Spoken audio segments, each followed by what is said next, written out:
The hero entered the door from which tongues of flame burst forth. He thought that today he would say goodbye to life. His body and soul would burn in the invincible fire of the gates of hell. He would become a victim who would save many. His gaze was filled with confidence. Somewhere in the north of the kingdom lay a small town.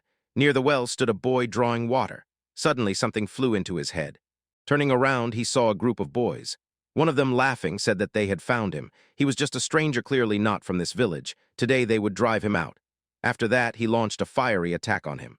Soon the main character sat on the beaten boys, said he still needed to prepare food for the teacher, and asked them not to disturb him. One of them shouted, not understanding what kind of magic it was. The boy replied that he just kicked them. This is not magic at all. His teacher taught him this every day. The one who was beaten suddenly realized who it was about. It was a wizard who loved to wave his fists the most, and he also said, like teacher, like student. He grabbed him by the collar and lifted him into the air, saying that he could say whatever he wanted about him, but he would not allow anyone to insult his teacher. The opponent began foaming at the mouth. Suddenly someone shouted at him and asked what he was doing. Frightened, he dropped the boy from his hands. The teacher stood in front of him, hands in pockets, face very serious. Later at home, they discussed the food on the table, saying that it was not steamed potatoes, but just calls. The teacher could not understand how he managed to burn it. Blocka replied that there was little time, so he hurried a bit. The teacher got angry, so he had enough time for a fight. The boy turned away and apologized. He thought about how scared he was. The man asked how his training was going and if he had done his exercises today. The boy honestly answered that, of course, he practiced magic and also did 20 sets of 5,000 push-ups and 7,000 sit-ups. The teacher was confused. He had said to do only 10. Fleur replied that it was easy for him, so he added. The man angrily hit the table with his fist and said that the student should not act independently, and the boy apologized again. The teacher coldly added that his teachings would not help him anyway. Fleur replied that he was worried about those words and asked what had happened. The teacher asked him if he knew about the gates of hell. The boy replied that he had heard that they could withstand the hellish flame that could burn the whole world. Supposedly, mages had been watching over them for more than 1,000 years to contain these fires. The man said that today they decided to sacrifice him to that very gate, and the boy was confused. The council warned that the infernal fire is terribly unstable right now if it continues like this. Soon the whole world will burn to ashes, so a young mage must be sacrificed, as in ancient times, to tame the power of the flame. The old man said that the student Valfleur was ideal. Tomorrow morning they must go with him to the gates, and he will have to sacrifice himself. The man said there were two main reasons. First, he had no family. Second, he was not from their village. The man sincerely regretted it, but those were the rules. Their duty was to protect the world from the flame, and since he was a villager, he had to fulfill it. As he left, he added that the ritual was early tomorrow morning and advised him to get some sleep before the end. The boy stood confused, thinking that tomorrow he would no longer exist. The dark curtain of his life fell, not even letting him get up, but strangely, he was not afraid at all. Morning came, and they set off. He had no family or friends. He expected nothing good from life. Everything was lost from the very beginning, and only thanks to the teacher did he live to this age. He regretted nothing. The teacher said they had arrived. Everyone gathered in front of huge doors with geometric patterns. The boy was told that these were the gates of hell, and he said it was bigger than they thought. The teacher said that they were sealed by the infernal fire. They looked like ordinary gates except gigantic and capable of hovering in the air. Still closed for now, he ordered the boy to open them as he had been taught, and Fleur agreed. The boy took out the scroll and began to cast a spell to open the gate. It creaked, and a bright fire burst from its depths. The teacher said that it burns not only the body but also the soul, so her cycle of reincarnations would immediately end. After that, he fell silent and looked at the boy. He asked him if he hated him. The boy smiled and replied that one should not say that. He was incredibly grateful to him for everything he had done for him and glad that he was lucky to meet the teacher. Hearing his words, the man lowered his head. He said he had to go. The rules forbade him from accompanying the victim any further. In response, the boy asked him to take care of himself. Leading Fleur Bud, he felt gratitude for everything he had done. After that, he returned to the gate and decided that he had neither doubts nor regrets. He was ready to go. When he stepped over the threshold, it seemed to him that it was time to save the world. The door slammed behind him, and he was surprised to see that all the flames had disappeared. He did not understand what was happening. Was it just a fantasy? Suddenly something began to form above him. He felt that it was nothing like the other fires he had seen, as if something completely different, but it seemed incredibly beautiful to him. Suddenly the flame engulfed his entire body. From the heat, his parts literally crumbled, his eyes filled with blood from the pain, unable to bear it. He screamed loudly. He was torn apart by terrible pain and unbearable heat. He could not comprehend what this feeling was. It was much stronger than he had imagined. And suddenly, his soul was torn from his body.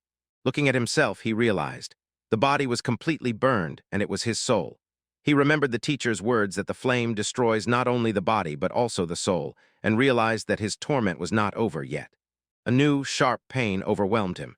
He began to regret and wished he had never done this. He did not care what would happen to the world, he only longed for release. It seemed that the soul was not as easy to burn as the body. He barely restrained himself, thinking about how much longer he would have to endure this. Their time lost its shape. Would he really have to wait until the next victim appeared? Because of this, he understood how they keep the fire, so he stayed there, having no idea when the pain would pass. The soul still did not want to disappear, and it seemed as if an eternity had already passed. But over time, he got used to this pain and calmly stood in the middle of this flame, not paying any attention to it at all. It seems he had been roasting there for too long. As a result, he managed to tame the hellish fire. He realized that he had completely lost the sense of time. Ignited, he decided that he needed to explore what was interesting there. At first, he was indifferent, but suddenly he came across something interesting like a treasure. Tired of sitting and waiting, he noticed an opening above where the fire did not reach, and decided to climb higher to look around. Having climbed up, he thought with admiration how convenient it was. In such a form one can move anywhere just by the power of thought. And if you look closely, there burns a flame of the most diverse colors: red, blue, yellow, green, violet, black, and others. Looking at them from above, he said enthusiastically that it was simply fantastically beautiful. Suddenly, in the distance, he saw some kind of stone. When he grabbed it, he was delighted. A red gemstone flickered in the flame, and if he sold it, he would get a lot of money. But then he realized that there were no traders there. The stone played with light, and the boy was overwhelmed by a strange feeling. He noticed that the gemstone disappeared and merged with his soul. He understood that this stone was the fire of hell, and if that was true, such precious stones were everywhere. He thought that maybe he would find them and thus simultaneously survive and save the world. After some time, he finally found all the stones. The flame engulfed his body. He rejoiced that he was able to extinguish them. He realized that he no longer had to be there. No one would have to be sacrificed along with him, and he could live on happily, deciding that he must tell the teacher everything. But then he realized that he had no body and escaping from there was probably impossible. And then something strange happened. White tongues of flame played around him, and the body began to slowly manifest. He froze in amazement. The white flame turned into real flesh, and he did not understand how it worked, perhaps because he managed to swallow it. Suddenly tears flowed from his eyes. He hurriedly wiped them. He did not want to appear in the village in such a state. He was ready to part with life, but how glad he was to have survived. Happily opening the door, he thought about what he would do when he returned. First of all, to eat well. He wondered if the teacher would be very surprised. He wanted to see him as soon as possible. He was incredibly happy, decided there was no need to hurry, and would figure out what to do next when he returned with the teacher. But suddenly, a whoosh with a horseshoe appeared above him. These were strange people on horses with various weapons. They were quickly chasing someone and shouting that no one should let him escape. When they left, he carefully opened the door. He could not understand what the noise was, and was even more surprised how they managed to get through the gates. Turning around, he saw that they were lying on the ground, wrapped in tree roots, all covered with moss, and the gate itself looked shabby. Perhaps some storm had carried them beyond the village. Looking around, he realized that he did not recognize this place at all, and was not sure if he had really returned. He decided that first he needed to get to the village, but did not understand where to go. The hero suddenly realized those men definitely knew something, and he still had time to catch up with them. Thus began his second life, and although there were difficulties, now he could do everything. Meanwhile, the robbers surrounded two girls near a large tree and said that they had finally found them. They would not be able to escape. It was better to simply accept their fate and not try to be clever. The girls desperately fought off the people attacking them. Meanwhile, the main hero stood behind the bushes and thought that, of course, he had caught up with them. But it seemed they had more important matters. He thought about leaving them and going to look for someone else. But that was a bad idea. There was no guarantee that there were other people in this forest besides them. And while he was thinking, the horse sniffed him.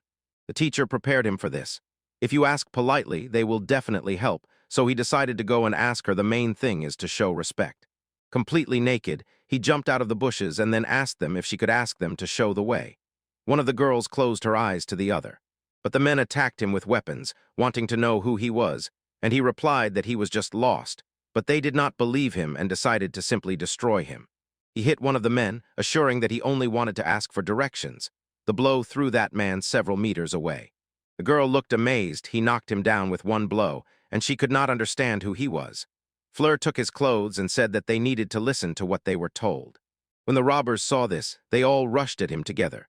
The boy waved his hands and shouted that he did not want to fight them at first, and at that moment a man from behind swung at him. He was hit in response. He said that he was simply misunderstood, but they could not understand why he then started fighting. The main character decided not to listen to him, so he quickly dealt with each of the attackers, shouting that he would find the way himself. The girls were impressed by his speed and said that he was a monster.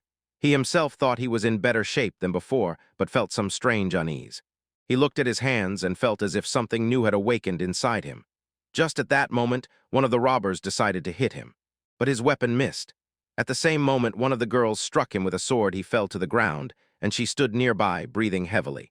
The main character smiled and said he was grateful to her for saving him, although he could have managed himself. The girl aimed her sword at him and sternly ordered him not to come closer and not to expect help from her. She weighed her priorities and still did not trust him. She decisively demanded that he say who he was and what he was doing here, and if he lied, she would destroy him. The boy introduced himself and immediately realized she was hostile, but it seemed that it was still possible to talk to her. He added that he was from a northern village at the very edge of the kingdom. He was a little lost and now did not know how to return. She asked him about the village again distrustfully, and he rejoiced that she apparently knew the way. He spread his arms to the sides and smilingly asked her to show him the path.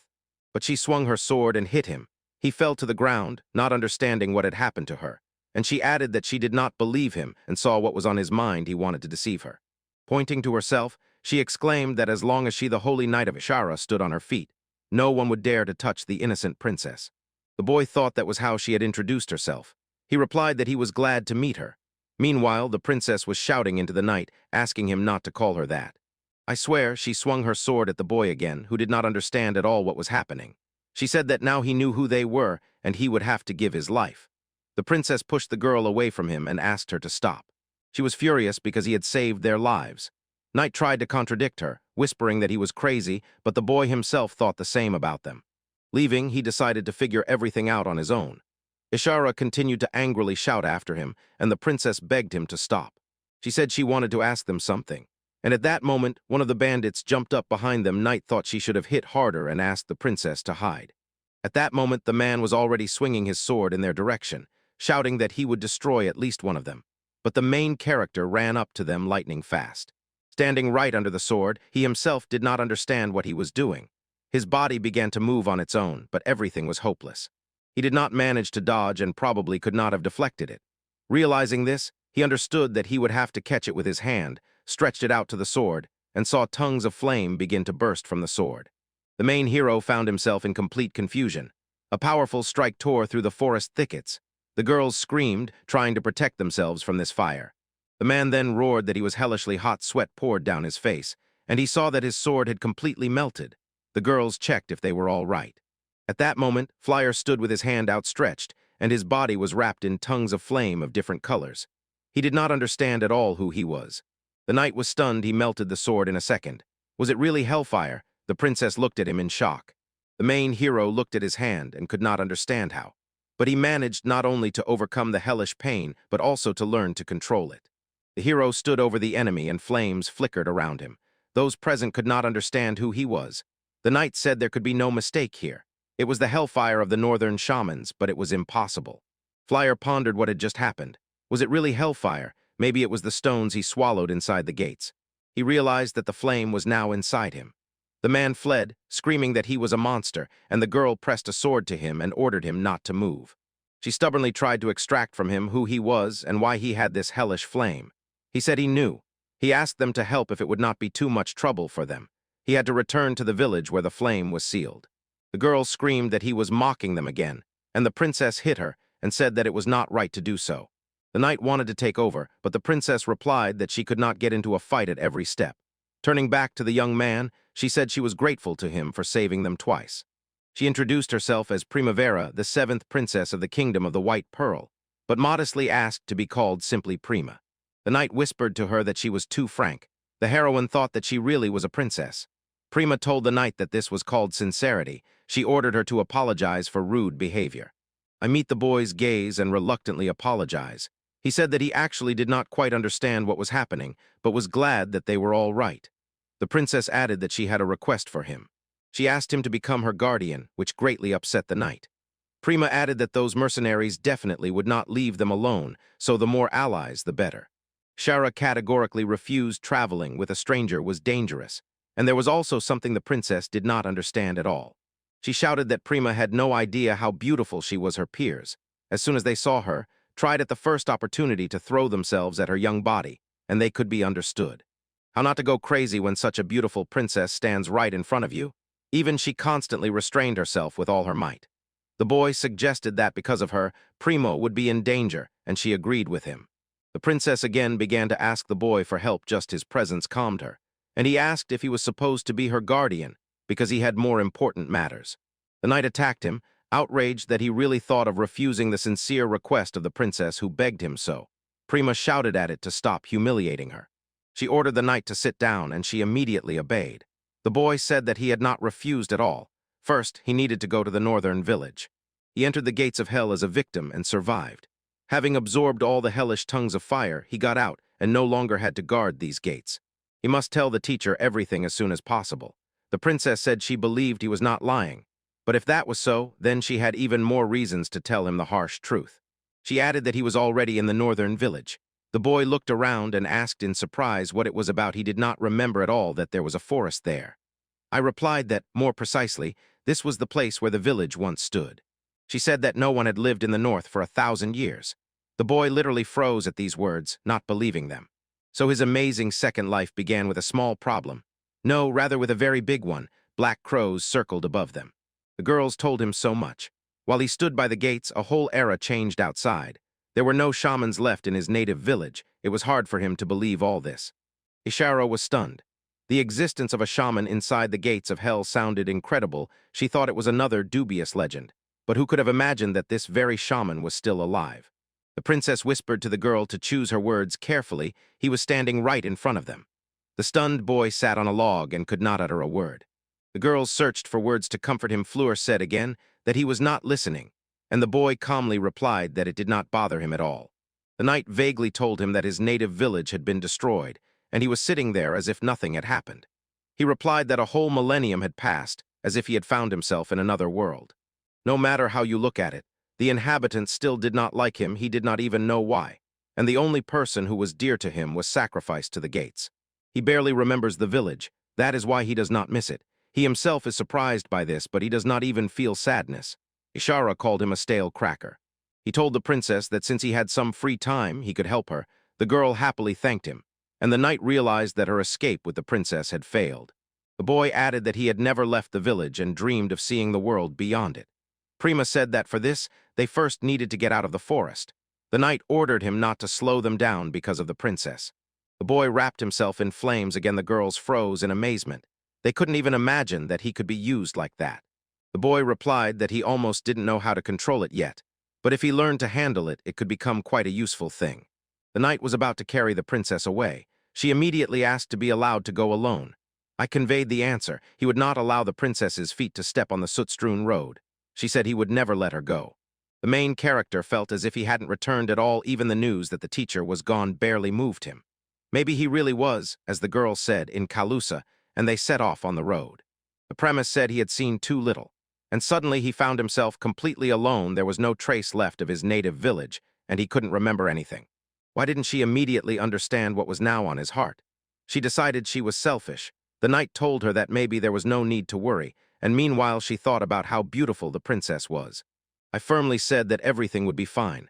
At least no one could think he was some kind of weakling. They had been walking for about an hour. Even she started to gasp for breath, but he didn't care. The bag with the essentials they took during the escape weighs much more than the princess, and he doesn't even sweat. And all this time they were clearing the way for them. He was clearly not an ordinary person. He thoughtfully asked when they would get out of the forest. He decided they had been walking for a very long time. The knight replied that he himself had gone ahead, clearing the way.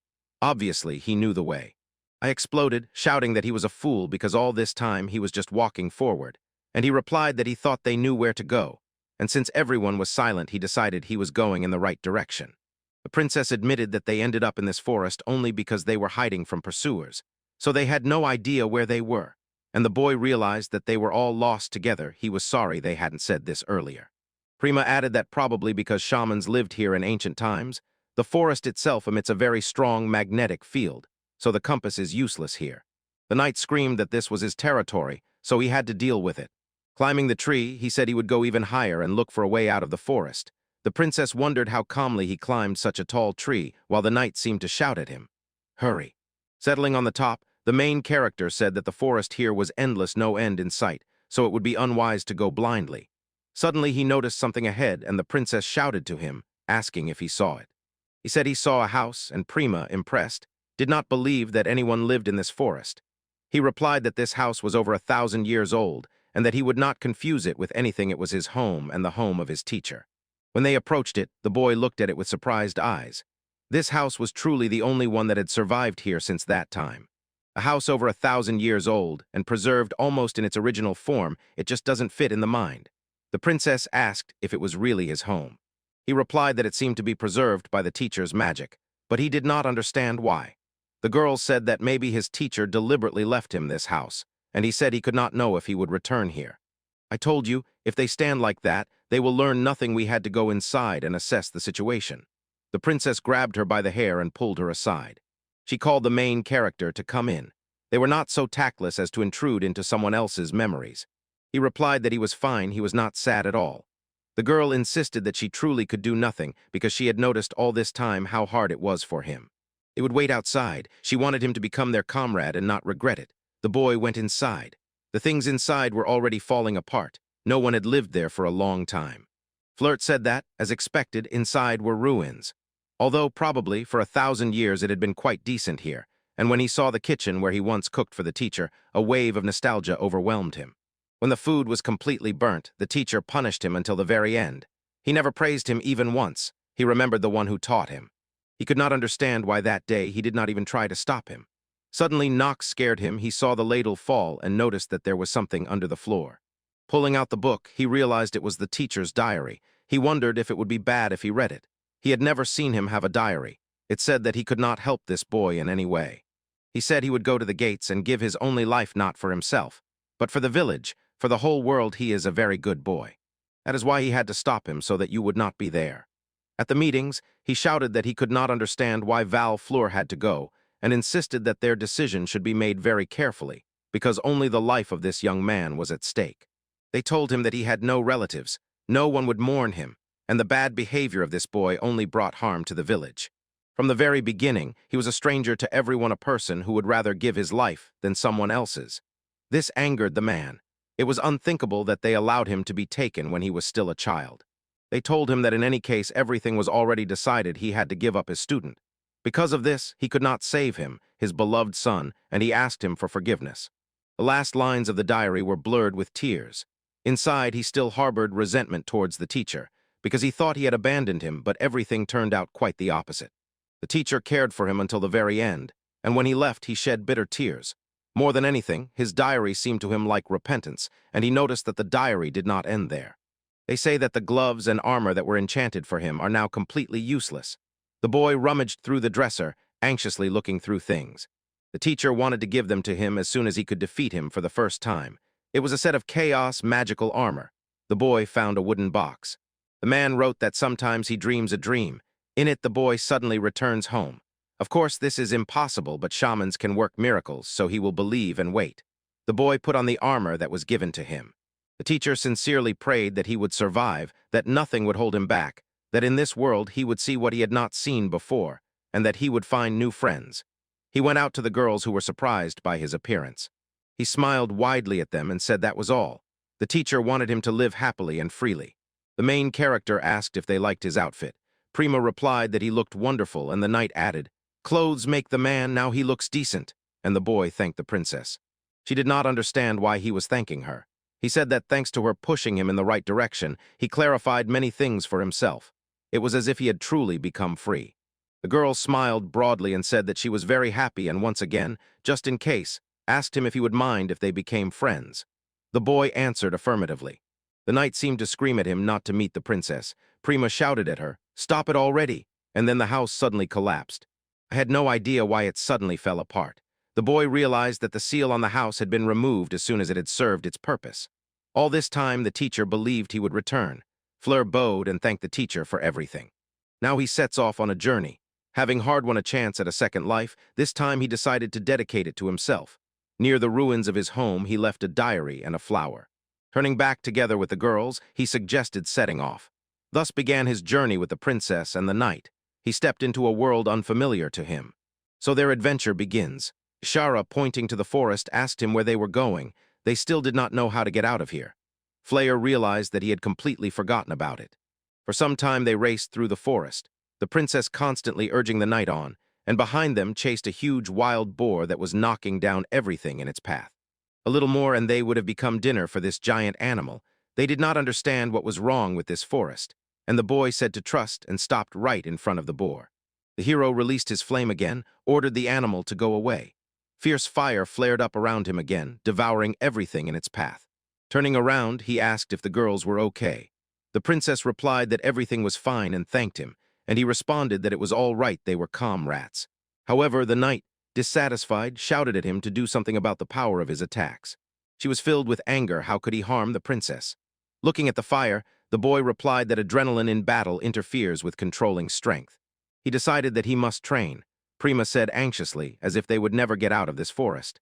Ishara added that although they dealt with the pursuers, the situation was almost hopeless. But she added that if they were together with the princess, she did not care. On the contrary, she was all for it. The princess strictly ordered her to be silent. Fleur asked what the point of their journey was. The princess was not an ordinary person, and he did not understand why they were risking themselves so much after all. Now that he had become her companion, she had to explain it to him. Her older brothers and sisters are hunting her. The knight added that due to the illness of the current monarch of the Kingdom of the White Pearl, a struggle for the throne had unfolded in the palace. The boy realized that her sisters and brothers were going to destroy her so that she could not claim the throne. I shouted that the sad fate of the princess could not be contained in one sentence. Prima, with tears in her voice, added that that was why she had no choice and had to leave her country. She really did not need the throne. The knight tried to calm her, and the boy thought that everything there was very complicated. He told the girl that she looked as if she was starting a new life, and then, smiling broadly, added that she should not frown and should go through life with a smile. Her face blossomed from his words, and she said that he was very kind. When he asked her to call her by her name, it angered Ayashara. She said to him, "Since there is time for talks, it is better to find a way to get out of the forest." The princess panicked again and decided that they were stuck here forever, but the boy had an idea. He remembered a magical thing that the teacher showed it could help them because it showed the way out when you get lost or something like that. And Prima was amazed that such a thing was even possible.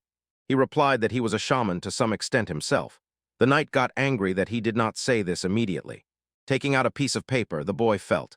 First, he needed to concentrate and then clearly imagine what he really wanted. He thought about where the exit was, and suddenly a tongue of flame burst out. He said that this snake-like pointer moves thanks to his magic and will lead them out of the forest. And the knight noted that magic is a useful thing and asked if he could do anything else. He replied that he could cast a spell against various diseases. Suddenly, they felt a threat and asked the princess not to move. Monsters were approaching them. Small goblins with twisted faces were looking at them. They held stone axes in their hands. "I told you dealing with them alone is easy, but a crowd will require some effort. Nothing in this forest surprises her anymore." That boy replied that he had already met them. They often appeared near the village. Fleur added that he would handle them, but the girl sternly replied that he should not even dare. His fire is too strong. She would deal with these monsters herself, and the boy only said that this was exactly why he wanted to practice on them. Attacking the monsters, she said that he was not the princess's only companion. Primo wished her luck. The boy decided that he would be magical support. Suddenly something about magic occurred to him. The knight thought that these monsters behaved much more coordinated than she had hoped. One of them rushed at her from behind. But the boy rushed to protect her. He threw the monster aside and said that she had almost been hurt by them, and the girl stood stunned by his action. The monsters got angry because one of them was missing. Ishiro was furious because of his interference, but he asked her to wait a bit. He wanted to try one technique. She did not understand what he was talking about. The monsters screamed wildly, preparing to attack. The boy stood before them with flames in his hands. The girl said they had just discussed his fire. It was too strong and could hurt the princess. He replied that he knew. If he kept the fire under control, everything would be fine, so she should not worry. Fire is hard to tame alone, so he would try to calm it with magic and ask them just to watch. Fires of different colors flared up again around his entire body. The boy gathered himself and stared intently at it. The monsters were frightened by what was happening. The knight thought he looked exactly the same as when they first met, but suddenly he completely lost control of the flames. The whole point is to control the fire as if by magic. Imagine how he holds the embodied flame under control with magical power. He needs to focus and not release all the fire at once, but direct it to one point. Around himself, he said he succeeded and now he perfectly controls the flames. After that, he decided to start tests. He dashed forward lightning fast. The girls excitedly could not believe his speed. The princess thought it was incredible, and going with him was the right decision. When he hit one of the goblins, it was completely burned because the flame around his fist was incredibly hot. He told the monster that if it behaved well, he would leave it alive. Otherwise, the same thing would happen to it as to the previous one. It screamed and lunged at the girls. But the knight repelled its attack. They were not easy prey. She would never allow anyone to touch the princess. The defeated enemy fell to the ground. The boy told her that she did wonderfully, and added that such monsters look for weak prey, then used his fire attack on it. After his attack, stones and dust rose in all directions. He definitely jumped away from that place. There the princess asked him if he was injured. He sighed and said that it was not right he had played with goblins for too long. He needed to learn to focus. If the teacher saw him now, he would have punished him long ago. He decided that next time he would have to manage in about 4 seconds. Prima realized that his progress did not please her and told Ishiri that she also fought well, and her words were very brave. She replied that she belonged to her body and soul. Prima said that this time she would not close her eyes to her speech, and the boy signaled again and suggested leaving here. Shura could not believe that after so much wandering they had so easily gotten out of the forest. The boy completely agreed with her. Prima noticed that there was a settlement nearby and suggested going there. The boy was really leaving his native village for the first time. He barely restrained his impatience. He so wanted to finally see the world beyond its borders. Meanwhile, someone was standing in a tree quietly watching them. When they reached the settlement, they went to the nearest tavern. Shara flared up with anger and shouted that they would pay. But the man politely asked them to leave. He did not want trouble. One look was enough to understand that they were walking problems. He saw before him a girl in a gorgeous dress, a muscular woman with a sword, and a boy with a huge bag trying to get inside. He suddenly realized that they were accompanying a girl who was most likely a princess of some country. The knight replied that this was a funny assumption, not at all, and her princess could not be a princess. The man realized that she was a straightforward knight who could not lie. The boy approached him and asked at least to give them something to eat. They asked for nothing more. He replied that he could pack something for them. No one would let suspicious people spend the night there. There were problems in their district, so they had to be careful. Eventually, they will have to go outside. The main character sharply remarked that someone needs to learn to keep their mouth shut. I apologized to the princess, but she just smiled and said it was okay and they would try next time. She literally began to doze off. Flyer said that everything was clear with her. It was hard to constantly sleep under the open sky, so she needed to rest. Otherwise, at this pace, they wouldn't last long. A woman came up from behind and asked if they had a place to spend the night. You can stay at her place. Goblins and orcs were often found in these parts. The boy asked her happily again, and she replied that she has a shop, not a hotel, so it is not worth expecting much. He assured the girls that there are still good people in this world, so everything will be fine. She led them into the room and smiled. If fresh bedding is needed, they can turn to her. Looking around, the boy smiled and said it was wonderful here. He froze, admiring the decoration on the wall. The knight said that here the princess would finally be able to truly rest. She asked the woman how much she had to pay, but she remained silent. One can consider it merely the whim of a kind old lady. One must accept someone else's kindness while there is a chance, not worry about trifles, and have a good rest. They sincerely rejoiced at such hospitality. However, the princess was categorically against such gratitude. The knight reminded her that they had already spent a lot of money during the journey. Prima was unyieldingly persistent and really wanted to thank her. Flipping through the bag, the boy thought there would definitely be something he could use to repay her. But the knight asked him to stop. Maybe the sacred armor was there. The princess was stunned to find him next to her. After all, she had asked him not to take anything extra. And only now did the boy finally understand why the bag turned out to be so gigantic. The girl grabbed the things and firmly said she would not allow them to be given away because they were a gift from the princess. Prima shouted to her to stop. They needed to get to the kingdom of the blue sapphire as soon as possible. That man asked once more, and she replied that this was the final destination of their journey. It is an island state in the west.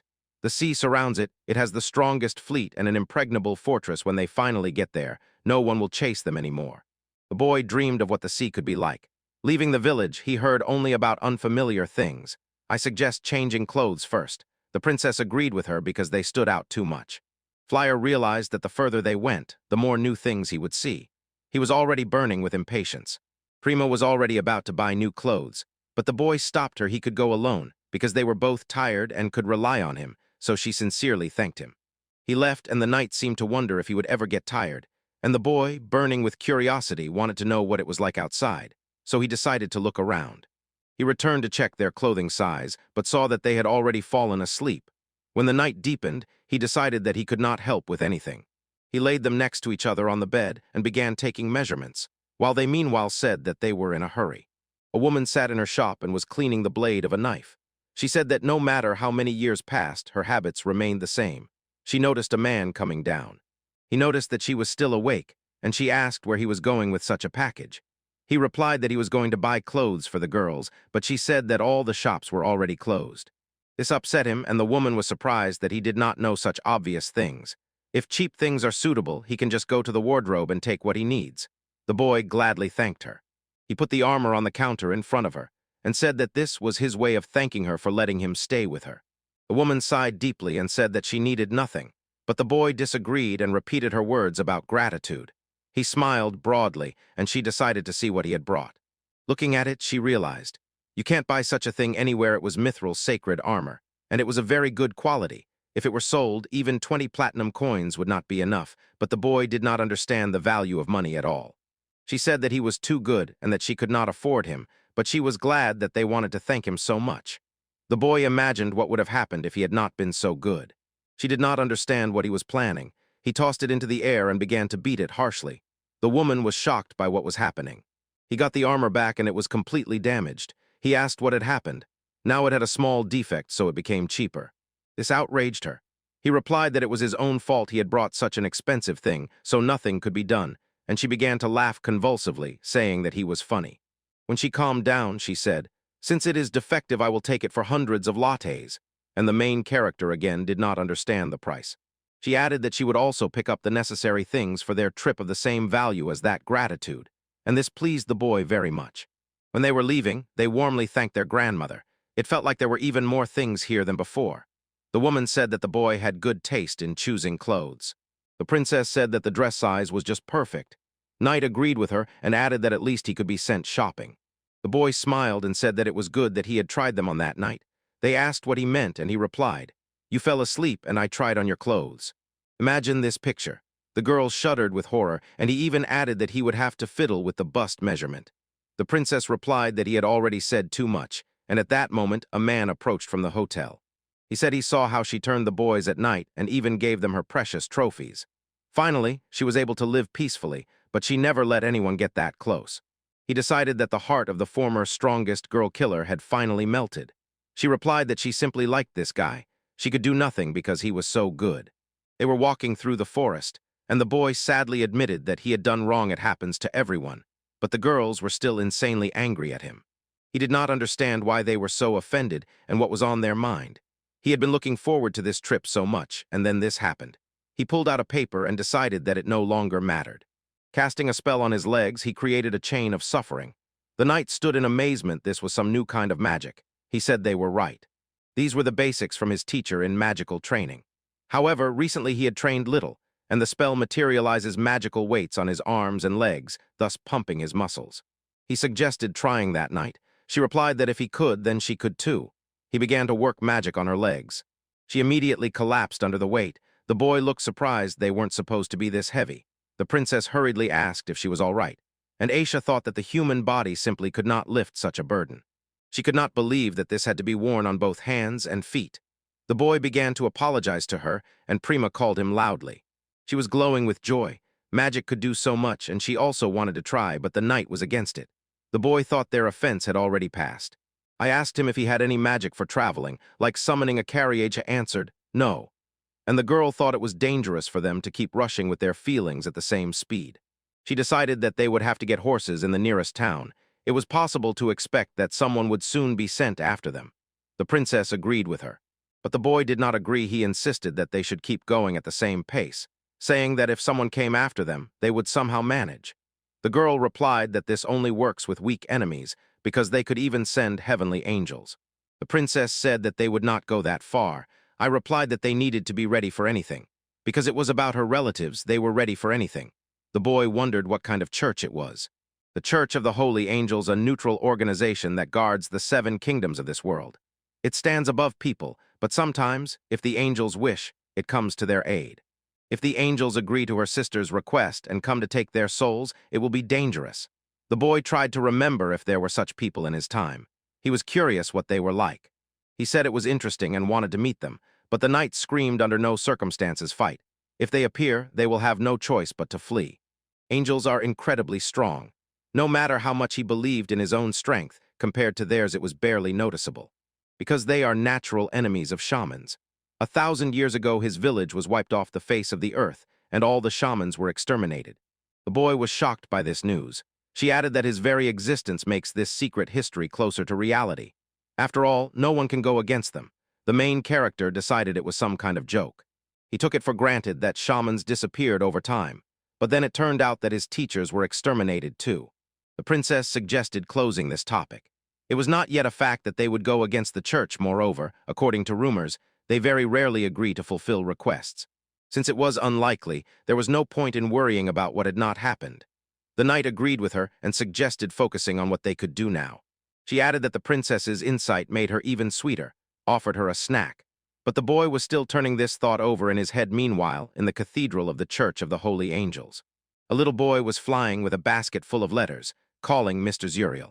Mr. Zuriel reproached him for littering in the cathedral because he scattered the letters, and the boy replied that he brought a written petition from the lower race. Zuriel praised him and began reviewing the petition about the destruction of the 7th processor of the kingdom. He decided to entrust this to someone else. Somewhere in the kingdom of the White Pearl in that area, some boy was recounting that he heard. The kingdom was supposedly quite wealthy, but there was some strange silence there. He remembered that there was a struggle for the throne here and dangerous things were happening, so he was scared. And suddenly, he was ordered to stand up. The bandits decisively said, "If you want a pass, give them money. This is not a time for tourism in their country." Didn't he know that because of the struggle for the throne, order in the country was getting worse every day? He must give them everything he has, otherwise, it's the end for him.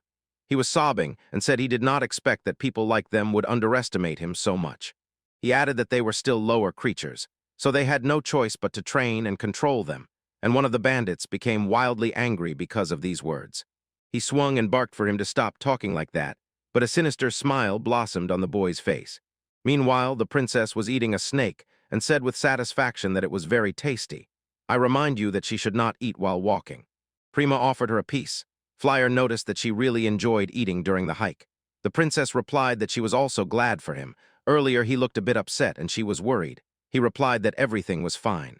At first, he was a little stunned, but after thinking, he realized that he could do nothing about what happened so long ago. He could not change anything, but it knocked him off balance. He did not hold a grudge against the angels, but he did not believe that they defeated his teacher. The knight cheerfully reported that they had already arrived. The boy remembered that he had sworn not to limit himself in anything in order to truly enjoy life. Before them stood a large city. Better to have fun than to fall into despair. He wants to live a second life for himself, and at that very moment the man was attacked. He said that they apologized for their mistake and begged him to forgive them. And the angel replied that he was simply doing his job for the sake of humanity's selection. He cleanses the population of low-quality people. But the main thing, will he be able to hold back even a little? When he is in such a state, he devotes himself to work completely. If things go smoothly, he does not like it. He wanted to ask him for something. But at that very moment, the man screamed loudly and ran away. The boy wiped his eyes and said that he had been at it again. It was a complete disappointment for him. After that, he destroyed him. Lately, everything goes in circles. Is there really no worthy cause left? Then he remembered that the master had given him a new task. Where he struck, everything was destroyed. The Cathedral of the Holy Angels stands in the very center of the world and watches over the 7 great kingdoms, and sometimes even responds to human requests. Angels are much taller than people, so all 7 kingdoms without exception had to be very careful. He sincerely hoped that the next target would not turn out to be such a weakling. Angels are beings higher than humans. Smiling, he said that he would soon meet the seventh princess. Fleur was walking along the sidewalk, and his shoes were clicking. He was admiring the large city enthusiastically. Ahead stretched a long street full of people. The princess asked him if he liked it here. He gladly replied that he was full of anticipation. The knight told him not to worry. First, they needed to find a place to spend the night.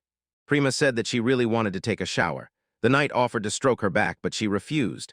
I sharply replied that she had no extra thoughts. The boy was walking, constantly bumping into people. Ishira said she would be happy if she could allow the order to touch her beautiful skin. The princess turned around and asked him to save her. It turned out the boy was lost. He was walking and thinking about how big this city was and that he had lost the girls. He was already terribly hungry. Suddenly he smelled an incredibly delicious aroma and understood where it was coming from. The girl greeted him at the bakery of happiness. She smelled so delicious here that he immediately wanted to try it. She was glad and advised him to taste the nut buns, which he did not know, but when he tried them, he was amazed by their incredible taste. The girl was happy. He said the nut was incredibly aromatic and had an interesting crunch in the mouth, and considered it simply a miracle in his village there were also buns, but this was a completely different level. The girl smiled and thanked him, telling that she could not sell a single one, and was already thinking that she would have to return to the store. The boy was also surprised. He could not understand, after all, they were so tasty. At that moment some men approached them and offered to have fun together. She asked fearfully when they would finally calm down because they kept coming up and only bothering her. One of them grabbed her, they say supposedly only once. For this she hit him. Another threw her bread, shouting how dare she raise her hand against him. They said she didn't even have customers, why was she selling anything at all? They would teach her something more interesting, and she wouldn't even want to sell bread anymore. Blanca realized it was all because of them. She began to gather the bread, saying they had done this more than once. She continued to bake bread and came again. She promised, and their mischief stopped her. The girl cried from a fence. The man ordered her to surrender already, and the main character decided to intervene and help, and this drove him mad. Fleur asked them if they had tried her buns, and he coldly replied that he wouldn't even try such filth. The boy sharply told them to stop insulting her. The baked goods of bread she bakes are very tasty, and this is not trash at all. The girl looked at him in surprise. He bit into the crusty bread once more, and the men stuck out their tongues, saying he was eating bread picked up from the ground, all covered in sand. But that did not stop the boy. He said it was very tasty. The girl asked if he was okay and thanked him for going so far for her, even if he praised her bread sincerely and pitifully. He replied that it was not out of pity, he simply liked it very much. He wanted to try all the bread she baked and introduced himself, giving his name. She answered that her name was Bella. The man said there was some romantic atmosphere between them. Then he ordered Deb and Gary to destroy him, and they accepted his order. At that moment, the angry Ishira suddenly approached them and ordered them to leave. The man got angry at her appearance. He was already mad because they did not even know for whom they were doing this, but she did not care. She hit him and ordered him to go away. The boy was glad to see the girls leaving. The princess asked her not to get too carried away. The boy sat humbly before the knight with a bump on his head. She scolded him for forgetting his role. He replied that he had to guard Prima. She shouted that he had abandoned the princess and went to have fun. Prima urged her to calm down. Bella said that it was not like that and she was to blame for everything. Flora was just saving her from a hooligan. The main character apologized to the princess. She smiled and said it was all right, nothing happened. Just next time he needed to be more careful, and at that moment their stomachs growled. The knight grumbled with indignation. He was incorrigible. How dare he interrupt such a magnificent speech of the princess with those shameful sounds? He replied that it was not him. The blushing princess raised her hand and asked if it was really such an unpleasant sound. Aisha calmly replied that it was a very pleasant sound. Bella said that if they did not mind, they could come into her shop. She wanted to thank them and apologize. Knight asked the princess to wait a little. Not long, and they would soon find food. After some time, they came to the shop. The girl greeted them in her bakery, and the boy, not believing his eyes, looked at the crowd. Apparently, the bakery was thriving. The cooks were glad about her return and asked if she had sold her bread. The girl told her uncle and aunt that she was moving slowly. Flyer smiled and greeted everyone.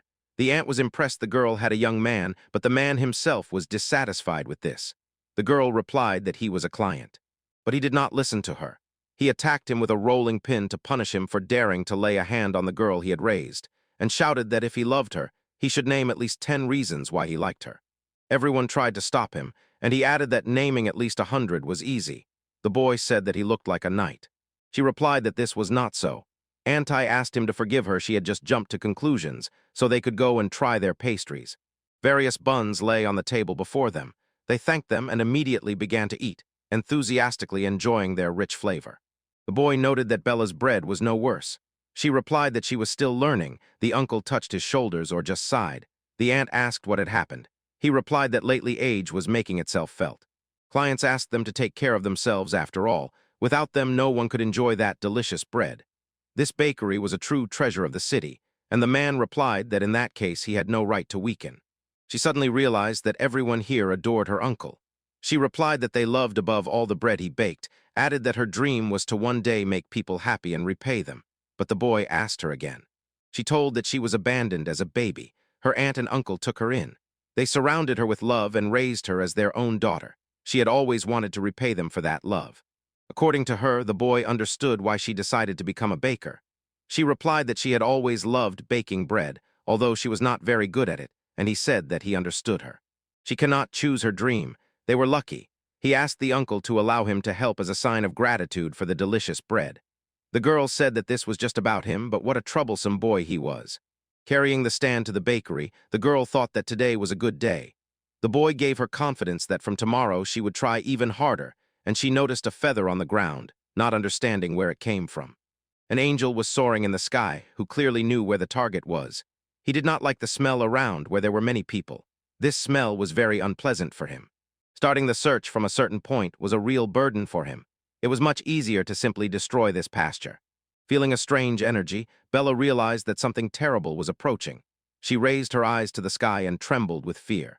She saw an angel in the sky who said that everything would start from this block. It would be good if the target was there, and Flyer shouted to Ishira, "Protect the princess, and I will take care of the others." At that moment, a giant shockwave swept through the city streets, literally breaking buildings into pieces, while the angel from the heavens watched what was happening. People were running away from the fire in panic, not understanding what had happened. The sky suddenly flared up, and then everything began to collapse. The main hero tried to protect everyone. People looked at what had happened, trying to comprehend. Fleur asked the girls what it was and if they were okay. They looked at her in horror and said that they had come specifically for her. The angel in the sky shouted that he had found it. He even thought about destroying about 10 more blocks, but it was better to save strength when there was an opportunity. He introduced himself as an angel of the 12th rank from the Church of the Holy Angels Mori, and said that he had arrived to destroy the target at the request of the Kingdom of the White Pearl. The boy looked at him and immediately understood what an angel was. Cries echoed around. The main hero heard Bella's voice. Through the anti-screen, she begged the man, "Hold on." They asked someone to quickly call a doctor. The man lay on the ground. Nearby, the boy shouted that a piece of wood was stuck in his stomach, and if the bleeding was not stopped immediately, he would die, and the girls around were sobbing. Night felt that she had done wrong. She was on guard all the time. In such a situation, they wouldn't even be able to escape. If it had come to this, there was nothing left but to sacrifice oneself for a chance to destroy the angel. Mori said she was a good girl because she still wanted to resist. After all, it would be much more pleasant for him to take all the work upon himself. The girl sighed heavily under this pressure. A chasm stretched between the powers of a human and an angel. If it continued like this, they would all be destroyed. The protagonist asks the girl if that person in the sky was their enemy. The angel looked at him confusedly, trying to understand who he was. Strange, because nothing was mentioned about him in the mission. I tried to stop him because she said that humans can't even scratch angels. They are on a completely different level. Mori interrupted her and said she was right. He was too arrogant for a lower being. When he was preparing to attack, he shouted so that he would know his place. I immediately understood it was an extremely terrifying energy, as if blood was boiling, and this power came from the angel. The protagonist easily deflected his attack with one hand. He said he didn't care who he was and who was stronger than whom. The people around him were crying. The boy engulfed himself in flames and said with fury in his voice that he would pay for everything and burn in hellfire. The Kingdom of the White Pearl, also called the Land of Precious Stones, was a flourishing and wealthy country where the main industries were the development of springs and the processing of precious stones. But the current ruler of the kingdom lay bedridden due to a severe illness, and the people were deeply saddened. Within the palace walls, an unpleasant struggle for the throne was taking place. The children gathered around their father's bed. The doctor said the king needed as much rest as possible, and they shouted at him to be quiet because he was a stranger. The first prince decisively told his father that he would take all the affairs of the state upon his shoulders. The second prince, Grandeur, replied that it was still too early for such speeches. Mackenzie responded that he thought the brother would only add stress, so the father could entrust everything to him. The first Princess Finny coldly remarked that he was by no means one who could speak of concerns he had caused considerable damage to the mining industry. The second Princess Mana added that they were too much trouble, and people did not approve of them. Other brothers also shouted for him to rely on them, but the king barked for them to be silent. He was interested in where Prima was. He added that he wanted to see her. He was told that she had gone on business. Finny did not like this. Prima had always been close to the king. She decided that Prima could have planned this. The servant called her. He reported that the Church of the Holy Angels had agreed to take on the mission. An angel of the 12th rank had already been sent for the lady, and she was delighted. She knew that paying the mighty sum was the right decision. The servant said that sending an angel for the lady was too much. She was alone. She replied that she had no other choice. Now she would not have to worry about her. Meanwhile, the girl with big eyes closely watched the actions of the main hero. He told everyone to hide in a safe place, and he himself promised to deal with the angel. The angel suddenly realized that he was the one being called. Bella called the main hero, and her voice trembling said that the store was destroyed. The uncle was seriously wounded, and she did not know what would happen to him. She began to cry, saying that she was very scared. Her precious things were disappearing one by one. She did not know what to do, and he told her that everything would be fine. He confidently added that he would not allow anyone to take away what was dear to him, so he asked her not to cry. The princess begged her, trust him. If she was gone, she would definitely lose everything. And about the uncle, she would figure out what to do. Everything would be settled. She silently prayed that the main hero was all right. The angel said they were so brave. Did they really think you would let them escape right under his nose? And even before he could attack, the main hero suddenly appeared right in front of him. The angel watched his fiery magic with admiration and realized that Fleer creates an airflow using the heat of the fire to take off into the air. He unleashed a multitude of blows on the boy, saying that this was the spear of an angel. Materialized light that constantly changed shape, a power only angels could wield.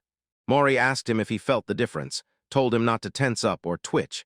If he did not want his body torn to pieces, he began to invent ways to torture the main character. Meanwhile, Fleur tried to break free from the clamps, but Angel said it was useless. His imitation of fire magic could do nothing against the copies, no matter how hard he tried. At that moment, a dazzling light flashed in the sky. The girls averted their gazes, stunned.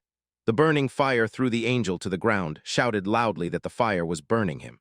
He does not understand how he managed to destroy his angelic spear and who he is at all. When he landed, he realized it worked.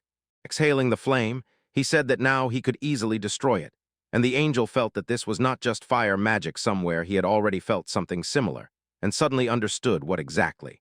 He shouted that this was the flame of the Lord of Hell. The boy kicked the flame with his foot and it flew several meters away, burning. The princess asked the knight if she had seen it. The girl replied that she could not believe it. That angel could hardly do anything against Fleur. He was literally thrown back by him with a single blow. The angel darted aside and, rising, whispered that he understood nothing.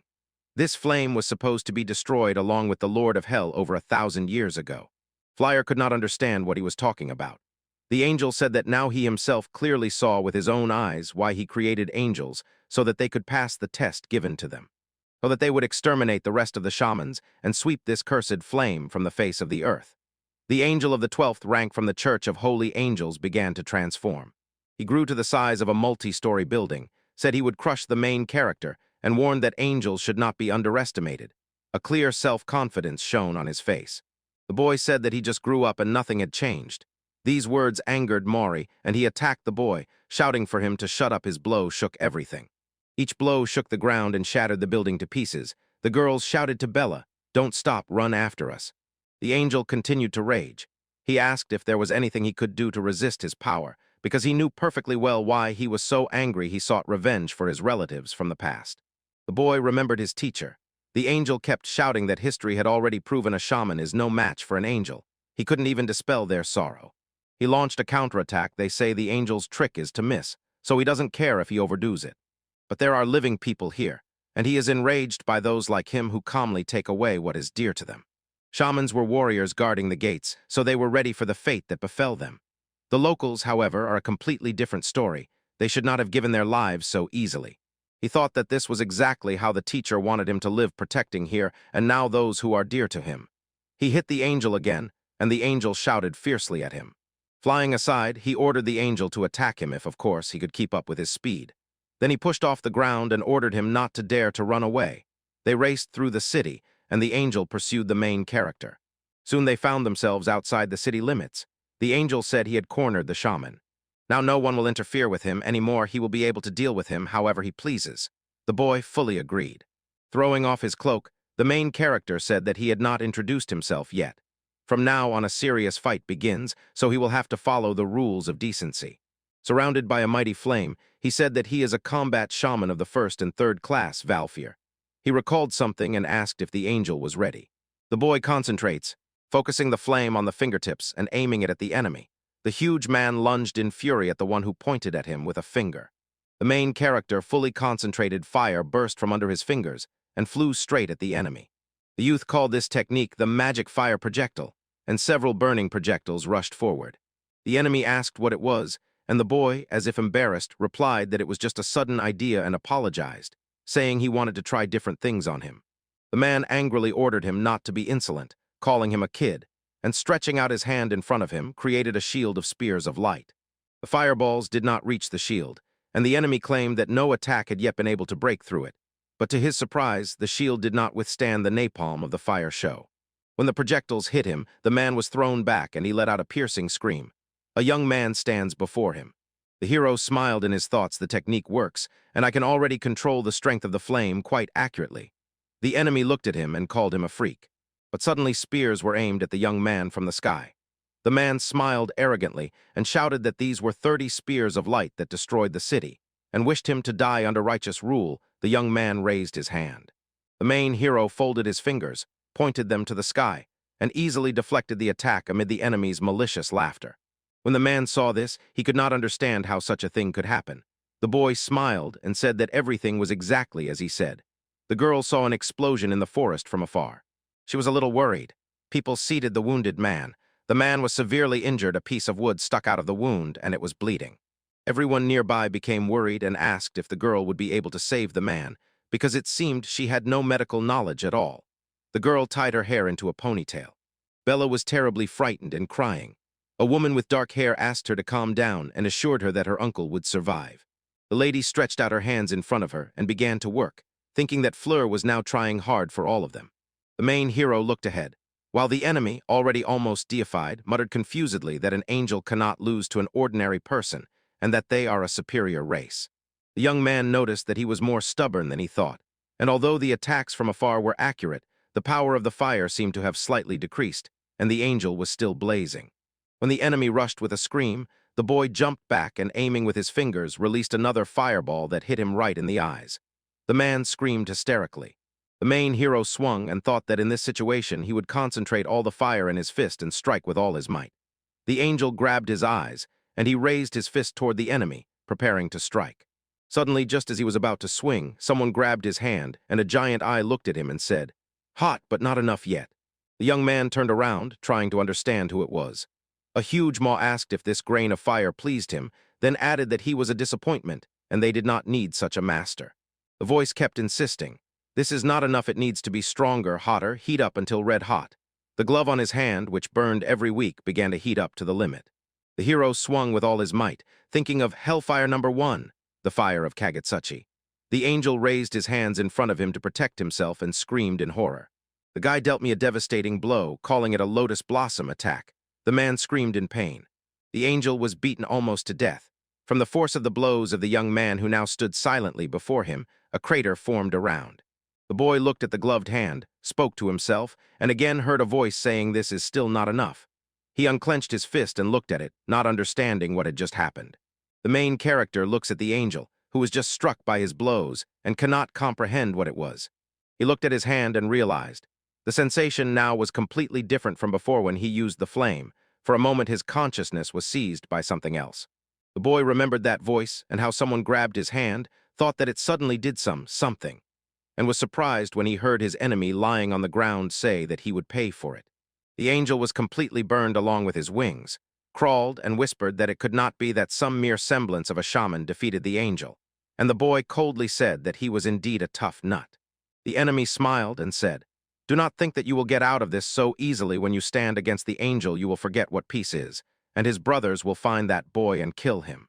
He laughed, said that he would regret it, called him a lower being and an upstart for daring to pretend to be someone. The young man sat down and poked him in the forehead, ordering him to be quiet. The enemy asked what he was doing and began to scream hysterically in pain, while the main hero calmly said that it was a curse of cavities, stomatitis, stomach ulcers, migraines, and acute gastroenteritis. The angel lay on the ground, choking on foam, muttered indistinctly that it was a disgrace. The boy clenched his fists, said it was wonderful, and added that now was not the time to calm down. He galloped, thinking that the angel was seriously wounded, so he urgently needed to return. Maybe with his own magic he could help, and most importantly, not to be late. The young man ran up, peeked out from behind the building, and shouted where everyone had gone, when suddenly the girl swung at him, shouting for the princess to run, and saying that she would stop him. The young man got scared and dodged. He asked if she had lost her mind, waving the sword like that. I sharply asked where the angel had gone, and he replied that he had killed him. She was amazed that he really managed to do it. He got up from the ground. Flyer could not contain his surprise seeing the uncle completely healthy. The girl rushed into his arms, tears stood in her eyes. The man asks if he lost consciousness and why everyone is so happy. Others are glad to see him alive. The boy asked Ashara if he had already recovered. She replied that the princess healed him, and added that she was now examining the wounded in the city. The young man held his breath at her abilities. Prima is healing the wound on the leg of one of the city residents and smiles seeing the main hero whole and unharmed. He looked at her and said that her hands were glowing. The girl got nervous and embarrassed, said that it was not like that, and he misunderstood everything. The young man smiled and said it was cool, asked to show it slower, and I sharply hit him on the head and ordered him to stop. He got angry, grabbed the place where he was hit, and asked her not to do that anymore. She replied that he should not stick his nose into other people's business. She was just curious. She also noted that people have topics they do not want to discuss, and indignantly asked how he could be so stupid if he did not understand this. The girl also said that he should be more sensitive to other people's feelings, immediately approached Prima, confessed that she was in pain, and allowed her to do whatever she wanted with her body. The lady was embarrassed.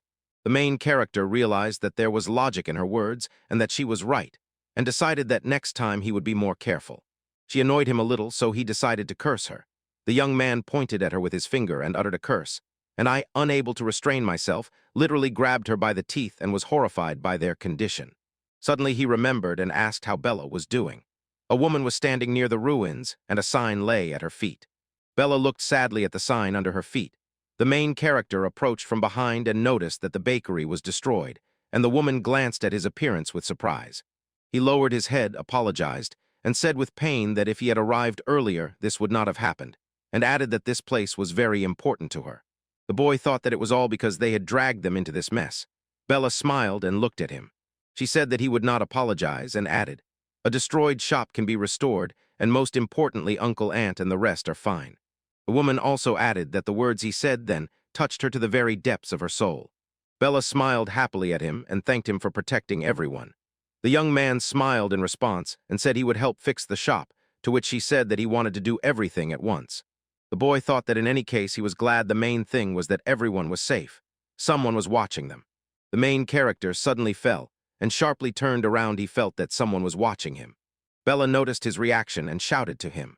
Fleur looked around the ruins, saw no one, decided that he had imagined it, and told the girl that it was only his imagination. Someone was standing behind the ruins, and she suddenly felt that he almost caught her. People are rebuilding the destroyed city. The uncle asked if they were already leaving. Belle smiled, looking at them. The girl said that it would be lonely without them. The main character, Ivasha and Prima, smile at them. Prima, smiling, thanks for everything, and the young man carries their luggage on his back. The uncle gently said that they could stay and live in the city. The girl decisively replied that they needed to set off for the kingdom of Sapphire and that they no longer wanted to abuse hospitality. The boy wished Bella good luck. They set off, and the man, smiling, said that they had left, and added that if Bella wanted, he would have married her off to that boy. The girl blushed and asked him not to say such things. The uncle asked if she loved him, to which she sharply replied that she had said nothing of the sort, and added that the boy had his own personal life. Suddenly someone called her. The main hero exclaimed with a smile that he would definitely return to taste her bread again, wished her to become better at baking, and waved his hand. The girl cheerfully waved her hand to them, shouted that she would wait, and thought that she would try.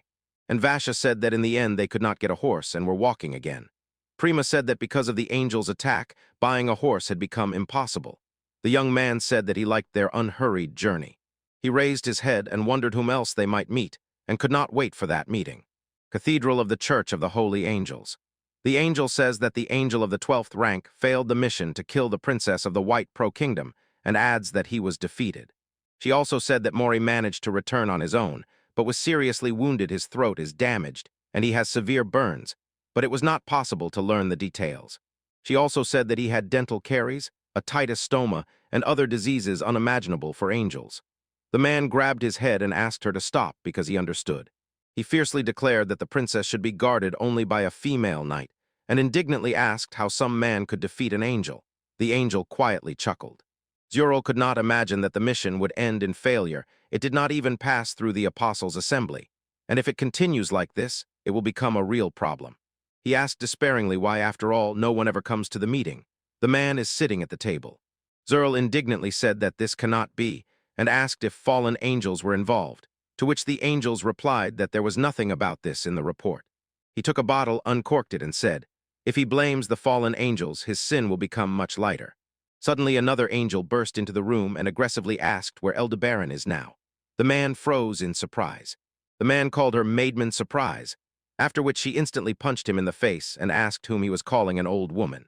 Obviously enraged, Gabriel declared that they had a disaster that must be immediately reported to Aldebaran. She is one of the 12 apostles. Zuriel tearfully told her that the one she needed was not here, he is absent, and she rudely ordered him to immediately call that man back. Gabriel sat on the sofa, and the man asked what happened, reminding her that she examined Mari, to which she replied that the angel's burns are not simple at all. The woman confidently said that his burns were without a doubt from the fires of hell, and added that the shamans of the gates of hell were to blame for everything. The man reminded her that the hellfire was destroyed 1,000 years ago, to which she replied that if these burns were from ordinary flames, she would have healed them instantly. But she added that she could not do that, emphasizing, this flame is the only poison for angels. Gabriel added that they, the 12 apostles, must deal with this, and declared that this time an apostolic council must be convened, when suddenly someone shouted that they know how to intrigue. The young man leaned back, put his hands behind his head, and smiled, offering to entrust this matter to him and reminding that he too is one of the apostles. Zarel turned to the young man and wondered when he even appeared here, and the woman asked if he heard everything. Raphael smiled and said that this was the same ancient battle with the shaman that he missed because he was a bit lazy, and asked if they were strong. Gabriel warned, if the shamans are underestimated, it will end badly. The youth stood up and asked her not to be so harsh, adding not to put him alongside those of lower rank. He also added that although he is the youngest of the apostles, he is absolutely confident in his abilities and asked for a chance to show his power. He spread his wings and everything around rose into the air. Zarel and Gabriel had to cover their faces with their hands. The boy said that recently he had accumulated a lot of power, so now he would release it in front of people. The man was frightened by his power, and the woman continued to look at him gloomily. Raphael is one of the 12 apostles. He smiled and said that he was looking forward to this, adding that the meeting with the shaman would be unforgettable. The main character flopped down and sighed that he had run a lot today. Prima, who was reaching for water, said that the flask was empty. Ivashi was quite surprised. After that, she asked the boy to go to the nearby river and fetch some water. He lowered the flask into the river and filled it. The boy thought that once he dealt with that angel, he would feel much calmer, and said that on the way back he would have to catch snakes. He remembered that Prima liked them. The main character also thought that today he would cook snake soup for dinner, and from the dark bushes behind him, 2 eyes were watching him intently. The main character sat next to the hand, silently listening to the suspicious silence. The young man immediately realized that someone was watching him. This gaze felt different than in the western city, and he wondered who was looking at him. The boy stood up, holding a flag made of water in his hands, and looked at the figure that emerged from the bushes. The boy shouted to the girls as he headed towards them. Prima looked and asked her friend if it seemed to her that the young man was in a hurry, to which I hissed that he did not let her stay alone with the princess. He stopped, picked up a small puppy with a pattern on its forehead, and with a smile asked if it wasn't cute. The princess looked at the puppy in surprise and said that it was very cute. The girl asked where he came from.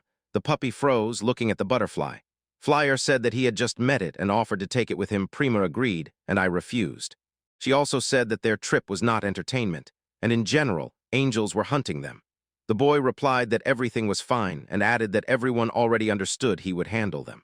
The girl called him a fool and added that that angel was low-ranking, 12th, and without a doubt it was very likely that now higher-ranking angels would come for their souls. Prima called her evil. The boy replied that the girl was just jealous of this puppy, and I firmly said that in any case they could not afford to take him with them and said to return him. She also added that, if the rumors are true, this is where the lands of the giant wolves are located, and warned that they really love to devour people. The girl said, "Who knows, maybe this cute puppy is a cub of these wolves." The puppy bared its fangs and began to growl. The puppy suddenly started barking at Isher and scared her. The boy explained that it barked because she said offensive things about him. The girl said that she only said that they have no right to tame someone they cannot take care of. After that, she admitted that she did the same, gritting her teeth. A giant wolf jumped out from the bushes behind, growling and already widely opening its jaws to bite. Everyone was filled with surprise and fear. The main character shouted not to panic and was already about to act when suddenly he noticed something flash past. The wolf's jaws. The boy was scared for him, thinking he would be eaten, but the puppy suddenly shone right before his eyes and began to grow. Before their eyes, the little puppy turned into a giant fiery dog with a terrifying smile, and the boy simply could not believe his eyes. The dog bit the giant wolf's throat with its fangs. The main character could not believe his eyes and asked the girl if the dog was burning, to which she replied that it could not be. Prima exclaimed that this is a sacred animal, the fiery dog Amaterasu, and added that there are beings who can control the 8 elements of their world, and he is one of them. The fiery dog, with a smile, covered the defeated giant wolf lying on the ground with earth. The dog barked friendly and, turning back into a puppy, jumped into the boy's arms. The princess said with admiration that this is incredible, adding that meeting him is fate and nothing else. The young man and Prima began persuading Afasher to take the puppy with him, insisting that it would be useful in battle and promising to take good care of it. The girl agreed and looked at the puppy. She leaned down and sincerely thanked the puppy for the rescue, noticing that it was his barking that warned them of the danger. She smiled, admitted that she had underestimated him, added that he had already become a true friend to them, extended her hand to him, and asked him to continue taking care of them. But unexpectedly for everyone, the cute puppy, without thinking, bit her hand to the blood, screamed. The dog became hostile to her. Raphael, smiling, hums a song to himself as he walks down the dark corridor. He knocked on the door and someone asked who was coming. The man entered and apologetically asked if he was disturbing, to which the figure on the stairs, who was placing books on the shelves, asked how he could help. The apostle said he had one request and immediately explained. He wanted him to go and, so to speak, look after one surviving shaman. He recalled that Marcial, the 8th apostle, played an important role during that great battle with the shamans. The figure who returned the books to their place turned around and asked about the shamans. Marcel puts the book on the shelf and says he hasn't heard about shamans for a long time, and Raphael stands in the doorway smiling. Books flew everywhere when the boy jumped on the ladder near the bookshelf and shouted, "Count on me." He did a somersault in the air and landed in front of the young man, proclaiming that they, angels of lower ranks for the sake of the apostles, would go through both fire and water. Books fell on his hands and head, stacking into neat columns, after which Marcel said he would carry out this order flawlessly as an angel of the 8th rank. Smiling, Raphael said that he remains as devoted as always, looked at the boy who was spinning around, and asked if he wasn't tired of moving all the time. The young man replied no. The apostle said that the shaman is already heading to the kingdom of the blue sapphire, and added that he is in a hurry. Marcio spun on the spot, shouted that he was going immediately, and rushed forward. The angel 8th rank, completely confident in himself, broke out through the window, breaking it, and flew to carry out the order. Raphael was left alone and thought that this boy destroyed an astonishing number of shamans in that battle, so he would probably return with a considerable amount of information. The apostle adjusted his glasses and thought that since he did not participate in the battle with the shamans, everything must be fair, and he still had a lot to prepare. The main character said that he was lucky today he got them dinner and added that they would eat shashlik from a large snake. The girls looked ahead in amazement. The boy looked at them and asked if something was wrong. On the ground lay a huge carcass of a snake-like creature. "I swear," I said, "this is not just a snake but a snake dragon, and to oppose these magical creatures, the royal family created a special squad." The young man looked at the puppy and said that this animal did not seem so troublesome to them. The puppy barked. Prima looked at them and said that even one flash would be enough for her protection, and the dark-haired girl indignantly cut in that there was a silent agreement between her and the princess. Evening soup is cooking on the fire. The boy gave the puppy a piece of meat, saying that the soup would wait a little longer and wondered where the girls had gone. The puppy happily began to eat the meat, which was bigger than it. The main character also noticed. There is not enough firewood, and at this pace, the snake soup will run out before it is ready. On a tree branch, someone in a black cloak and hood stands and intently watches that boy, while in their camp lies a huge skeleton of a snake dragon. The figure watches them from afar and thinks that this is exactly the place from which no one will notice him. The figure also thought that the young man was a fool. Despite being pursued, he prepared so calmly, suspecting nothing. She pulled out a tube and thought she would finally kill him. She aimed the tube at that man, a silent weapon, only a few millimeters thick and filled inside with poison needles. The man realized he was doomed and soon died. Sitting high in the tree, the figure shot a poisonous needle at the unsuspecting boy, believing that no matter how strong he was, he would not be able to defend himself from an attack from an unexpected side. The needle almost touched the boy's neck. The silhouette noticed that she perfectly caught the moment, but suddenly he easily grabbed the needle with 2 fingers. The silhouette was surprised. He asked if anyone was there. The figure could not believe that these were his reflexes, and this was not part of her plans at all, so she had to escape as quickly as possible. The young man licked his fingers and realized that the needle was poisoned. But as soon as the figure rushed to flee, the main hero suddenly appeared nearby and asked if it was an angel. The one who was running away froze in shock. He showed the needle and asked why she was aiming at him. He was a guard. It would be more logical to aim directly at the princess. And meanwhile, the figure snarled and swung her clawed hand at him. The attempt to strike failed. He dodged, and a thought flashed through his mind. This hand is like a wild animal, and the figure itself did not even come close to that angel.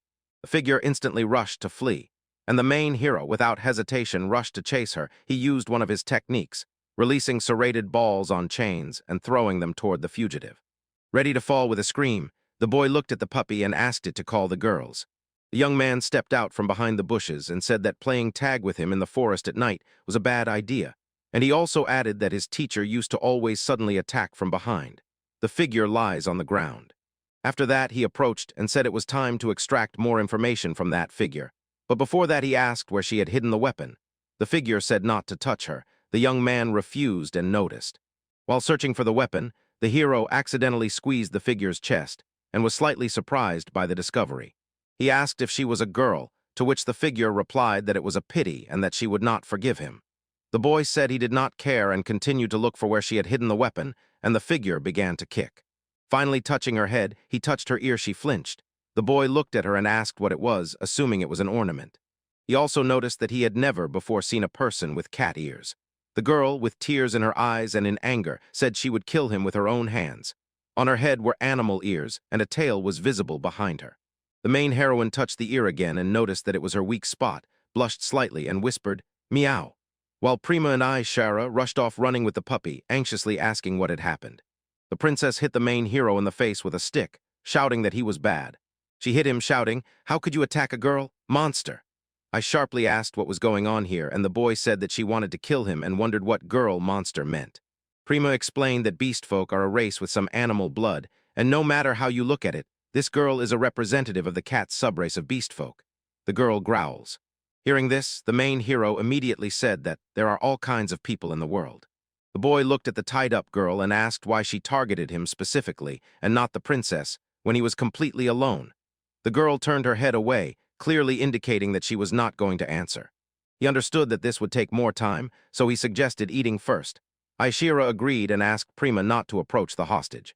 The soup was ready. He held a piece of meat on a skewer, brought it under her nose, teased with the smell, and then asked if she wanted to talk.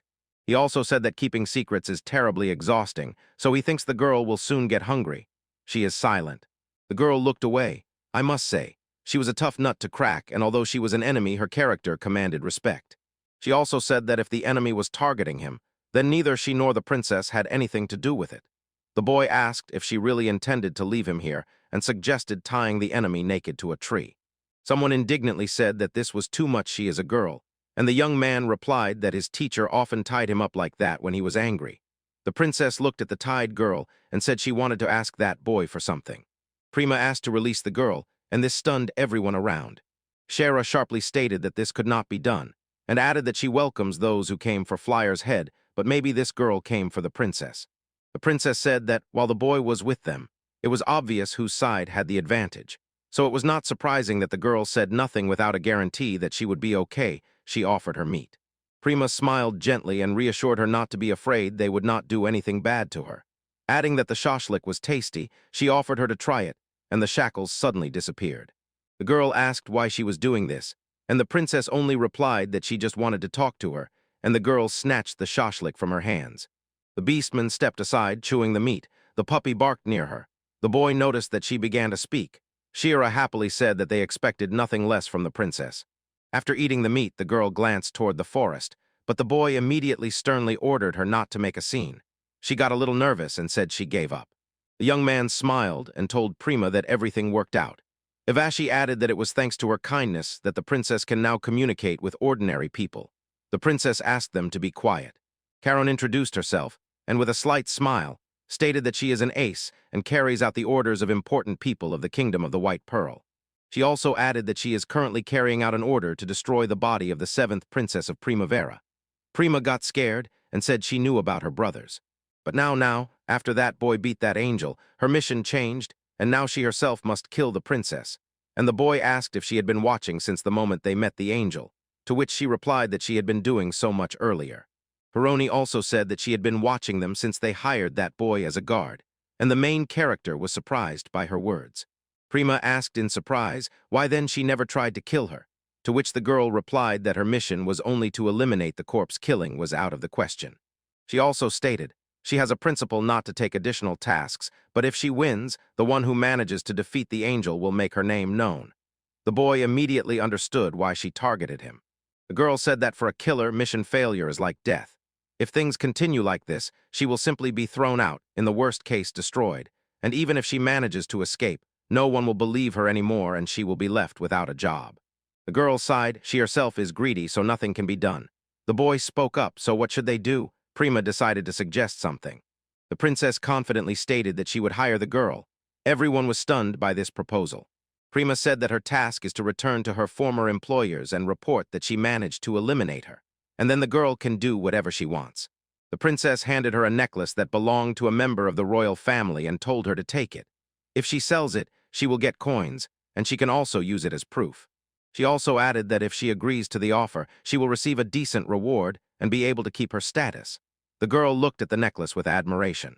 After a few minutes of thought, she took the necklace from her hands and said she would take the order, and Prima smiled happily and added that it was wonderful. Fleur and Avashi again showered the princess with praise for her plan to distract the enemy who came to kill them. The dark-haired girl said something again and blushed with shame, and Prima, tired of the noise, asked them to be quiet. Hearing this conversation, Corona sharply asked the princess, "Are you a bitch?"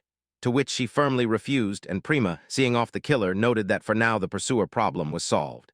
She also said that they only had to reach the kingdom of the blue sapphire, and added that she relied on their protection. Ivashi agreed. The young man thought that there was very little left to the kingdom. Watching the girls happily chasing each other, he thought that his journey with them was about to end.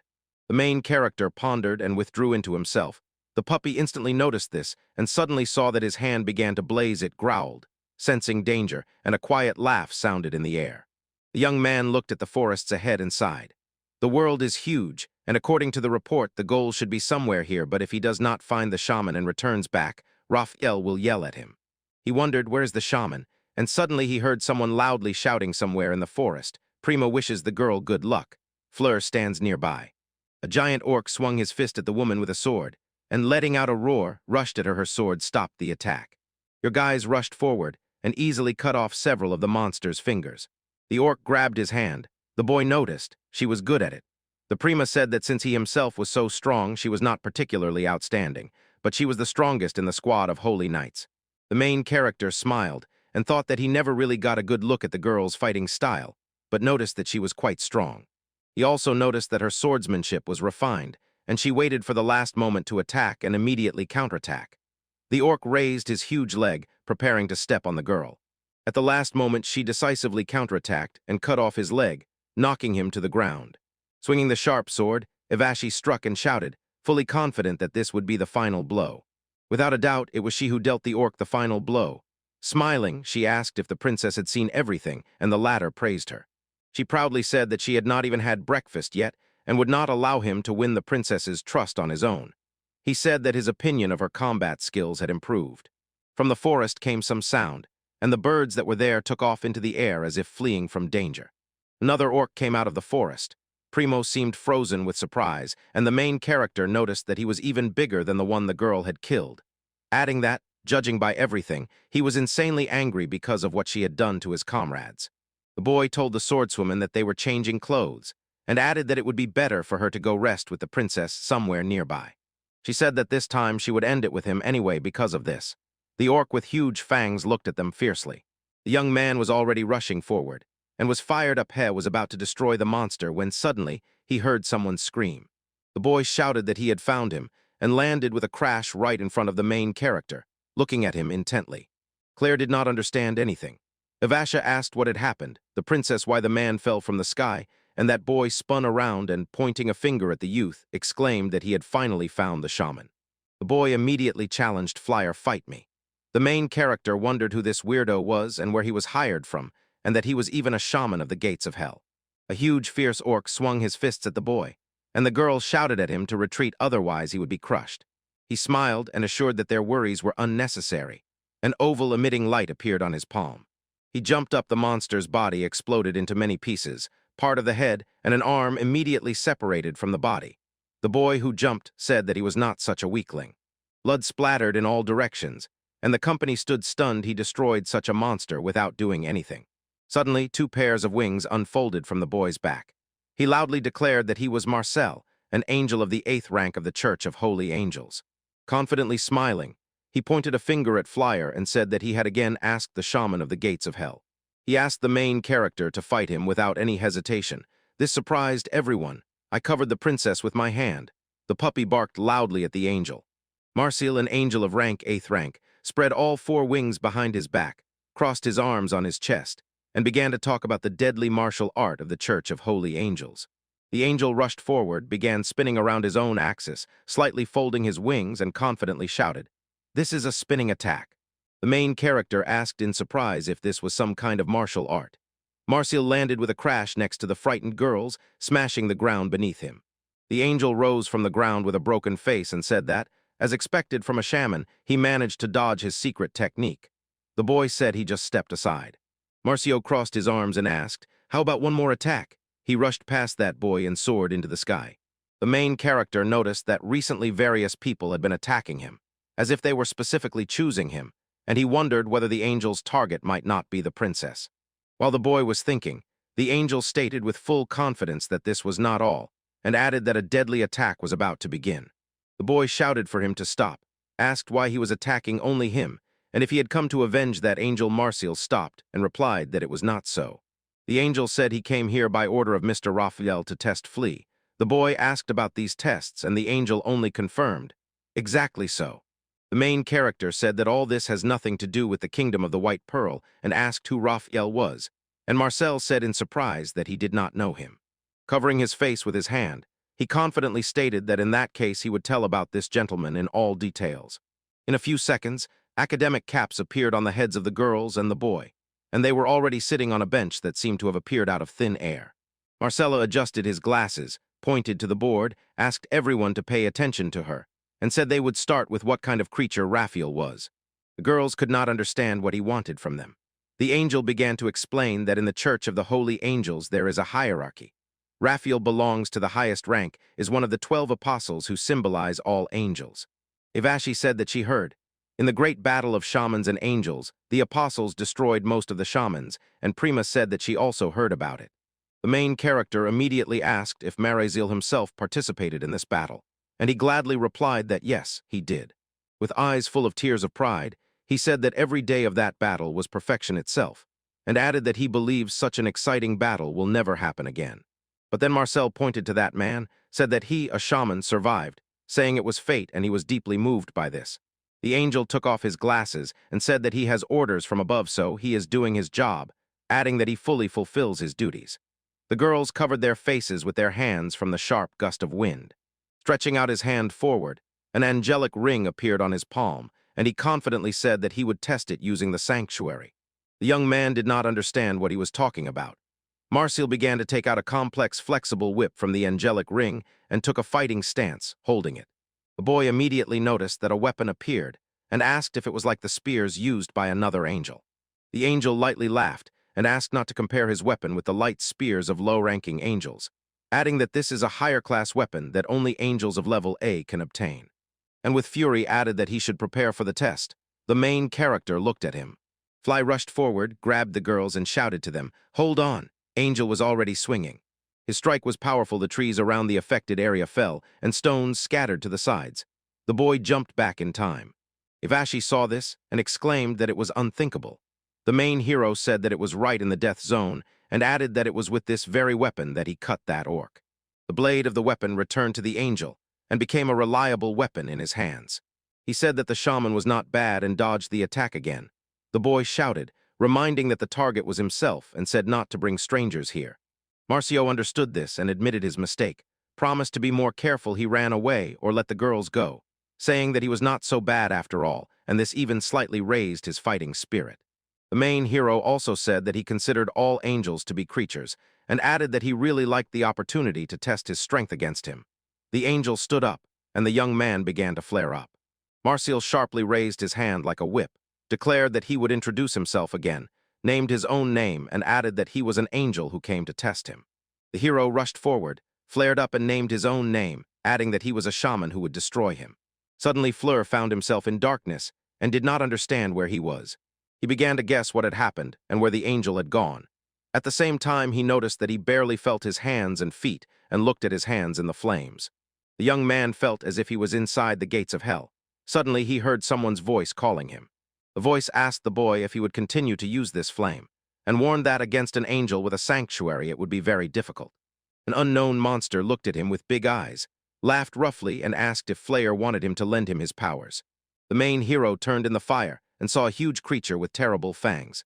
Suddenly, a huge fiery bird appeared before the main heroes. It declared that they had finally met and introduced itself as Kagetsuchi. He looked at that boy with a fierce gaze and said that he was the Lord of Demons, the first fire of hell. The bird spread its wings and said that it was quite understandable what he thought. Fighting an angel with a sanctuary is a real problem, and added that he would allow him to borrow his special power. His watchful gaze fell on the boy, and offering him to sign a contract after which he would become stronger, he asked if he agreed. Without hesitating for a second, the main hero refused and added that he was fine with that. The bird did not expect this. The boy asked if he was the cause of the darkness, and if so, asked him to release him from here as soon as possible, adding that people were waiting for him. The bird began to stop him. Kagetsuchi got angry and asked why he was standing so calmly, added that he should be scared. He was just offering to strengthen the flame, and the boy replied that he was already strong enough. The bird called Fleur a fool and added that his fire was worse than the wick of the weakest flame. The boy thought that he was already boring. The Lord of Hell added that if the boy deepened his understanding of fire, his flame could become stronger than it was now, and clarified that no conditions were needed for the contract. The young man looked at him, said that he suspected him, and asked what he was planning.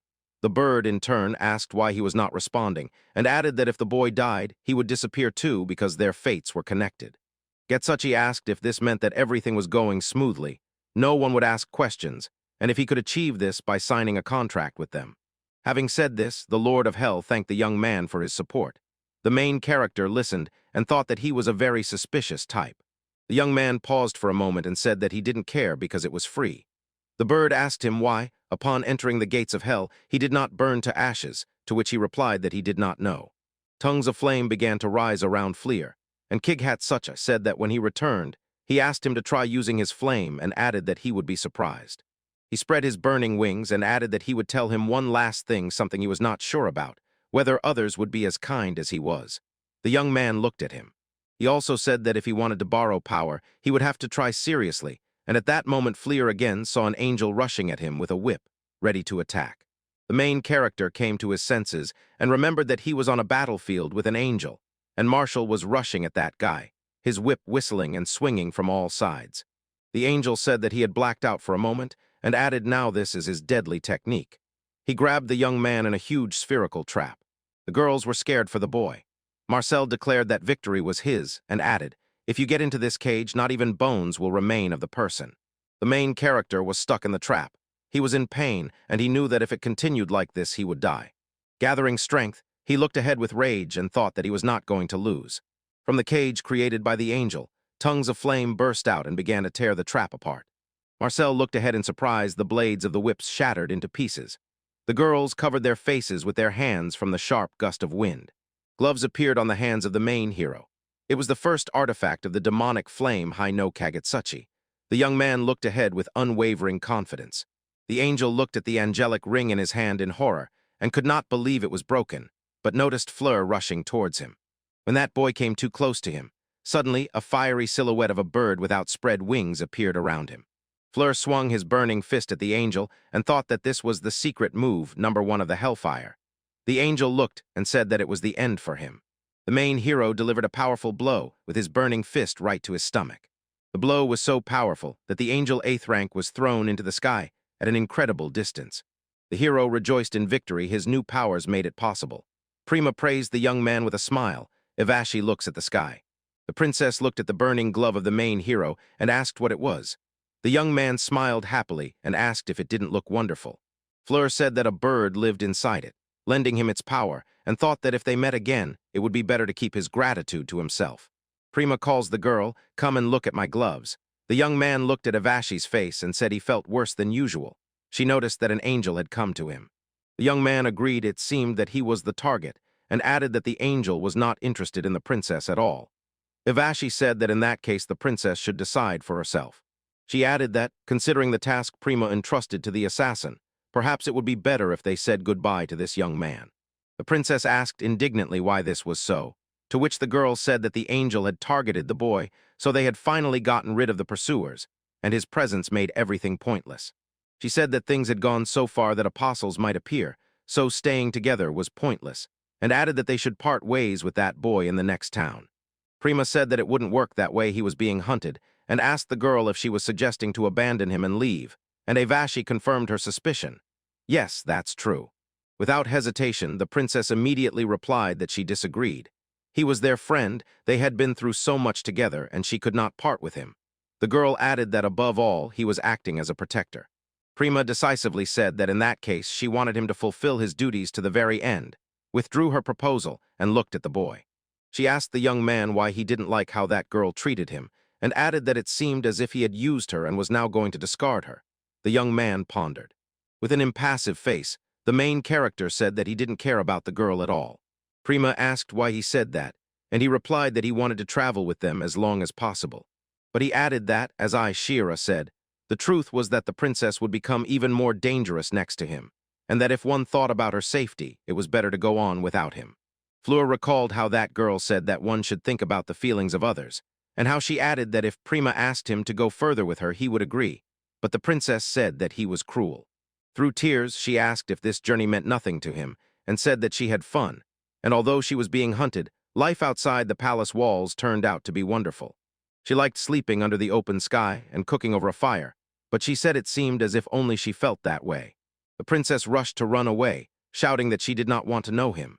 Ivashi told him to run after her and added that for now he must stay with them until they reach the port city, where everything will be decided. Flyer asked what he said wrong. The girl said that he said everything correctly and sincerely thanked him for putting the princess's safety first. After that, they headed to the city, dealing with monsters along the way. The boy and the girl defeated the monster, but all this time Primo was in a depressed mood, and an unpleasant atmosphere accompanied them on the road. In such a mood, they reached the port city, and Ivashi said that they had arrived. Before their eyes stretched the sea with a beach, and a little further the city, Prima and Flyer were delighted with what they saw. The boy asked what that strange smell was, and the princess replied, "It smells like seawater, that means it is the smell of the sea."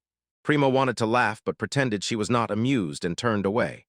I asked, and she said that the appointed meeting time was near and added that it was worth waiting here a little. The woman sat on the barrels, said she was here, spun the barrels and asked if this was the princess she had written about, then stopped drinking alcohol from the bottle. Faxi was glad to see her. Prima asked who she was. Elizabeth said she was the vice admiral of the Sea Patrol, captain of a military ship, and that they had agreed to meet. Ivashi asked if she was drunk again, as always, and thanked her for agreeing. Elizabeth put her hand on her shoulder and gently said that everything was fine, take her safe and sound. To meet her, Prima said that it was mutual. Elizabeth approached the boy and asked the swordswoman who he was. Fleur greeted her, calling her grandmother, then said he was rude, and suddenly the woman grabbed him.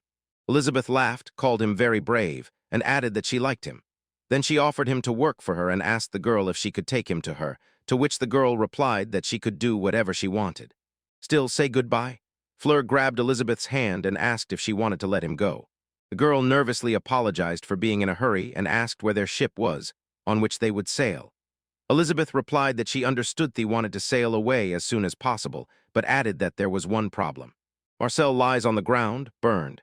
Someone says that he was badly beaten and adds that this is the complete opposite of their angelic sanctuaries, and thanks to him he received the data. Raphael smiled eerily, looked at the angel, and said that it seemed his time had come to test the shaman. People are relaxing on the beach, playing volleyball, sunbathing under the scorching sun, and someone is doing their business selling various treats. The water hits the sand. Flyer gazes into the distance and says that wherever you look there is so much around that he sees for the first time in his life. But some things impress him the most. The thing that impressed him the most was the endless sea. Noticed that the opposite shore was not visible at all, and said that the lake in his village was incomparable to this. The puppy barked joyfully and jumped into the water. He tried the water for taste and surprisingly realized it was really salty. Fleur splashed into the water and lay on his back, thinking that he had never seen so much in the world, and now he was happy. The boy noticed that the puppy became even sadder, asked what was wrong with him, and if he was hungry, added that he himself was also hungry and would like to try something from the stall, but he had no money and suddenly someone called him. The hero turned around and saw the princess and her guard in swimsuits. Prima was a little embarrassed, and Avashi asked where he had gotten ahead of them. The boy was delighted to see them and thought that they had finally arrived. A few hours ago, Avashi, outraged, asked why they could not set off right now. Elizabeth said that the Marines had docked the ship in this city to replenish supplies, and according to the plan, the princess was supposed to blend in with the crew and get on board, because it was an unofficial migration to the kingdom. She added that the loading of supplies would be completed tomorrow morning, so the stop would last one day, and suggested looking at the sights and relaxing after the journey. The main character picked up the puppy in his arms and, smiling, said that they were going to eat. Flyer asked the girls for money, noting that the food stall smelled incredibly delicious. Aishara said that he was not on vacation and added that he was still a guard and could not relax. The girl also asked the boy if he wanted to say something, and the young man did not understand what she was talking about and asked again what it was about. She sharply pointed at the princess in a swimsuit and asked if he felt nothing seeing Prima like that, and added that usually shy princess had finally put on a swimsuit. The girl said that she herself was barely holding back from starting to flirt with the princess. Prima got angry. The boy thought he was seeing her outrage for the last time, and he felt relieved. Prima, to calm the girl sitting on her head, apologized to him and begged him not to get tense, adding that he might not react. She was holding a stick in her hand. She added that since this was their last meeting, she decided to wear something bolder, but admitted that she had overdone it a little. The main heroine smiled and said that nothing like that had happened, adding that it suited her very well and that she looked wonderful. Avashi, overwhelmed with anger, attacked him with insults and threw accusations in his face that he had taken advantage of the situation and decided to flirt with Prima. The boy was clearly surprised. He had not even thought of such a thing. The main character suggested to the princess not to waste time to go have fun. The girl smiled and agreed. At the sea, the company played ball and had fun until evening. I quietly watched them. The boy sits on the sand, strokes a puppy, and says that today they played well, adding that he was able to enjoy the fish and fully feel the sea. He added that for some time he and the puppy would travel only with him. Someone approached from behind and called out to him. The young man noticed Prima and asked where I was, and she replied that she and Elizabeth were planning the next morning, so she decided to stay with him for now being alone was dangerous. The princess smiled and asked if she could sit next to him. He agreed. She sat on the sand next to him and, smiling, said that she had fun today, adding that maybe it was the happiest day of their entire journey. According to Flyer, it was good that the last memories would be good and the angels would no longer hunt her. She agreed and asked about his journey, whether it was already over. The boy said that it was not the end yet, added that he could not stop such a journey, and noted that he intended to see the whole world. He also added that someday he plans to visit the kingdom of the blue sapphire and suggested having fun there together again. The girl suddenly stood up. The main character looked at the girl of flesh and blood and called her. Prima clenched the hem of her dress and said that she needed to tell him something. The main character glanced at her and asked what exactly she wanted to tell him. Prima blushed slightly. By the sound of the sea, she whispered that she wants to continue traveling with him as before, and asked how he would react to that. He looked at her, She turned away and whispered that she is living a full life for the first time, whereas before she was always in the castle, and compared herself to a bird in a cage. Prima said that every day she dressed as she was told and behaved as she was told. People praised her and cared for her, but only because she was a princess. She looked at the moon and whispered that no one had ever truly tried to see her. The girl said that it all started with the struggle for the throne and added that it gave her a chance to shed her princess title. She began to think that she could live like an ordinary person. She added that after shedding her royal title, she turned out to be just a girl who knows nothing about the world and is completely helpless, and recalled how Avashi protected her. Prima realized that she had been naive and frivolous, and it was then that someone appeared before the princess filled with sorrow and repentance. Prima said that she met him and smiled. He was always an optimist and carefree, sometimes under pressure, but always stayed by her side. She also noticed that he was always so sincere, truly free, and looked very happy. Watching how he enjoyed life with all his heart, she envied him and wanted to be like him. Prima recalled how he joyfully ate treats from the stalls. The girl pressed her hands to her heart. Tears ran down her cheeks, but the princess smiled and said that she wants to travel together and see the whole world with him. Prima added that when she is with him, she feels like she can be her true self, and with tears in her eyes, said that she wants to continue sharing the joys of life with him. Prima stands before him in tears and begs him to allow her to be near. The puppy is sleeping.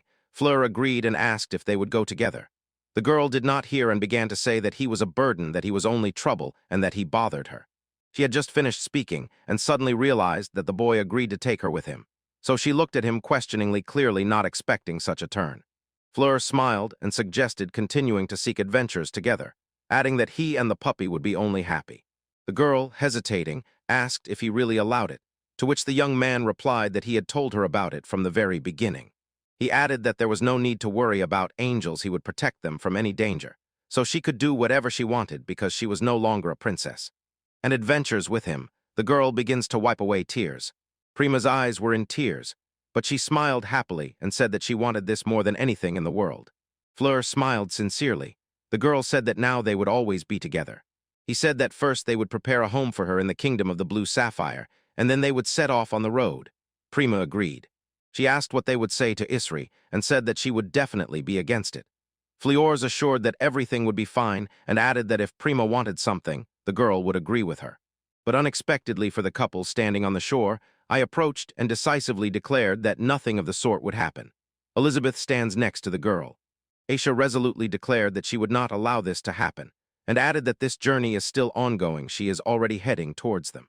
The girl added that the journey continues because the princess had to flee abroad, they wanted to kill her, and she could not believe that they were ready to forget everything for the sake of adventure.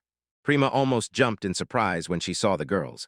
Elizabeth said that Ishura was worried, so she was left alone with that boy, and because of this, preparation for tomorrow morning became impossible. I definitely noticed that her worries were not in vain, and sharply called out to the main character.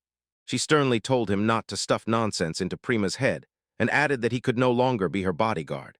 The princess stood before the young man and boldly said that it was her idea, and Flyer sharply replied that the girl was not her property. Pushing Prima aside, he continued, saying that he understood Aisha, she cherishes the princess to madness. But he said that forcing her to live was a bad idea. Flyer added that life is one and it must be lived truly, and advised her to be simpler, and she looked at him with fury. He added that if angels scare her, she should not worry, he will defeat them, but she interrupted him. I said that there was no point in continuing the conversation. She rushed at him, and he staggered. As soon as she swung her hand again to attack, she said that she recognized his strength. The boy was surprised. She resolutely said that as long as there is the slightest chance that the princess will be in danger, she will not allow him to travel with Prima, but if he still intends to go with her. The boy was surprised. I resolutely declared that he would only pass over her dead body. She struck him in the stomach with all her might, and he flew back. The boy stumbled. Prima shouted at them, already beginning to worry. Elizabeth tries to calm her down. The princess asks them to step away from each other. Flyer dodges the girl's sword attacks and asks her to stop. Aisha said that, as he spoke, the princess was very dear to her. The boy dodged the attack. The girl added that if for her safety it was necessary to make her hate her, so be it, but she wants to fulfill Prima's dreams. But she was failing. Forward to him, the young man was surprised by her words. She asked him to swear that he would protect Prima to the very end with all his might, and that she would never be unhappy. She pressed her sword to him and tearfully asked him to swear. Elizabeth looked at them and said that it seemed the girl was ready for such a turn of events. She swung her sword again at the boy, demanding that he swear. The main character grabbed the blade of the sword and stopped the attack. They froze for a moment. Flyer looked at her confidently and said he swore to protect Prima at any cost. The sword cut his hand and she looks at him. I sincerely thank the man who threw down her sword and headed to the princess who was standing nearby. She admitted that, even knowing about her desire, she was going to limit her because she lacked the strength to protect her. She had failed as a guardian, and added that she no longer had the right to stay with her. Prima looked at her and quietly asked if she remembered how they ran away together. The princess reminded her of that day, when she was the first to realize that she was in danger, and led her out of the palace, saved her life. She also noted that Shara even had to give up the title, Holy Knight, but still swore loyalty to her and asked, if she does not have the right to be beside her, then who does? The princess smiled happily and took the girl by the hand, saying that there is no and will be no more reliable sword for her than this girl. Continuing, she said that she would continue to rely on her, and the sheriff began to cry and said that she could bow to her as much as she wanted, because she would always stand beside her like a faithful sword, and wanted to add something else. After the tears, she began licking the princess's hands and said that she would always be near like a faithful dog. Because of this, the princess screamed in complete horror. The boy realized that the girl had ruined everything. Prima, in horror and rage, began asking the young man to kill her, and Elizabeth smiled and said that it seemed everything was already decided. Prima hits a Shara. Elizabeth told everyone to go to sleep and added that they had already finished loading supplies onto the ship and would sail to the kingdom of the Blue Sapphire tomorrow. Leia Bate opened the box, apologizing for its weight, and said that while they were on the open sea, everything would be fine. But as soon as they entered the port of Blue Sapphire, they would have to hide again. Shara looked out of the box indignantly and asked if it was really necessary to put them in one box. She clearly hinted that it was hot there. Flyer got tangled in the hem of the princess's dress and asked if it was already night. Prima blushed, trying to stop that boy. Elizabeth said that since they were going to enter the kingdom illegally, they needed to minimize the risk of being noticed, and suggested inspecting the surroundings. Looking overboard, they saw the beautiful surface of the sea and a ship sailing nearby, and the main character and Prima fixed their gaze on the water and exclaimed that it was incredible. The princess smiled and said that the wind was so pleasant.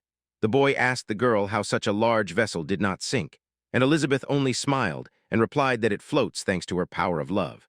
The young man said in surprise that that was good because he clearly did not understand what it was about. The girl asked Isaru if she would still give it to her, to which she replied that it would not work.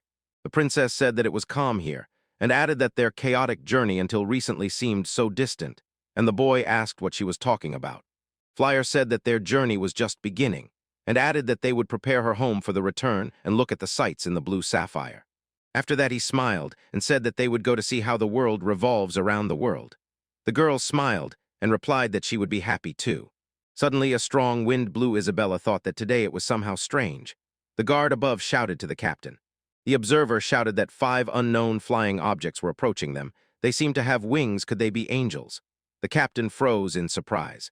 The captain shouted, "Angels are attacking us." Several angels were already rushing straight to the ships. The woman gave the order to prepare for a counterattack, and added that the angel was targeting the princess and her companions to show them the power of the Blue Sapphire Sea Patrol. In a cold, emotionless voice, they said that the target was detected. Confirming the information, they announced the target, princess and shaman, and then several times began repeating the word destruction. Emotionless angels, armed differently, were already preparing to strike and destroy their targets. Frill noticed that he had seen them somewhere before. The woman said that these were mass-produced angels, second-rate killer soldiers of the Church of the Holy Angels. The boy noted that they were too calm and that Ashara was very afraid of angels. The girl was outraged. Elizabeth said that they were not calm. The woman said that although they were mass-produced, angels remain angels and, apologizing, asked to prepare for the worst. The captain's subordinates announced that the cannons were ready. Elizabeth commanded to open fire. The cannons thundered. The angels easily repelled the attack with their shield. The sailors shouted that it was a shield made of light spears and quickly reloaded the guns. The woman ordered not to stop and to keep shooting, adding that the angels are weak in a long, exhausting fight. One of the angels suddenly attacked the ship, destroying one of the cannons. The sailors shouted about an attack on the escort ship and added that it was aiming at the artillery. They told the captain that the target was too agile and they could not aim. The woman ordered not to panic, to act according to the tactics of fighting angels, and told the girl to take Prima away. She saw a boy walking towards the angels, asked if he wanted to die, and ordered him to leave it to the professionals. Meanwhile, the angels began to transform into monsters and entered combat mode. The angels incessantly repeated words of destruction. The woman wanted to stop him. He put together 2 fingers and pointed them at the sky. By his will, a huge fiery sphere appeared, larger than the ship, directed straight at the angels and rushed forward, sweeping them off the face of the earth. The captain and her crew froze in shock at the sight of what had happened. The main character said he had gone too far and added that he wanted to shoot them one by one. The glove appeared again on his hand, and flames rose around him. He said that thanks to Heinokagyuzusai his power had increased and reminded that, as the bird said, the power of his fire could grow and grow. Prima said it was him. I said that such a level no longer surprised them. Elizabeth was in shock. The main character stands in the flames, a burning glove on his hand. The angels burn and slowly fall down. The captain and her crew froze in admiration. Looking at that fiery power that scattered the enemies in the sky, the woman said that it surprised them. He waved his hand at them, as if saying that it was all over. Elizabeth, however, stated that he was a shaman of the gates of hell, destroyed 1,000 years ago, and was surprised that he survived even in that era. Ishara said that she really said he could destroy everything, to which the woman, outraged, replied that no one would take it seriously and added that she thought it was a joke. She asked if it was a devilish artifact. The sailor, as if guessing, replied that it seemed she knew about angels and shamans and added, "Didn't you say that all this was some kind of fairy tale?" Someone was watching him. Suddenly, someone appeared behind the boy and said that it was all because of the fallen angel in the kingdom of the blue sapphire. His people knew much more than the inhabitants of other countries. He also added that, as expected, mass-produced angels were useless, but he still managed to see the demonic artifact again and greet the shaman. Raphael introduced himself and said that he was one of the 12 apostles of the Church of the Holy Angels. The sailors could not understand where he came from. I blocked the princess's path and shouted at her to duck. She thought she knew. Stronger enemies would probably follow them, but she could not believe that Floor did not notice the enemy right under his nose. Lisbeth said that it was a great honor for them. The apostle himself honored them with his presence and asked what they had done to deserve such an honor. The apostle replied that it was nothing special, just killing time. He waved it off. He did not care about them and added that he came to the shaman and asked them not to get in the way. The woman said that would not happen, and they aimed their weapons at him. Elizabeth decisively stated that this was her sea and her ship, and this man was her important guest, and she and the crew aimed their weapons at him. She asked for the harassment to stop. Raphael said he was afraid and added that fallen angels were hiding behind the kingdom. He stood up and added that the exiled angels could at least encourage them. But the woman sharply replied that they were not going to stand and wait until they were killed. The captain ordered the sailors to open fire from all the cannons, and a hostile smile appeared on his lips as he watched the bullets flying. But suddenly all the bullets seemed to slow down. Raphael smiled, said it was brave, touched a bullet with his finger, and added that in a few hundred years people had invented much more interesting weapons. He added that this weapon was useless against angels. The apostle glared fiercely at them, touched a bullet, said he was returning it, and the bullets immediately flew back. The bullets flew back and hit the sailors and the captain's wife, who, gritting her teeth, began to cover herself with her hands. She fell to her knees and grabbed her side. The young man shouted "grandmother" and rushed to her. She whispered through the pain not to call her that. The boy looked at her. On the ship's deck, people lay clutching their wounds, and Raphael approached Flyer and said he was done with the commoners and was now ready to deal with that man. The apostle noticed the girls and asked if she was by any chance the 7th princess of the kingdom of the White Pearl, adding that the request to kill her had been postponed and that he would deal with her himself in due time. Hearing this, the puppy again turned into a huge fiery dog and rushed straight at the apostle, intending to attack him. Raphael looked and noticed that it was a sacred beast, and this interested him. He stretched out his hand and said the same thing he had already said. The boy shouted for it to stop. The dog felt hellish pain. Raphael said it was nothing special. He deflected the dog's attack and pushed it back, and the young man caught it in his arms. It was a steaming puppy again. The apostle clapped his hands and said the reaction was good, as in the report, adding that he was glad finally someone was before him whom he could probably test. The young man looked at him. Raphael steamed his wings and called him by name, called himself the Windy One, and asked not to give up so quickly. The main character got angry and shouted at Ishura and Prima to take care of the others, and Prima, with tears in her eyes, began to tend to the wounded puppy. Raphael looked at the main character and said that he had a rare opportunity, after which he asked if he wanted to ask him something. The apostle spread his wings and asked if he wanted to learn about his demonic artifact or about the gates of hell, to which the boy, around whom flames flickered, said he was not interested. Prima and Ishura helped the wounded. Flyer confidently said that as long as he had the flame with which he could ignite it, he was satisfied with everything. He pointed at him with 2 fingers. The main character used his technique and fired a magical fire projectile at him. The apostle clapped his hands and asked what exactly he did not understand. Clapping his hands again, a protective field called Vintro Vals appeared around the angel, which said that his so-called flame was just a spark to him, and the young man was surprised. Breaking through the fire projectile, he said that from the very beginning angels were born to resist the hellish flame. He stretched out his hand and aimed his technique at him. The boy clenched his teeth. The main character was hit so powerfully that he was thrown quite a distance. Debris broke parts of the ships, and the girls became worried. Fleur was stunned by a sudden powerful gust of wind. A wild pain pierced him from the blow, and a sailor approached to ask if he was okay. The man shouted loudly at them not to come closer, it was dangerous here, and ordered to run to the main ship. The sailors agreed.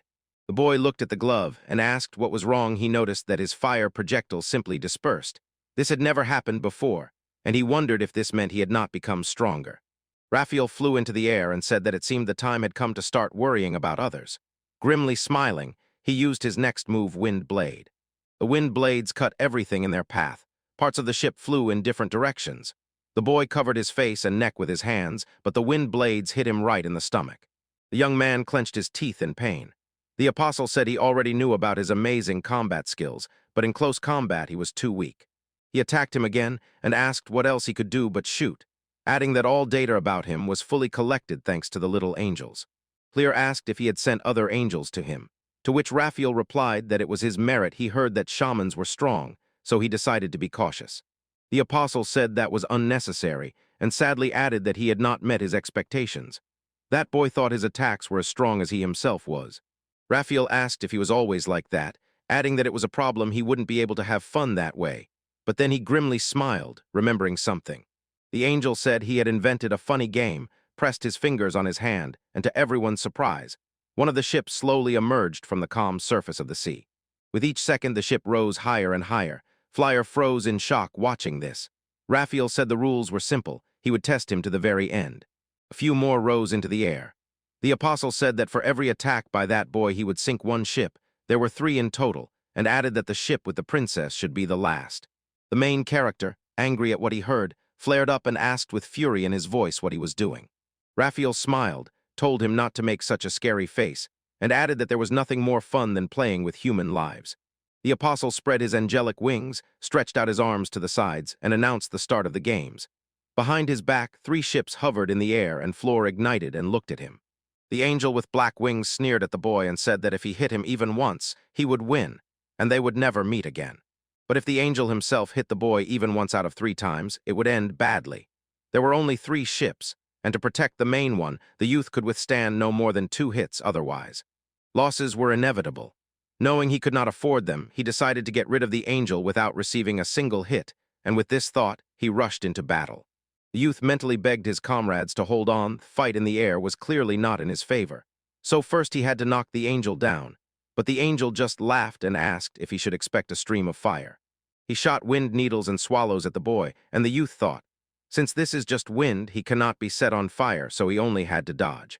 The boy thought that the angel controlled the wind with his hands, so even if the opponent was heavy, by figuring out his tricks, there was a chance to win, but the winged one himself understood these thoughts.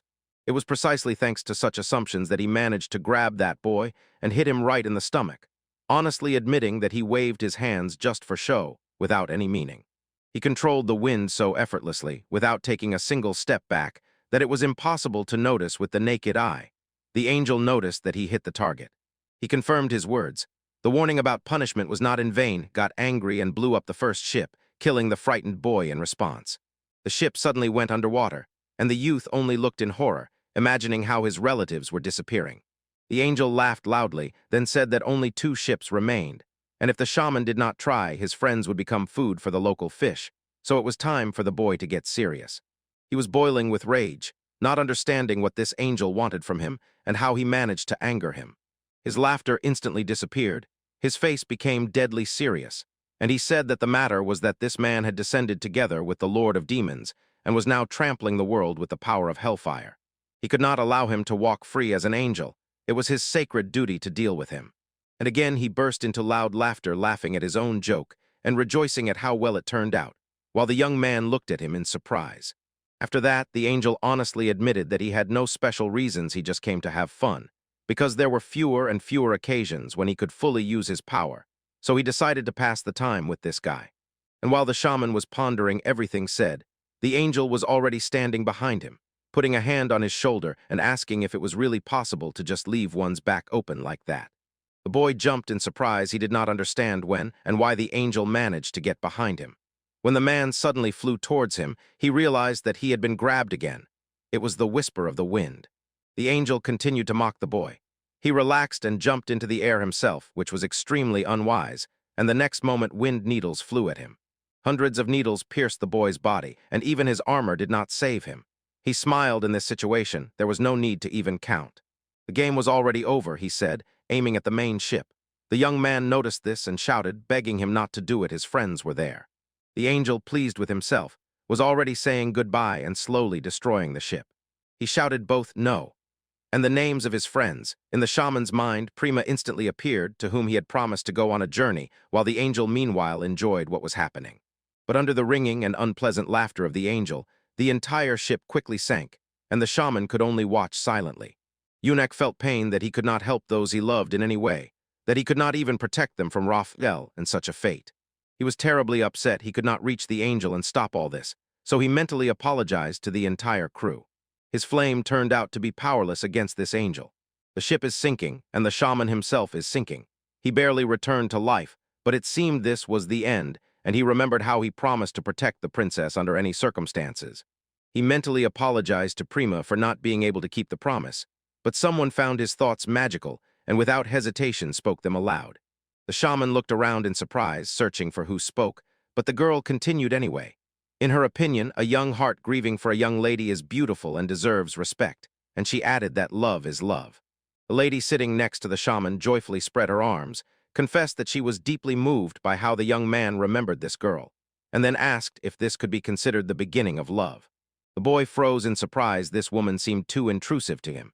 He did not want to offend her and asked with interest who she was, but such an address clearly angered her.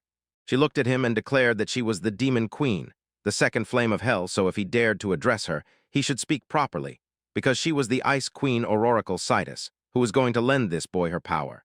When the shaman asked if she was friends with the roasted rooster, her face twisted. She admitted that if she could, she would cut all ties with him, and added that everyone in their company except her was simply rude and ill-mannered. The shaman seemed to her a good person, so she sincerely promised to help and not spare anything for his sake. But he only thanked her and said that her intentions were enough for him. This impressed her. He admitted that he fought Raphael from afar. The flame did not reach him, no matter how strong the fire became. If the enemy could not be struck, it simply made no sense, and Aurora just said that the shaman was a fool. Because her flame is the best, and if he understands it and learns to control it, he will never lose to such a bird. The boy was surrounded by tongues of flame, and the Ice Queen explained that the glow of his pure love would soothe her as thanks for such generosity, so she would give him her second hellish flame. Pointing with her finger, she said that the boy was still alive and hoped that he could do something else. She would give him another chance with the power of love. The shaman himself was filled with determination and cast aside his doubts. Fragments of ships floated on the water's surface, and Raphael sat on one of them, clearly upset. He had placed great hopes on the shaman gate of hell, but it turned out that was all. He was stunned by how such a company managed to corner them. Gathering his thoughts, the angel stood up and was about to return. He had to report to Aldebaran, but suddenly he noticed something interesting. His body trembled, his teeth nearly chattered from the cold, but he could not understand what was happening at all. He felt that something had happened, but suddenly the water behind him flared up, and when he turned and saw it, his eyes widened in shock. Out of nowhere, the whole sea suddenly began to freeze, and the ice floes looked like tongues of frozen flame. Steam came from the angel's mouth. It was clear that the air had sharply cooled. Raphael froze. He did not understand what was happening. It was simply impossible.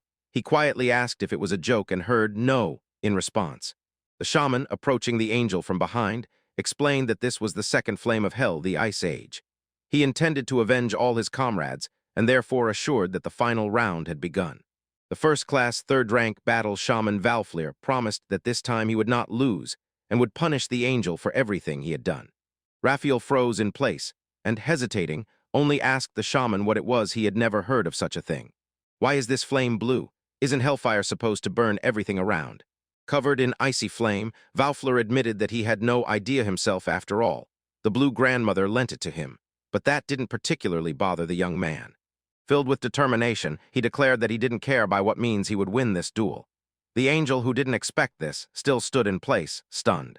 But he quickly realized that standing still was not an option, rose into the sky, and confidently said that the point was that the blue flame simply freezes everything, nothing more, nothing less. The angel was not ready to continue the fight, so he said that there was enough entertainment for today, and it was time for him to return.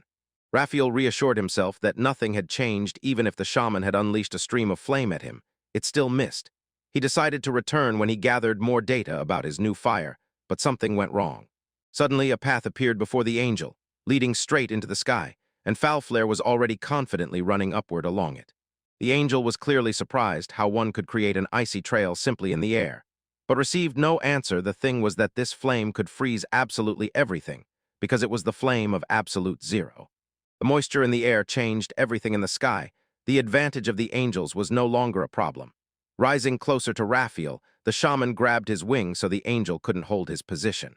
Raphael tried to hide behind the windshield, but it didn't help him at all. The shaman recalled Aurora's words. She said that if the boy could handle attacks in the air, the angel would simply turn into a punching bag. The boy delivered a powerful blow to Raphael's face, and blood instantly gushed out. The angel's glasses shattered into pieces, shards scattered around, and he himself was thrown downward by such a powerful blow. The shaman aimed to strike again. Raphael comforted himself with the thought that the boy was just lucky he was about to take off, but couldn't because the wing wouldn't obey. Raphael realized with horror that the wing the shaman had twisted earlier had frozen and begun to crumble. But there was almost no time to think. Valflir had already delivered the next blow. The angel swiftly plunged downward and flew into the frozen ice with incredible speed. It instantly cracked and shattered around. The shaman asked if Raphael understood that he was faster even when the angel flies. The young man does not lose as long as there is somewhere to fall and die, so he suggested surrendering. The angel opened his eyes, his face twisted with rage. A column of wind rose around him, and the angel himself declared that the jokes were over, because the shaman was supposed to hear something from Marcel. In particular, angels higher than the 8th rank have their own sanctuary. The shaman should consider it a great honor just to have the chance to see it. The madman and the angel promised to show his true power. 3 spears hovered above his head. It was the storm of the gospel. With heavy breathing and a wolfish grin, the angel said that in the name of the 12 apostles of the Church of the Holy Angels, he would punish the boy, and the shaman had only issued a challenge. He was ready to respond to this, armed with the recently acquired power of the second hellfire. The shaman focused energy and directed powerful, swift streams of icy spikes sharp as knife blades toward the angel. Raphael responded with his wind shield. 2 elements clashed in a fierce duel. A whirlpool rose, and icy fragments flew around, each trying to gain the upper hand. The angel smiled and noticed that quite some time had passed since he had truly tried to defend himself with all his strength, and the feeling was incredibly thrilling and fun. He laughed as if he had gone mad. Fortunately, the shaman always clearly imagined exactly how to use different techniques, yet despite this inner clarity and readiness for action, Raphael's spears still instilled fear. From the very beginning, it was clear the power of the angel who controls the wind greatly increased his accuracy. Even when he had to attack enemies with ice, he could destroy that attack without much effort. Under such circumstances, the shaman risks ending up with a trump card that could seriously shake his position, so he urgently needs a plan to avoid being vulnerable. Raphael said that his true power should not be underestimated. The divine wind of the gospel embodies the wind it generates in spears, and therefore the power of one spear is the true power of the wind itself, so mighty that it can destroy entire cities and erase everything in its path.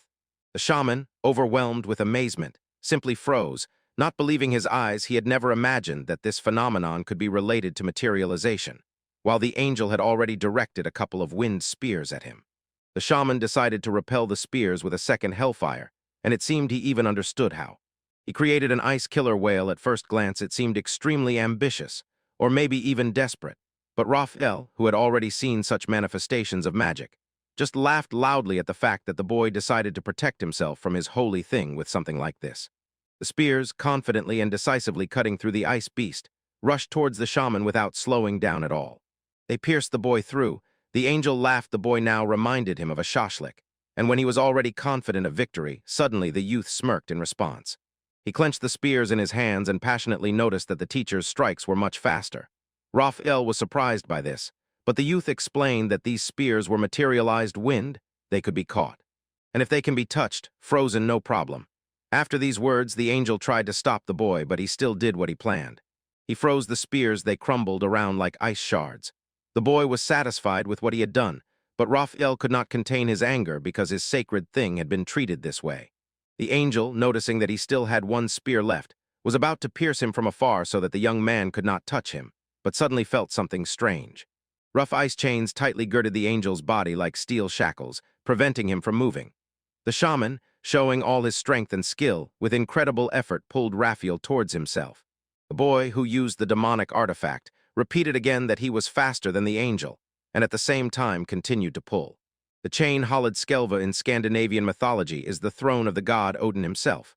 With its help, the shaman pulled Raphael to himself, and he could no longer stand firm. The chains that tightly and rigidly wrapped around the boy's body squeezed with such force that every movement became a hellish ordeal, bringing unbearable pain and discomfort. When the young man was already at a sufficient distance, he used the secret technique of the second flame of hell. The desperate angel finally understood what the shaman of the gates of hell meant. The boy sent an infinite impulse to the angel, and he froze. Horror was fixed on his face. The last thing he managed to think was that it was clearly not worth getting involved with this boy. The shaman, feeling a sudden surge of pride and satisfaction, rejoiced in the realization that he had achieved his goal and avenged the offender who took away his friends. It turned out that someone was closely watching what was happening, and this caused deep disappointment.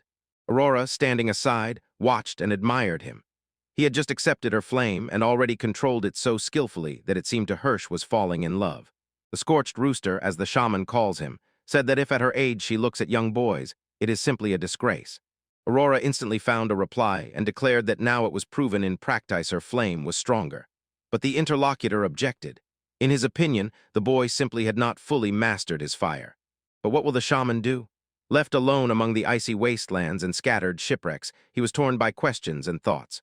The boy sat on the ice floe. The sea had already begun to melt, and he remembered his comrades. He was terribly sad that he was alone again. And as if without reason, he even felt that he had just said goodbye to his second life. The boy felt tired, but suddenly noticed a light, a small red dot that seemed to be descending to the water. From it, like a miraculous creature, the whole sea melted and thick steam rose above its surface, creating an atmosphere of mystery and magic. Suddenly the water flared up and rushed to heat up to unbearable heat from this. All the surrounding ice instantly melted, leaving only a small piece of ice. He immediately understood. This fire was not his. Suddenly, a girl with snow-white wings appeared next to the boy. Turning to the shaman of the infernal gates, she declared that he had enchanted her with his flame. He turned around and froze. Before him hovered a beautiful woman, and the fire, as if part of her, danced around and did not touch her at all. The shaman was struck by the appearance of the stranger. She looked like another angel. The girl grabbed Raphael and lifted him. The man called her Michael and said that she had saved him, and the girl, disappointed, replied that all this was a terrible disgrace. Using the power given to her by all the apostles, Michael cast Raphael down to the 7th rank of angels. He only protested, but was quickly silenced. She assured that when they returned, Aldebaran would publicly punish Raphael. Meanwhile, the shaman thought about what to do. He simply could not talk to this girl. She introduced herself as one of the 12 apostles of the Church of the Holy Angels, the Burning Michael. Noticing that the boy was about to attack, she mockingly asked if he wanted to check whose flame was stronger. She extended her hand and stopped the boy, gently saying there was no hurry, then asked his name, and he said he was Floor. The girl promised to remember this name, but had to go. She still needed to return the barely alive Raphael. She added that they would still have time to talk, and this time there would be a truce, because, fortunately, it did not end in the worst way for both sides. This statement surprised the shaman. Didn't it end in the worst way? Of course. Michael assured that next time they met, she would burn his flame to ashes. Flyer called the girl to ask what she meant, but in response heard only a rude, "Don't call me that." She calmly shouted and disappeared into the sky, and the shaman froze in place from anxiety. He thought that Mika simply did not know that Raphael had gotten rid of everyone. That's why he said that. But suddenly something huge flew out of the sea, knocked the shaman off his feet, and broke the ice floe he was standing on. and flying through the air, he screamed in surprise but was already tired of all today's surprises. From the very depths of the sea emerged something incomprehensible. The shaman thought it was not a living creature, and not knowing what to do, decided to just set it on fire, but the door on the deck opened, and a girl ran out from there. It was Princess Prima, unable to hold back tears of joy. She jumped straight into the water into Fly's arms. She clung to the boy with all her might, not counting her strength. Like a dropped bomb, she raised a giant wave and caused a fierce response from the sea. Smiling, everyone looked around. Someone asked the princess not to behave so recklessly, and others wondered what a great power of love that, thanks to it, they managed to defeat one of the apostles. The shaman held the princess, but still could not come to his senses. He was happy, and at the same time confused by what had happened and why the boys were alive. Liza said that before him was a special technology that only the kingdom of the blue sapphire had. A submarine. It was always nearby in case something happened to the ships, and it was thanks to the boy who distracted the enemy that everyone managed to evacuate. The princess in the shaman's arms confessed that she was very scared. She was not afraid of the angel, but of the fact that something might happen and everything would escape right before her eyes. After these words, she cried even harder. She begged him not to break the promise he made to her on the beach about a joint journey. The young man, of course, assured that he would keep his word. He was sincerely glad that everyone remained alive and unharmed, and a little later, when the journey resumed, the shaman was asked what had happened during the battle. Eliza said that when they wanted to return to the surface, the sea was covered with ice, and as far as she knew, an angel was not capable of that. The shaman admitted that it happened because of him. He confessed that he used the second flame of hell for the first time and because of that overdid it with the frost. The girls looked at each other in surprise. Is this a new trick? You can't freeze with fire. Prima asked if she understood correctly that the shaman had intensified his flame, and when she heard the affirmative, yes, she broke into a joyful smile and said that he was simply unique. The young man decided to check Eliza's and the others' wounds, but the girl assured him that everything was fine. Eliza assured that Prima's amazing healing power had worked. The girl could not even imagine that she was destined to experience such rare magic. The princess reminded that she did not want anyone to find out about her power. Fleer wondered why the girl was hiding such power within herself, but since she remained silent, he decided that asking was pointless. The door opened. One of the boys on the ship rushed to the others and shouted that land was ahead, so they had reached the kingdom of the blue sapphire. While searching for the port, the shaman, unable to contain his joy, shouted loudly. At such a sudden sound, everyone grabbed their heads and covered their ears in the submarine. The sound resonated especially loudly, and the boy awkwardly apologized. It happened by accident. The excited young man was already calling everyone to go see the port and taste the local seafood. But his joy was cut short by Eliza. She reminded that their arrival here was illegal, so they could not afford that. At first, they planned to leave the boys in the port, hiding them among the cargo, but under the current conditions, they would have to take a detour and somehow put them on some barge. It is there that they will be secretly met by the seventh prince of the kingdom of the blue sapphire, Jishu. Eliza warned, "This is extremely risky. If the prince changes his mind, the consequences will not be limited to him simply reporting to the king." Ishira confidently assured that she knew for sure everything would go smoothly. When the shaman asked why she thought so, the girl replied that she met him while guarding the princess. He is not just the seventh prince of this kingdom, he is also the fiancé of Princess Primavera. Primavera and her companions, after a long journey, were warmly welcomed. They were told that only a few people in the kingdom knew about this port because it was on the other side of the island, so the heroes could finally rest peacefully. The man in the hood bowed respectfully, introduced himself as a messenger of Jishi, and said he would accompany them. I warned that she would be away briefly. She approached Elizabeth and sincerely thanked her for the help. The girl, turning back to Prima, said that if she needed help, she could confidently turn to her, and finally Eliza addressed the shaman. She threw him a strange scroll, a token of gratitude for supposedly saving her and the team. The boy wanted to refuse because he had done nothing of the sort, but when he saw that it was interrupted. It was a weapon from the ship. The boy asked if he could really take it, and heard an affirmative answer with an explanation that it was a sign of their gratitude and respect. Annalisa added that the man who takes this weapon in his hands must become attached to it, meaning he must marry her. But when no one understood this joke, the girl immediately explained that she was just joking. Prima's company said goodbye to Eliza and her team, and then set off on a journey led by the assistant, Jishi. The shaman boasted about the cool thing he was given. Prima was happy for the boy, and I was skeptical because she thought the young man did not need it.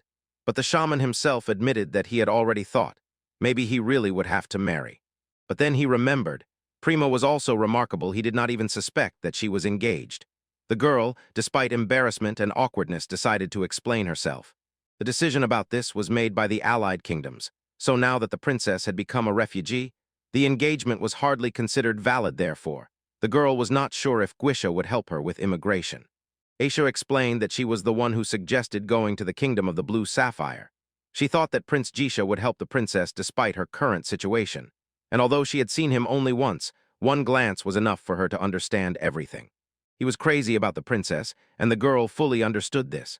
Only for the princess's sake did she restrain herself from malicious thoughts. At first, it was not bad that they were allowed to meet him in person. The first thoughts. The shaman realized that negotiations would be necessary. Shara did not back down. She fully believed in Gush. After all, they were called to meet him. But the man who was leading them suddenly stopped in the middle of a small square and said that they had come exactly to the right place.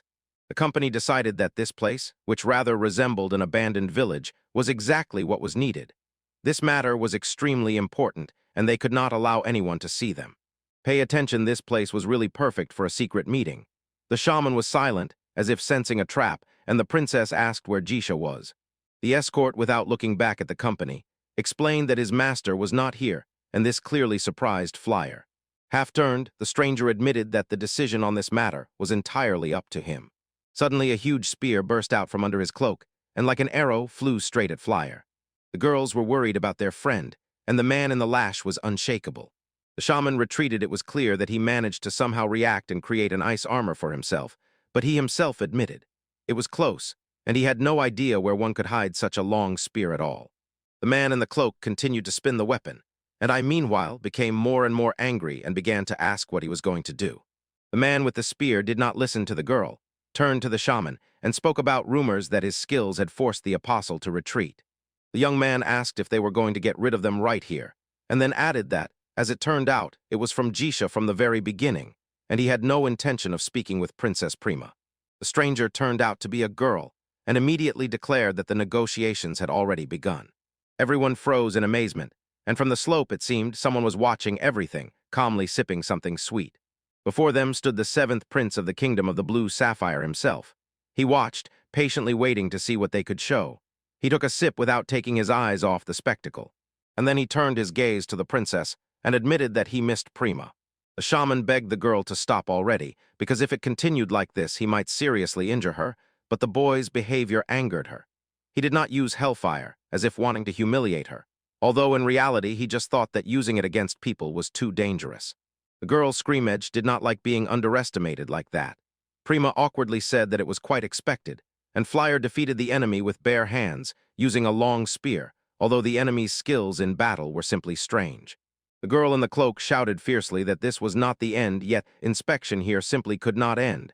Behind her footsteps sounded, which suddenly stopped. It was Jisha himself who came out of his hiding place, first assuring them that they had passed the test, and then smiled. He spread his arms and greeted Primavera, sincerely admitting that he missed her. The offended princess asked why he was acting like that. He promised that he would accept them. He asked sternly, if this was all his revenge for the broken engagement, then what else?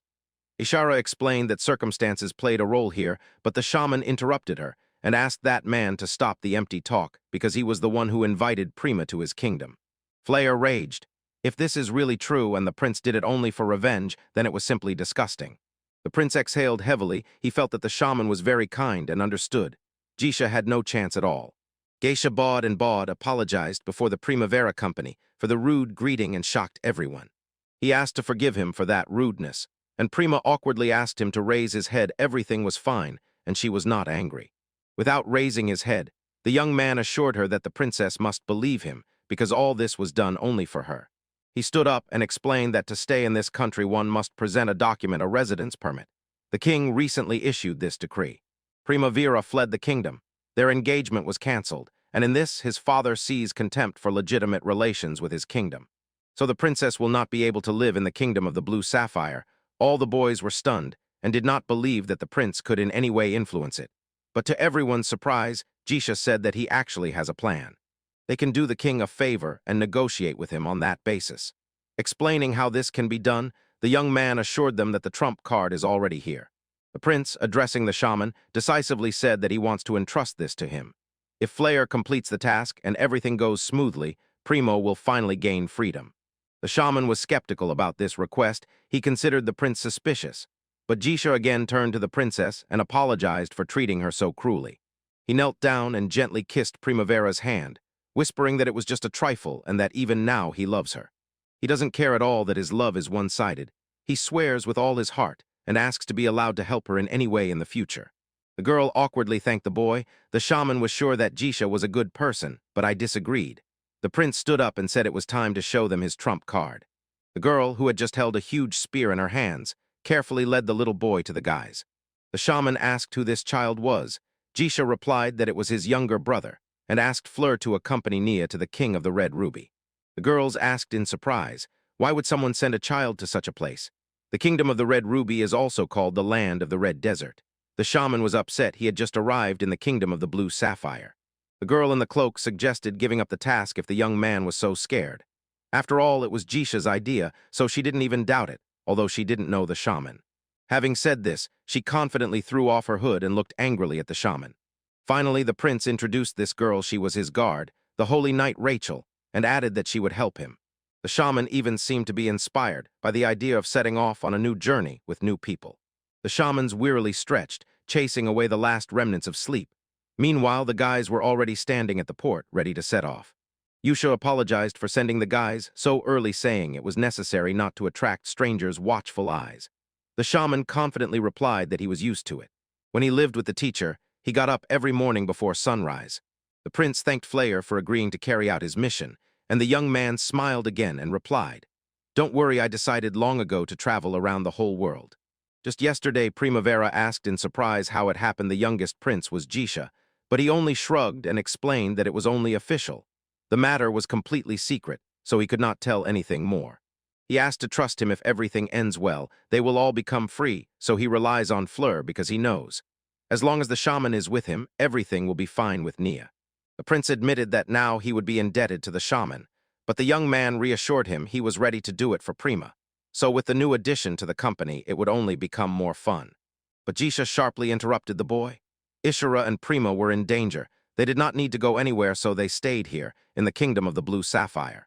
Flare was already confidently walking to the ship with a bag of things. The prince promised him that he would hide Primavera and take care of her so that the shaman would not worry. But suddenly, the boy was interrupted by a shout. Someone was calling him by name. It was Prima and Ishura, who rushed to see off that boy. They were clearly in a hurry to make it on time. The young man said that they could have not seen him off, but Prima disagreed. He was going on a journey for her sake. Ishara added, "Let him not forget the future of the princess is now only in his hands. He is strong but too straightforward, so it is important that no one takes advantage of this." The girl extended her hand to the boy and assured him that he could not worry and focus on his mission, then added that becoming stronger would not hurt him. Prima called the boy and said that she would take all the responsibility upon herself, so she felt awkward that he was taking everything on his shoulders. The girl was about to say that she had to go with him, but the boy interrupted her, putting his hand on her head. He promised to finish the matter quickly and return immediately, and then they would go on adventures together again. He only asked her to wait for him, and the princess, smiling brightly, promised that she would wait. She assured that instead of SS, Aishiroi would be waiting for his return. Jishio wished him luck at the last moment. The shaman finally boarded ready to depart, and it seemed that someone was already tired of waiting. The guard plopped down on the crate and looked displeased at the boy, while Ness sat nearby reading his book. Rachel asked the boy to finally focus, because this trip was not just entertainment. The shaman extended his hand, glad that this time his companions would be these two, introduced himself as Val Flare. But the girl only turned away sternly, clearly indicating that she did not like it. Traveling with him was only part of her mission, so she was not going to pretend to be the shaman's friend. The boy froze in place at such rudeness, looking at the girl with surprise. He asked her if she was angry at him for beating her yesterday, then gave up trying to make up with her and decided to make up with Nur. He extended his hand to the boy and smiled, and this smile terribly frightened the boy. When he asked what Nea was reading, the boy threw the book and rushed to his guard, who immediately sharply threw her spear at the shaman. She angrily asked what this young man had done to her master, and when he replied that he just wanted to get to know her, the girl decisively stated that they did not need that. Holding the boy tightly, she whispered that he only needed to protect the master until the Red Ruby appeared in the kingdom, so he should bother him as little as possible. Redness appeared on Nea's forehead, and the girl immediately ordered antiseptic to be brought to her. Flare was surprised at how much she reminded him of Ishura. But this moment immediately reminded him of when he had just set out on a journey with Primavera.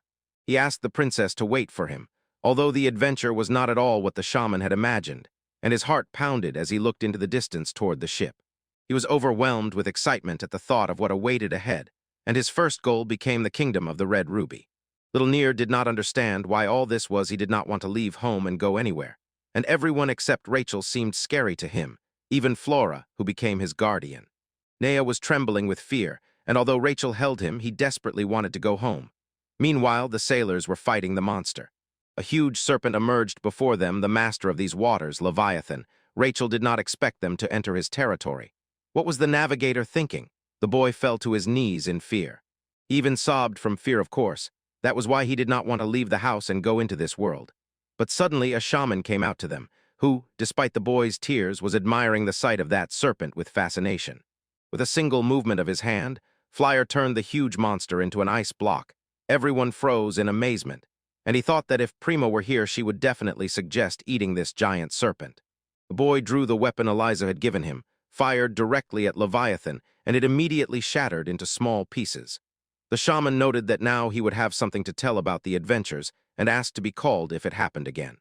He approached Rachel and Nia and asked if they were okay, because there were so many different creatures in the world, and it was extremely interesting. But Nia was too scared and could not hold on. His pants were hanging on a rope to dry, and the boy shamefully apologized to Rachel. The shaman said it was a disgrace because he thought Nia was just surprised, and Rachel begged him not to say that the boy was only 6 years old, and all this time he had never left Jishavilla. The shaman said that when he was 6 years old, he was ordered to survive alone in the jungle for 7 days, and Rachel asked not to compare Nia with himself. She also noted that more respect should be shown to this gentleman. Suddenly, Nia sharply turned to the shaman and instantly drew attention to himself. The boy awkwardly asked what he needed to do to become as brave, and admitted that he really wanted to become as strong as the shaman. Rachel rushed to the boy and asked what he was saying. She could not allow him to fall under the influence of this man, and her words caused outrage both in the boy and in the one who said it. Holding the child tightly to herself, Rachel said that the very existence of Flyer was already spoiling her master. He must remain as sweet as he is. She is confident that he does not need to become stronger at all because she will protect Nia from any dangers. The shaman noticed this but did not dare to say it aloud. The girl was clearly too protective. But the boy pushed the guard away and rushed to the shaman, begging him to listen because he no longer wanted to be so weak and tearful. Flyer thought that Nur was just an ordinary weak boy, but seeing determination in his eyes, he realized he was wrong. Keisha said almost nothing to him about this boy, but apparently there were reasons for that. The shaman suddenly remembered himself how once, as a little boy, he asked the same from the teacher. Flyer admitted that he was not skilled enough to teach combat techniques, but if Nia wanted to talk, the shaman was always glad. Meanwhile, Rachel lay on the floor, upset and sure that her master now hated her. Flyer immediately put forward the first condition. From now on, the boy must not be afraid. If he continued to act like that, he would never become strong, and the shaman explained that first the boy had to learn to trust him, because trust is one of the components of strength. The boy promised to obey his teacher, although the shaman did not want to be called a teacher, and Rachel thought the same. Just as Flyer began to tell a story from his experience, they were suddenly interrupted by a sailor who had barely found them and wanted to tell them something very important. He said that they had almost reached the kingdom of the Red Ruby. Flyer shouted joyfully. He was thrilled by the adventure and could no longer wait. His enthusiasm was caught by Near, clenching his fists. Meanwhile, on the other side of the sea, the princess, admiring the magnificent view from the window, wondered how Flora was doing. Prima thought about when she would finally get rid of the pursuers and nothing would hold her back anymore. The princess really wanted to set off on the journey as soon as possible. She was worried and hoped that the boy would return soon. When Prima turned around, she saw Ishara in a swimsuit and immediately exclaimed about that outfit. Ishara had come to invite the princess to the beach and said that if Prima continued to drown in sadness, she would simply fall into depression. The princess fled from the kingdom of the White Pearl and, although with certain limitations, gained independence, and before the new adventure, her assistant advised her to rest despite the boredom. I sincerely told them not to worry about Prince G. He had done so much to help them gain freedom, and since we already talked about it, I also had something to say. She pulled the princess by the dress, assuring her that she would take her outside to have fun, and asked her to put on a swimsuit and this clearly embarrassed the princess. Ishara said that she really wanted to see the princess in a swimsuit, and Prima replied that this was clearly her true goal. Due to intense emotions and Ishara's pressure, Prima couldn't stand it and hit her. There was a knock at the door. It was Jisha. She asked if she would disturb the princess and only quietly apologized for the noise. Seeing a small basket, the girl asked what was inside, and it turned out that Jisha had prepared sandwiches herself. He invited Prima to take a walk with him along the beach. In recent days, she had been so sad, and he decided to cheer her up. He wanted to be her support because he couldn't bear to see her upset face. The girl thought she had acted selfishly. Although she was just an ex-fiancée, Jisha still did not stop caring for her. With these thoughts, the girl smiled and agreed to go. The prince called her to go immediately but asked what had happened to Ishara, and Prima simply replied that she needed to rest, and for some time the stranger sat on the windowsill watching it all. When Ishara woke up, she immediately jumped up in search of the princess. The girl opposite explained that she had gone for a walk. Comfortably settled on the sofa, she greeted Ishara and apologized. Ishara quickly recognized her. It was Koron's killer. And the girl herself was not worried at all. She only noted that it was worth making some cold tea. It was strange that she refused because there was a guard outside, since among the killers she was the best, so such security meant nothing to her. She also said that she can distinguish classes by smell, and if she knows where they fled, she can easily find them. I immediately rushed to look for the princess. Probably she is with Jisha now, but the girl stopped me and said that I need to get dressed first. She already wanted to break free and escape, but Corona had one more important task for her. Approaching with the assignment she was given, she asked the family to inform that Prima had left this world. The assistant sternly asked what had happened. Coroni told how a few days ago, when she was watching from the street, something unexpected happened. Her boss and sometimes the client FUNY were taken away by the guards, and this girl, the first princess, loudly asked if the guards knew who she was. The girl was caught because she sent Angels a request to get rid of her younger sister, as all the evidence pointed directly to her. The third Prince of Vindo assured that if this news reaches the father, it will definitely upset him even within the family. Such an attitude towards the monarch is considered a sin. Fanny excused that Prima was dangerous, and that all this was done only for them, for all brothers and sisters, and the prince mercilessly ordered to take the girl away and with light joy concluded. One more claimant to the throne less. He tore up the paper he showed as proof. Pleased with himself, his foolish sister believed the forgery and confessed everything herself. The guard asked if Vinda would send a petition to the church, but that was not in the prince's plans. He strictly assured that the hunt for Prima continues thanks to Funi, and supposedly he knows nothing about the affairs of the elder sister. So the boy was going to kill two birds with one stone. This is exactly what Corona said, overhearing the conversation. Asher was terribly angry. The girl called herself the best of the best, but it changed nothing. Kearney advised temporarily not to leave the kingdom of the blue sapphire, and Aisher was thinking about something completely different, and as soon as the princess gained freedom, this happened. We will have to start all over again. Curonia is confident that everything will be fine because in this kingdom there is a fallen angel, around whom even the church of the holy angels tiptoes.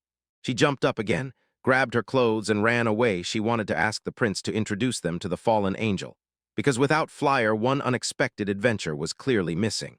The assassin froze in surprise, then asked again if I was talking about the very same Prince Jisha, and the girl replied that yes, he is currently covering them. A thoughtful expression appeared on her face. This prince is the closest to the king, so in Siren's circle there are many rumors about him, especially bad ones, and therefore the killer advised being careful with him and keeping ears open. Maybe it really is just a rumor, because right now the princess was simply having a calm lunch on the beach. The guys were walking under the scorching sun, but it only amused them.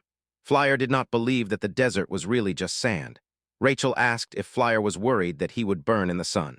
The shaman replied that he was hardly concerned after all. He is a fire mage, but Rachel noted that in his case this was not the only reason. The shaman threw off the cloth and asked how Nea was feeling, but it seemed the boy was really suffering from the heat and was lying there, sweating. He bravely got up and said he was quite fine, but the shaman asked the boy not to strain himself so much. Fleur grabbed a towel and released his second ice fire on it. When he returned to Tall, the prince's head shone with joy. He was so happy about this continuation. Meanwhile, the shaman asked Rachel if they would reach the place soon, and heard the answer no. For some reason, they could not simply take the usual road for this mission. They would have to cross the desert, stopping in several small towns along the way, and it would take about 30 days. The shaman was clearly dissatisfied. Of course, After 30 days, the desert would become boring, but Rachel asked not to relax. There were terrible monsters swarming there. She also added that due to the harsh environment, the local monsters had become cruel and incredibly strong, clearly not below rank A. The surprised shaman asked what that meant, and the girl explained that the classification of magical beasts by strength was established by the Adventurers Guild, but the shaman had never heard of it. Fleur summed up that there would be no boredom, and this irritated the girl. She said that the boy seemed indifferent to what was happening. Fleur handed the girl a glass of cold water, which he had cooled himself, and suggested she drink to cool down. The girl hesitantly took the water, but suddenly he shouted loudly. Rachel tried to understand why he was angry, and then Nea, sticking his head out of the cart, said that he also wanted cold water. Raku grabbed the water, drank it greedily. There was nothing strange about that. He was tormented by thirst, like all travelers. The shaman praised the boy in front of his guests. Nea thought it was just his imagination, so he decided so. Then the girl said that Rakuta was a magical beast. He endures heat and will not let you down during the desert crossing. She added that his species was E rank, so other magical beasts often hunted them. And because of this, travelers also became prey for predators, and suddenly they noticed something tearing the sand and rushing straight at them. When they got closer, a sand pig, a magical creature of B rank, jumped out of the sand at them, and it was clearly targeting Rakuta. Rachel warned the boy to be careful. This monster was as dangerous as a snake from the western lands. But the shaman's trail had already cooled, so the boy used sand and the first flame to create a sandfire tornado. When the beast was roasted, Fleur announced that it was time for a snack. Nia happily admired the shaman's power, but the shaman, to his great regret, overcooked it so much that not even bones remained. Meanwhile, a group of people noticed a suspicious explosion. The boy held a fang in his hands, upset, puzzled whether it could be eaten. But it was clear that it could not, and suddenly the group that had just approached began shouting at the travelers. The group was outraged. These guys stole their extermination job, and it was downright humiliating. The team inquired about the rank of these guys in the Adventurers Guild. Rachel was clearly not thrilled that they had the misfortune to run into troublesome boys. One of the men pulled out a card and proudly showed it, declaring that they were adventurers of the 4th rank, and this quest was their ticket to promotion to the 3rd. They fiercely demanded money for damages, although they themselves did not understand how it happened. The shaman was confused and did not understand at all whether he had done something wrong, but Rachel simply told him not to pay attention to it. There was no point in dealing with such people, so they could leave, and the group of seekers was outraged. Only ashes remained of the monster. But one of the boys noticed a hole in the almost undamaged tusk that was in his hands, and they demanded, "Since nothing else was left, give us this tusk." The boys happily chatted that they had the 3rd rank in their pocket, while the men in armor, only Sayedthi, were lucky, because if they had been adventurers, they would have definitely been taught a lesson. They angrily ordered the shaman not to show his face. Then Nia ran out and asked if everything was all right with his companions. The girl rushed to hug the boy and apologized that the gentleman had to see such a horror. The shaman only remarked that these adventurers were by no means pleasant people. The Adventurers Guild has fortresses all over the world, but in reality it is teeming with bandits and other criminals. Their main principle is simple. If you have the strength to become an adventurer, you will be accepted. Adventurers actually do not obey the laws of states, and although it was annoying, no matter how hard you tried, everything depends only on luck. Nia overheard Rachel and repeated her curse, to which she immediately assured him that there was no need to repeat anything. After that, the group moved on and progressed through the desert without problems.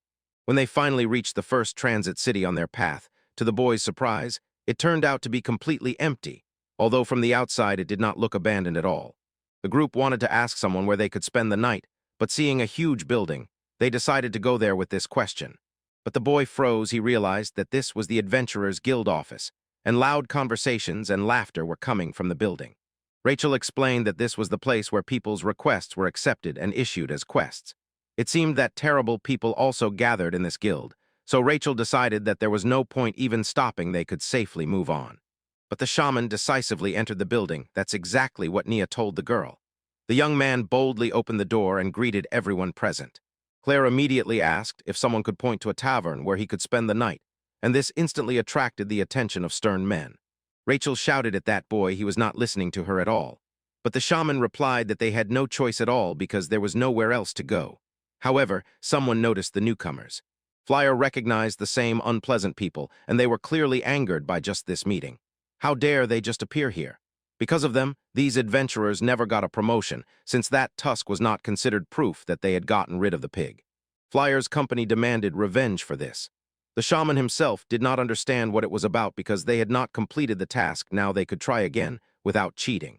The man grabbed the shaman by his clothes and promised, if he continued to underestimate him, he would quickly be shown his place. The guild members burst into laughter at the futile attempts of the fourth rank to show his strength. Flyer sighed. It seemed that this could not be resolved peacefully, so he apologized. But the adventurers were not going to let him go so easily. Suddenly, Prince Nea boldly grabbed the man by the leg and asked to release the shaman. The boy was ready to apologize instead of Flyer, just to be let go, and this greatly worried the shaman and Rachel. But this only made the man angrier, and he looked at the child contemptuously. He suddenly stepped on him and sharply warned him not to come closer. Everyone laughed even louder. Nea fell from such a light blow, and Gibble only enjoyed his action. Flyer could not leave this unpunished and rushed forward at Gibble. He hit the man not with full force, and he flew back several meters. He said that Rachel was right. The adventurers were simply disgusting. The guild members were shocked that the shaman dared to fight them, and in anger, angrily promised not to let him go. Just like that. After all, he was just an ordinary person. Fleur asked his comrades how they were, to which Rachel shouted that her master had a split lip and she would never forgive this, but a huge figure was approaching. It turned out that the head of the guild, Chief Muscle, had come down to them and asked what was going on. As soon as he appeared, one of the guild members immediately burst out shouting, accusing the shaman of a sudden attack on Gibble. Gibble decided that now the guild leader himself would punish Flyer. After all, he was one of the strongest adventurers of the highest class, but the leader approached him cautiously. And then he grabbed his subordinate by the head and squeezed it tightly, justifying that Gibble had first claimed someone else's success during the mission, and then also started a fight with an honest man. He decided that the guilds did not need people like him and threw him out the window, driving him away from here, while Gable's comrades just watched in amazement. Chief Musculus smiled and called the shaman and his companions, saying he had something to talk about with them. He was incredibly calm, combing his hair and neatly arranging it on his head. When they were already in the office, he told them that the guild members were hot guys, all as one, as if they were specially selected. Because of this, the boss occasionally allows them to blow off steam, but attacking honest and simple people is absolutely unacceptable behavior for him. But the leader did not consider the shaman, Nia, and Rachel ordinary people. The travelers tensed a little, but gathering their courage, the shaman still asked what that man wanted from them. He said they just wanted to find a tavern or something similar, and the guild leader admitted that he considered Fleur very strong, probably even stronger than himself. He offers him a job, but Rachel does not trust this muscle man very much and asks why the guild, which always takes quests itself, suddenly asks for help from someone outside, and that man simply says that anything can happen. Chief Muscle decided not to waste time. He directly asked to punish that special adventurer and added that if the shaman agrees, he will give them a roof over their heads and food, as well as everything a traveler might need, and a desert map. The shaman, not catching the meaning of these words, inadvertently remembered Prima, and her magic perhaps even let something slip about her. Rachel said that these were favorable terms of the deal for them, but still could not understand why the boss was ready to go so far to punish his comrade. Muscle explained that this adventurer was a very problematic child and does whatever she wants. If this continues, she could become a huge problem for the guild because she undermines their trust. The shaman decided to ask why the boss himself did not deal with that girl, to which the strong guy replied that the boss was unlikely to get away with it. Fleur froze in surprise. At first glance, it was clear that the boss was really strong, but the muscles suggested to her that ordinary people would not stop her. He said that the problem of that adventuress is not only in her strength, but also in her character, and that she is still in the guild for only one reason: to meet strong people. This girl will attack her comrades and abandon quests right in the middle of an adventure. She simply loves fighting and never misses an opportunity. Her name is Kaguya, the seventh heir of the Divine Wind School, but she is usually just called Silver Wolf. The leader admitted, when it comes to hand-to-hand combat, there is no one stronger in the world than her. The shaman was so fascinated by this story that he replied he would like to fight the strongest hand-to-hand combat master in the world. Flyer carried everything the guild leader gave them, and after all this, the guys will not have to worry about supplies until next year. The shaman thanked the leader for everything, and he only said that he gives all this as an apology for the behavior of some members of their guild. The young man noticed that the guild also paid attention to the residents of this city. Mr. Muscle promised to include this in the guild rules, and then, confidently searching for something, put his hand in his pocket. He handed the shaman a card it turned out to be an adventurer's license. Flyer is still a novice, so he must start from the 5th rank, but now he can use it in any department, and by raising his rank, he will be able to challenge many different dungeons. The shaman thought that he had already found adventures for himself even without this, but decided to accept the gift and thank the guild leader. He added that he counts on the guy, and the guard apologized in case they fail. But the leader was calm. He is sure that the strong attract each other, especially when they seek battles. Who knows, maybe fate brought them together with Kaguya. Their carriage set off on the road, and the guys discussed that no matter who Flyer's opponent was, he would definitely defeat everyone, because he even managed to handle one of the apostles. But the girl was still tormented by curiosity. Who was this special one? Yet not only she but also the shaman was lost in thought, who was not listening to her explanations at all. He caught the guard by surprise. He had never been so lost in thought before. He apologized and asked what exactly was meant by special. The girl explained. As the word suggests, these are people who have special abilities from birth and each has their own. There was no more information, but Naya interrupted the conversation. He reassured that if it was scary, one did not have to do it, and he himself was ready to listen to Flyer. The shaman sincerely thanked the boy and Shira Nui for their support. The girl indignantly asked to be worried about. The young man said they would spend the night somewhere here, and when it got dark, the company made a campfire. The shaman sat down again, immersed in thought, and concluded that this would be his first time. Although he had met the most diverse opponents since he began traveling the outside world, he had never had to engage in hand-to-hand combat. And from the very beginning, the only real hand-to-hand fight he experienced was with his teacher. Recalling the words of the guild master that there was no one stronger than this girl in hand-to-hand combat, the young man smiled, looked at the starry sky, and definitely wanted to test his strength against her. But the boy heard the splash of water. He jumped up and instantly understood she was not here, but a little ahead. The shaman decided that there was no suspicious person nearby, especially since Rachel was lying near Nia. So he rushed toward the sound. By his calculations, the water was about 1 kilometer away, so he could get there in 5 minutes. Reaching the place, he saw a lake, and it seemed to him that there was a girl in it. The boy could not believe his eyes. In the middle of the desert, a lake surrounded by diverse vegetation. He remembered that he was called an oasis. Approaching closer, he noticed that someone was swimming in the water. It was a girl, her silver hair shimmering in the moonlight.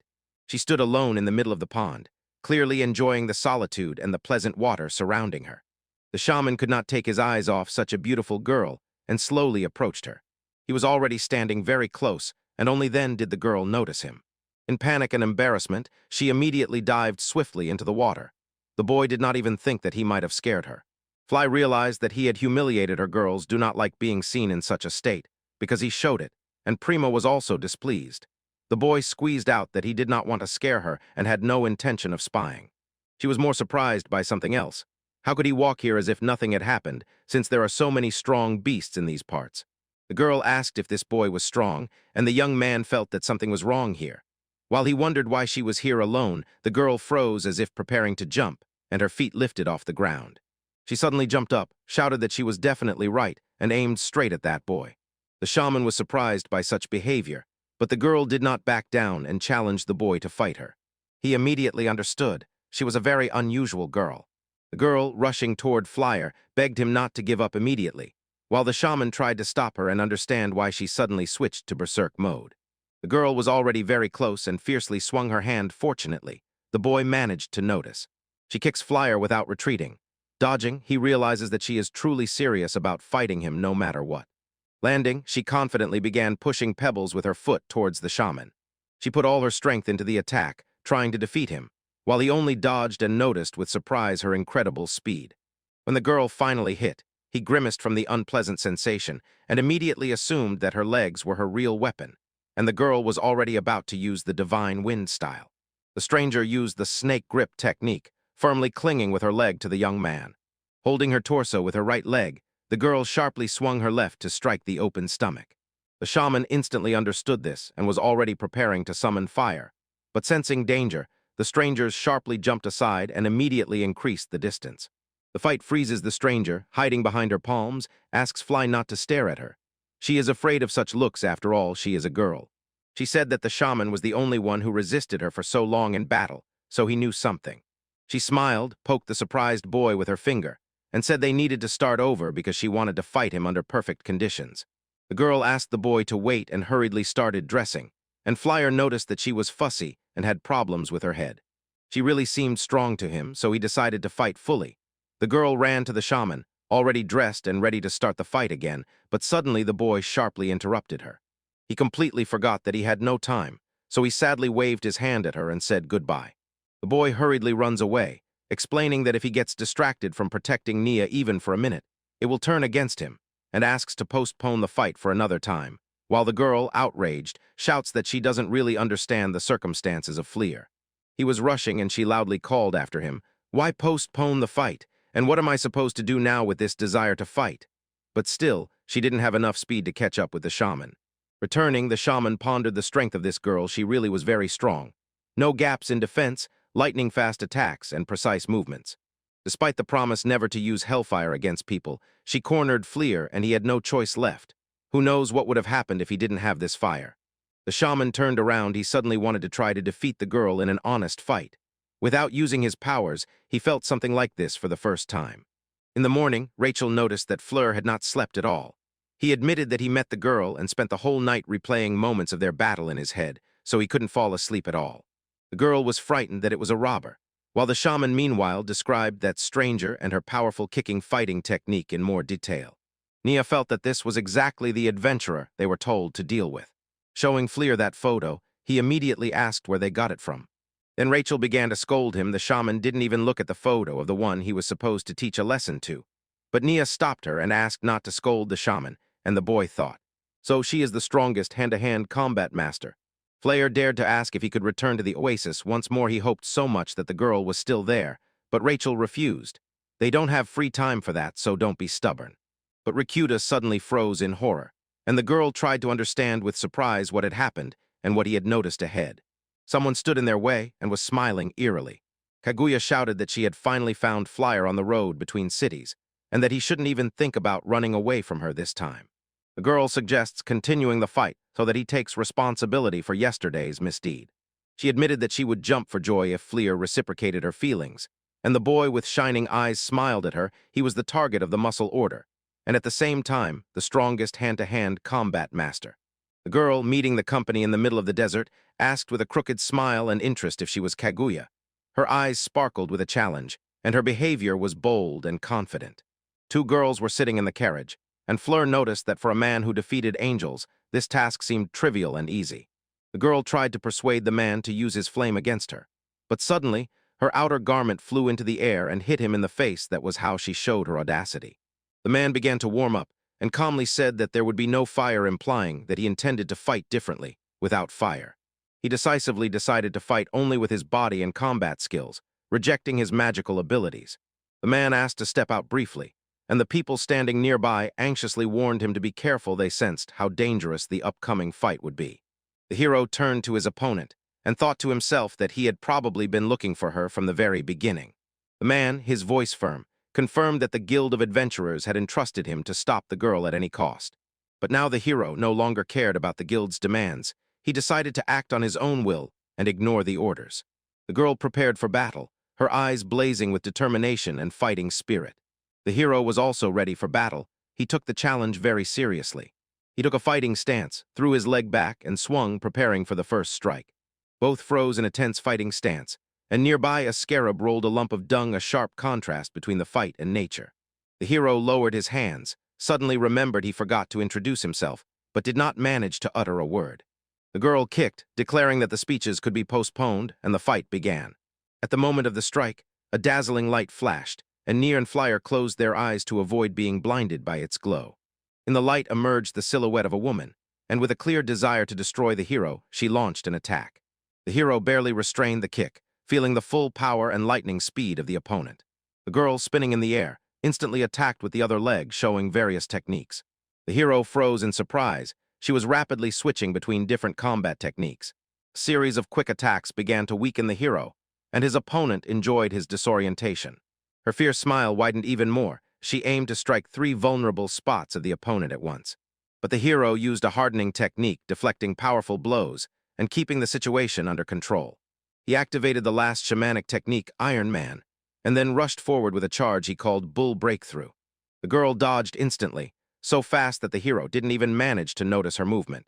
She was already behind him, and the hero realized that with the slightest support she could do anything. The girl smiled, praised the hero for his strength, and admitted that she enjoyed fighting alongside him. They exchanged compliments, but the girl reproached him dissatisfiedly for not fighting at full strength. She compared their fight to what happened in the oasis, adding that he was holding back and not showing all his power. The girl confessed that she didn't want to end the fight so quickly, but had to show everything she was capable of. Her enraged smile became even more expressive and ostentatious. She was ready for the second round, and the hero was a little stunned by the recent earthquake. Everyone around stood confused, not understanding what was happening, and Rachel sharply shouted to everyone, "Run immediately." The fight awakened a magical beast, a desert dragon, whose power and fury loomed over everyone nearby. From the sandy ground rose the desert dragon, and its majestic, threatening appearance immediately caught the eyes of all present. The heroes immediately noticed that this dragon was incredibly strong and dangerous, could make any enemy tremble. This was called a true natural disaster. These dragons destroyed cities, sowing destruction and chaos. The main hero no longer thought about the second round of the fight.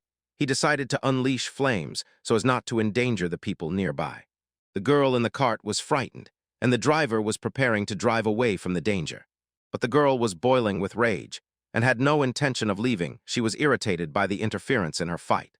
She categorically refused to forgive those who stole her joy of fighting, whoever they were. Filled with determination, the girl jumped and rushed straight at the dragon, ready to fight it. Flyer felt that she was almost powerless to resist such a powerful creature. The girl began to use the divine wind style, her body filled with power and lightning speed.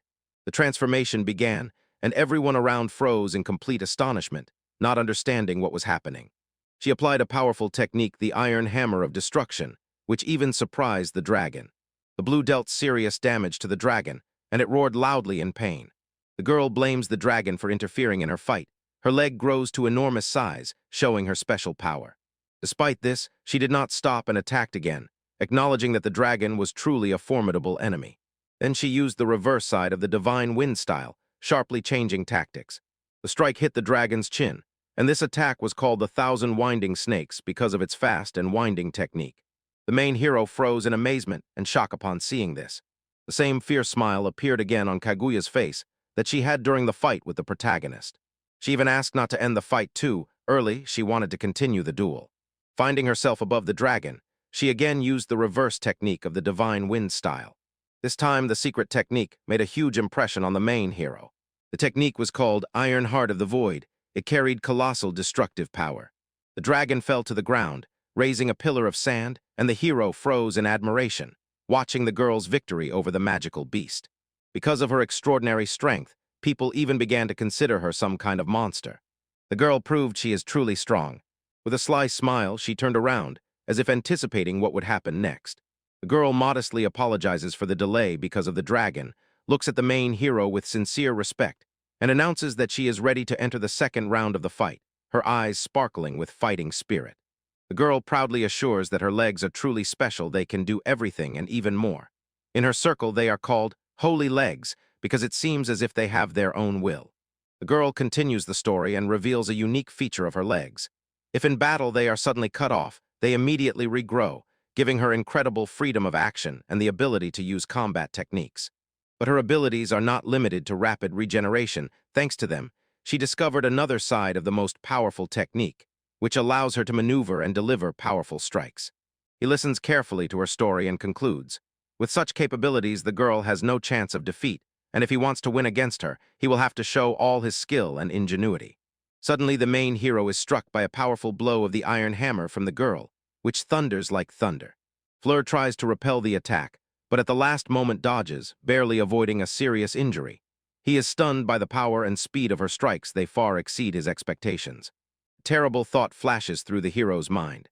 As long as he remains in her attack zone, not only he will suffer, everyone around will.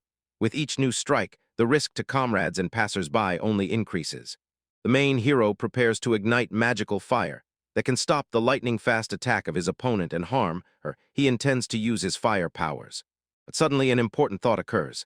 The flame must be used extremely carefully because his comrades are nearby. Their lives could be in danger, and such attacks require incredible precision and power. So the hero decides to fight without fire magic, relying only on his physical skills, cunning and combat techniques, so as not to endanger his friends. To achieve this, he resorts to the ancient shamanic art called flowform. It nullifies strikes, makes movements lightning fast, and gives him an advantage in hand-to-hand combat. The girl closely watches the hero's actions and asks with interest whether he really intends to fight her with bare hands only, without magic or special abilities. In flow form, the hero deftly dodges a powerful strike that the girl delivered with incredible force. And this maneuver surprises her. She did not expect to be unable to break through his defense so easily. Taking advantage of the gap, Fleur sharply throws the girl aside. His attack was precise and unexpected, momentarily changing the course of the battle. The girl was thrown so hard that she rolled several meters on the ground, openly showing surprise and admiration for the hero's skills. But she instantly recovers and responds with the technique, Thousand Snakes Rushing, a series of lightning-fast strikes that twist in the air like real snakes. The hero closely watches every movement and every change in the attack's direction, trying not to miss a single strike and to prepare for defense in time. He instantly parries the blows one by one, demonstrating combat skill and iron concentration. Although he successfully parries the blows, his hands are already damaged from continuous attacks, and the girl notices that he is only defending, not counterattacking. This gives her an advantage in the fight. With a fierce smile, the girl prepares to unleash another series of attacks. With each second, her confidence and energy only grow. She decides to show off her favorite technique, the one she resorts to in the most critical moments of the fight. This technique relies on stretching and building up the power of strikes, so her attacks become incredibly powerful, but this requires immense concentration. Flyer's companions begin to worry, seeing him tense up and take hits, and they fear for his condition. At that moment, the girl again unleashes a series of strikes, the Thousand Snakes, covering the enemy with incredible speed and precision. She laughs, confident that a quick victory is already in the bag, but suddenly a sharp pain pierces her body. Her attacks slow down. The equipment begins to disappear, and the hero stands motionless, catching a moment to gather strength and prepare for the next move. The girl, while in the air, sweated profusely and shuddered from sharp pain, as if something was tearing her apart. The comrades are confused and cannot understand what happened to their opponent, watching the unexpected turn of events. Even the opponent herself could not realize how severe her injuries were, and did not feel the consequences of the pain. At this moment, the hero smiles. He feels that this moment could become decisive in the battle. The girl cries from pain and understands. Her strength is seriously depleted. This could lead to defeat very soon. The girl clutches her stomach in her palms. The girl tightly clutches her stomach. Her face is twisted in pain, and her breathing has become intermittent from strong, unpleasant sensations. She tries to hold back, but the pain does not give her peace. Flyer casts spells on her that undermine her health and weaken her body. These charms act gradually and do not allow the opponent to recover quickly. He uses them in his tactics. He explains that he did not use these spells deliberately. He was just defending himself, combining magic with hand-to-hand techniques, trying to cause as little harm as possible while remaining effective in battle.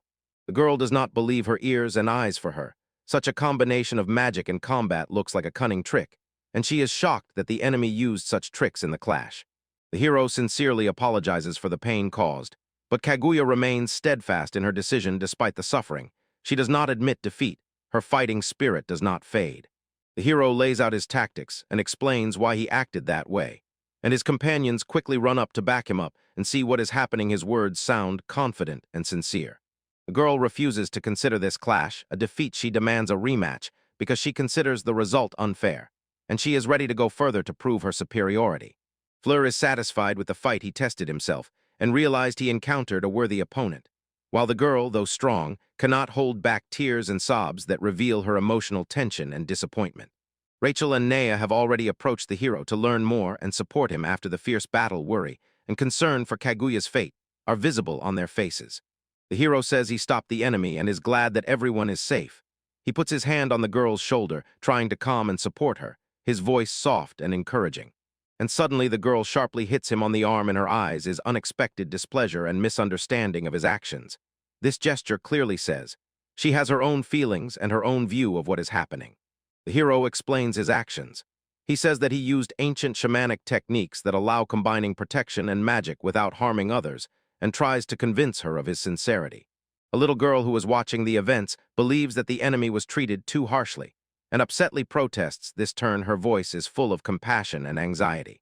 Kaguya begs for the stomach pain to pass quickly, but his comrades are still dissatisfied with his tactics and doubt the correctness of his actions. Tension and discord prevail in the air.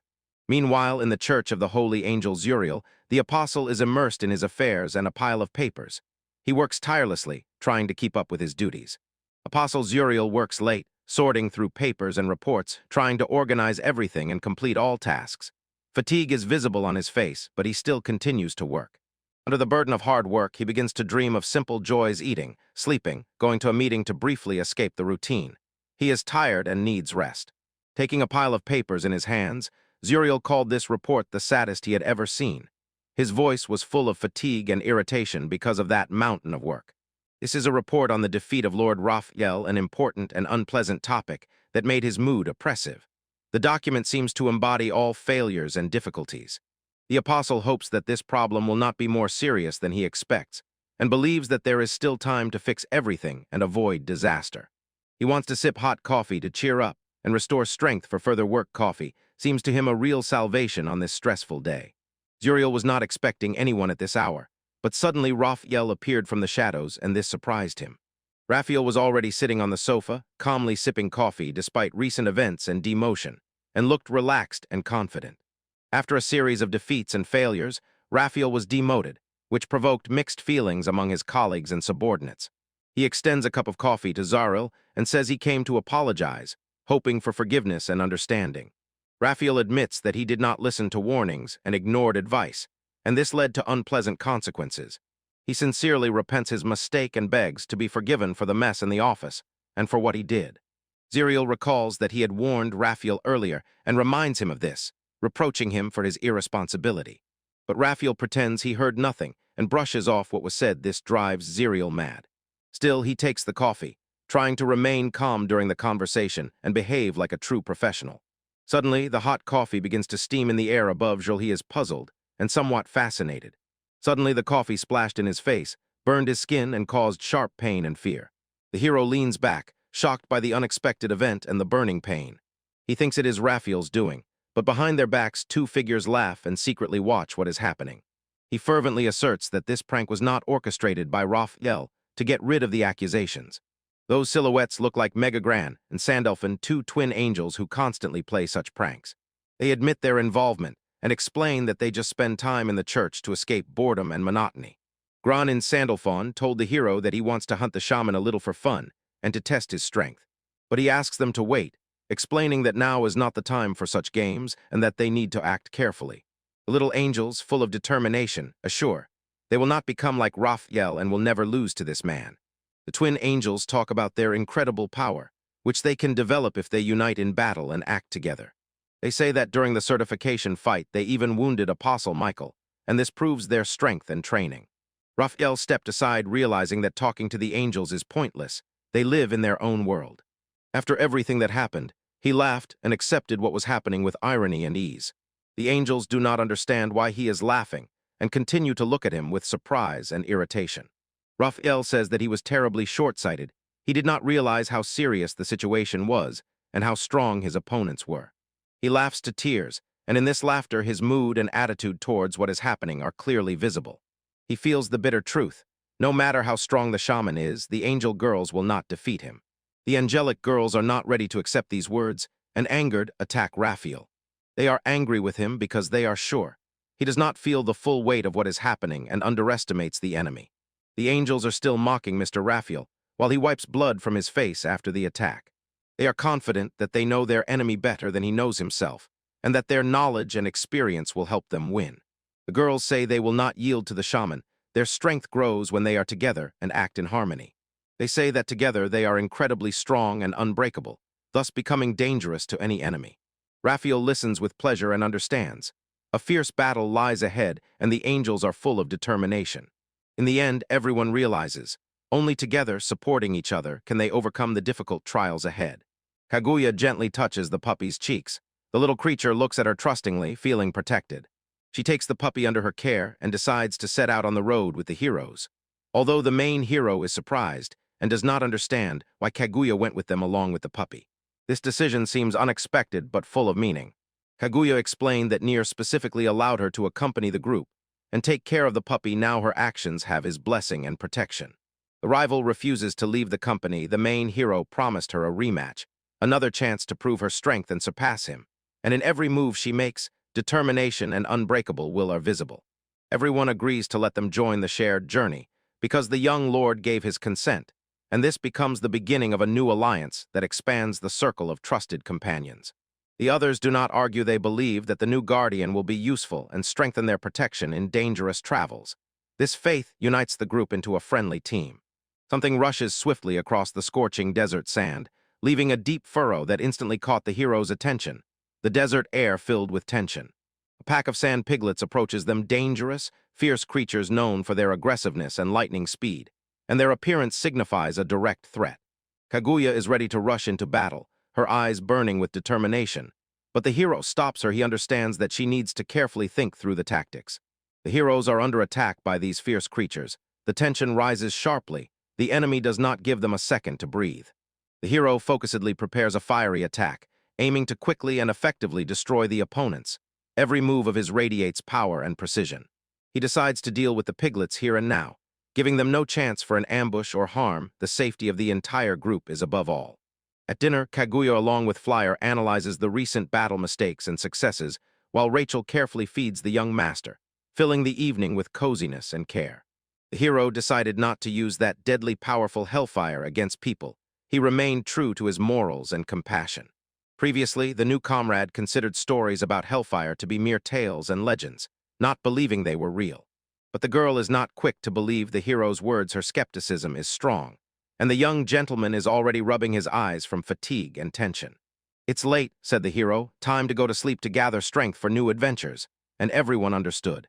Fleur and Kaguya go out on a night patrol to guard the camp and prevent the enemy from striking unexpectedly. But Kaguya admits that she is also tired and wants to rest a bit to save strength for the fight. The main hero does not let her go to sleep immediately, insisting that her help is still needed, while the rest of the companions are already sleeping peacefully. She thinks about the unfairness of the situation. She does not understand why Rachel sleeps peacefully while she has to stay awake and keep watch. The girl has a little free time, but she does not know how to fill it, and due to the lack of specific tasks, she feels a slight confusion. Sokyuja decides to ask the hero to tell about himself. She wants to get to know him better and understand. This conversation may help her find out who they are traveling with and what his intentions are. She carefully tries to start a conversation, politely apologizes for being inquisitive, and throws a small compliment to get Flyer to talk. Her words sound sincere and restrained. In fact, this conversation is a chance for Kaguya to find the hero's weak spot and see his weaknesses and strengths. She weighs every word, closely watching the interlocutor's reaction. Flyer finally decides to open up to tell a little about himself and share a fragment of his story to gain Kaguya's trust, and his narrative reveals new details about the past and true intentions. Surprised by the hero's words, Kaguya bombarded him with questions and greedily swallowed every word, while he told about monasteries, the gates of hell, and the time spent there, revealing the hardest moments of his life. Kaguya even begins to feel some sympathy for Fleur, imagining the trials he had to endure, and her emotions deepen as if an invisible thread appears between them. She whispers a children's rule: "Don't touch angels because they will follow you," and these words immediately give the conversation a mystical shade. This folk wisdom sounds both as a warning and a caution. They say that Kaguya herself would one day want to fight an angel to test her strength and courage, and this becomes her hidden motivation. She admits that she had never before thought about fighting angels and did not at all imagine how difficult such fights could be. But angels rarely rush into battle, just like that behind every one of their moves hides a deep meaning and an inevitable necessity. After the conversation, Kaguya decides on a new goal for herself: to stay close to the hero in order to have a chance to fight a demon and prove her strength. Now she understands. With Fleur nearby, she will have a chance to realize her dreams and test herself in a real fight. It turned out that her desire to become stronger was driven by a thirst for revenge for the deceased mentor who meant a lot to her. It turned out their mentor died under mysterious circumstances. Kaguya was left an orphan and became even more determined. Kaguya says she was an orphan until a kind, caring mentor took her under his wing and taught her not only martial arts, but also life. The hero feels a connection with his past and sees parallels between their fates. This makes their mutual understanding deeper. He also frankly says he trained tirelessly and his mentor spared no effort to make him a strong warrior. The heroine says that the mentor gave her this name. It is the same as the Queen of the Land of the Moon from that fairy tale, so it has special meaning and symbolism. Now Kaguya's hair and name have become her pride and source of personal strength, a symbol of inner resilience and roots. The second thing she is proud of is her appearance, which reflects her character and strength of spirit. Kaguya sincerely assures Flea that she will definitely stay with them now, and has no intention to retreat or leave the group. She hopes that she will be accepted and warmly welcomed as a full member of the team, because she is ready to fight and support her comrades. Fleur is still unsure whether they are lucky to have a new companion. Everything is just beginning, and many trials await them ahead. But the girl is still full of questions. She wants to ask them to better understand their mission and each other. She wonders why they are traveling at all, and hears an answer about a ruby, a mysterious artifact of great importance. She is not satisfied with this. She wants to hear more to discern the true goals and motives. Fleur begins to explain, revealing details of the plan and the dangers that await them, but at the same time notices oddities in his own words. These oddities make him reflect on how confusing and complicated everything is, and how uncertain he himself is about everything. But from Jisha, he no longer receives any facts. Part of the information remains hidden or unspoken. But this question captivated the hero, and he is going to dig deeper to understand what is really happening. The great house of the princess sank into the evening darkness. The princess slowly prepares a sandwich for herself, consciously arranging the ingredients as if it is not just food, but a ritual that distracts her and helps her focus. While preparing, she quietly hums a simple, gentle melody, as if returning to childhood or to some bright memory, and this sound fills the room with warmth and calm. Suddenly, Ashara enters the room, and the princess meets her with a warm smile. She quickly learns that he is going to visit the prince. The princess carefully prepares a sandwich for two for herself and the prince, because he always did so, caring for those he loved. The dark girl warns the princess not to go on a date with the prince. Her voice trembling with anxiety and caution, she knows something important and does not want the princess to get hurt. She hints that bad rumors are spreading, which could threaten the safety and reputation of the princess, so the princess becomes wary. Ishara confesses that she asked the killer Curon to investigate the details of the prince's journey and expose his hidden motives, because the situation smells of suspicion and needs to be clarified. Meanwhile, our hero astonishingly reveals the real prince is the youngest prince of the kingdom of Blue Sapphire named Keisha, and the figure of Prince Nai never actually existed. It turned out that Jisha lied, and this dragged her into a tangled and dangerous intrigue that could have serious consequences. He begs the princess to behave as before, not to act hastily, and to remain cautious so as not to bring herself unnecessary problems. Now the princess tries to figure out why Jishnit is doing all this, and what true goal he pursues, unraveling the tangle of intrigues. She cannot understand why he continues to help her, even though she has already lost her title and position, and this sows doubts and anxiety in her. Suddenly the hero disappears in the window, as if dissolving into the night, leaving behind a barely perceptible mystery and tension. Guests arrive in the kingdom of the Blue Sapphire. The air tenses, their appearance foretells important events and changes. The prince enters the old and majestic building. His gaze is serious and focused. But he does not intend to stay here long. His mission requires speed and precision.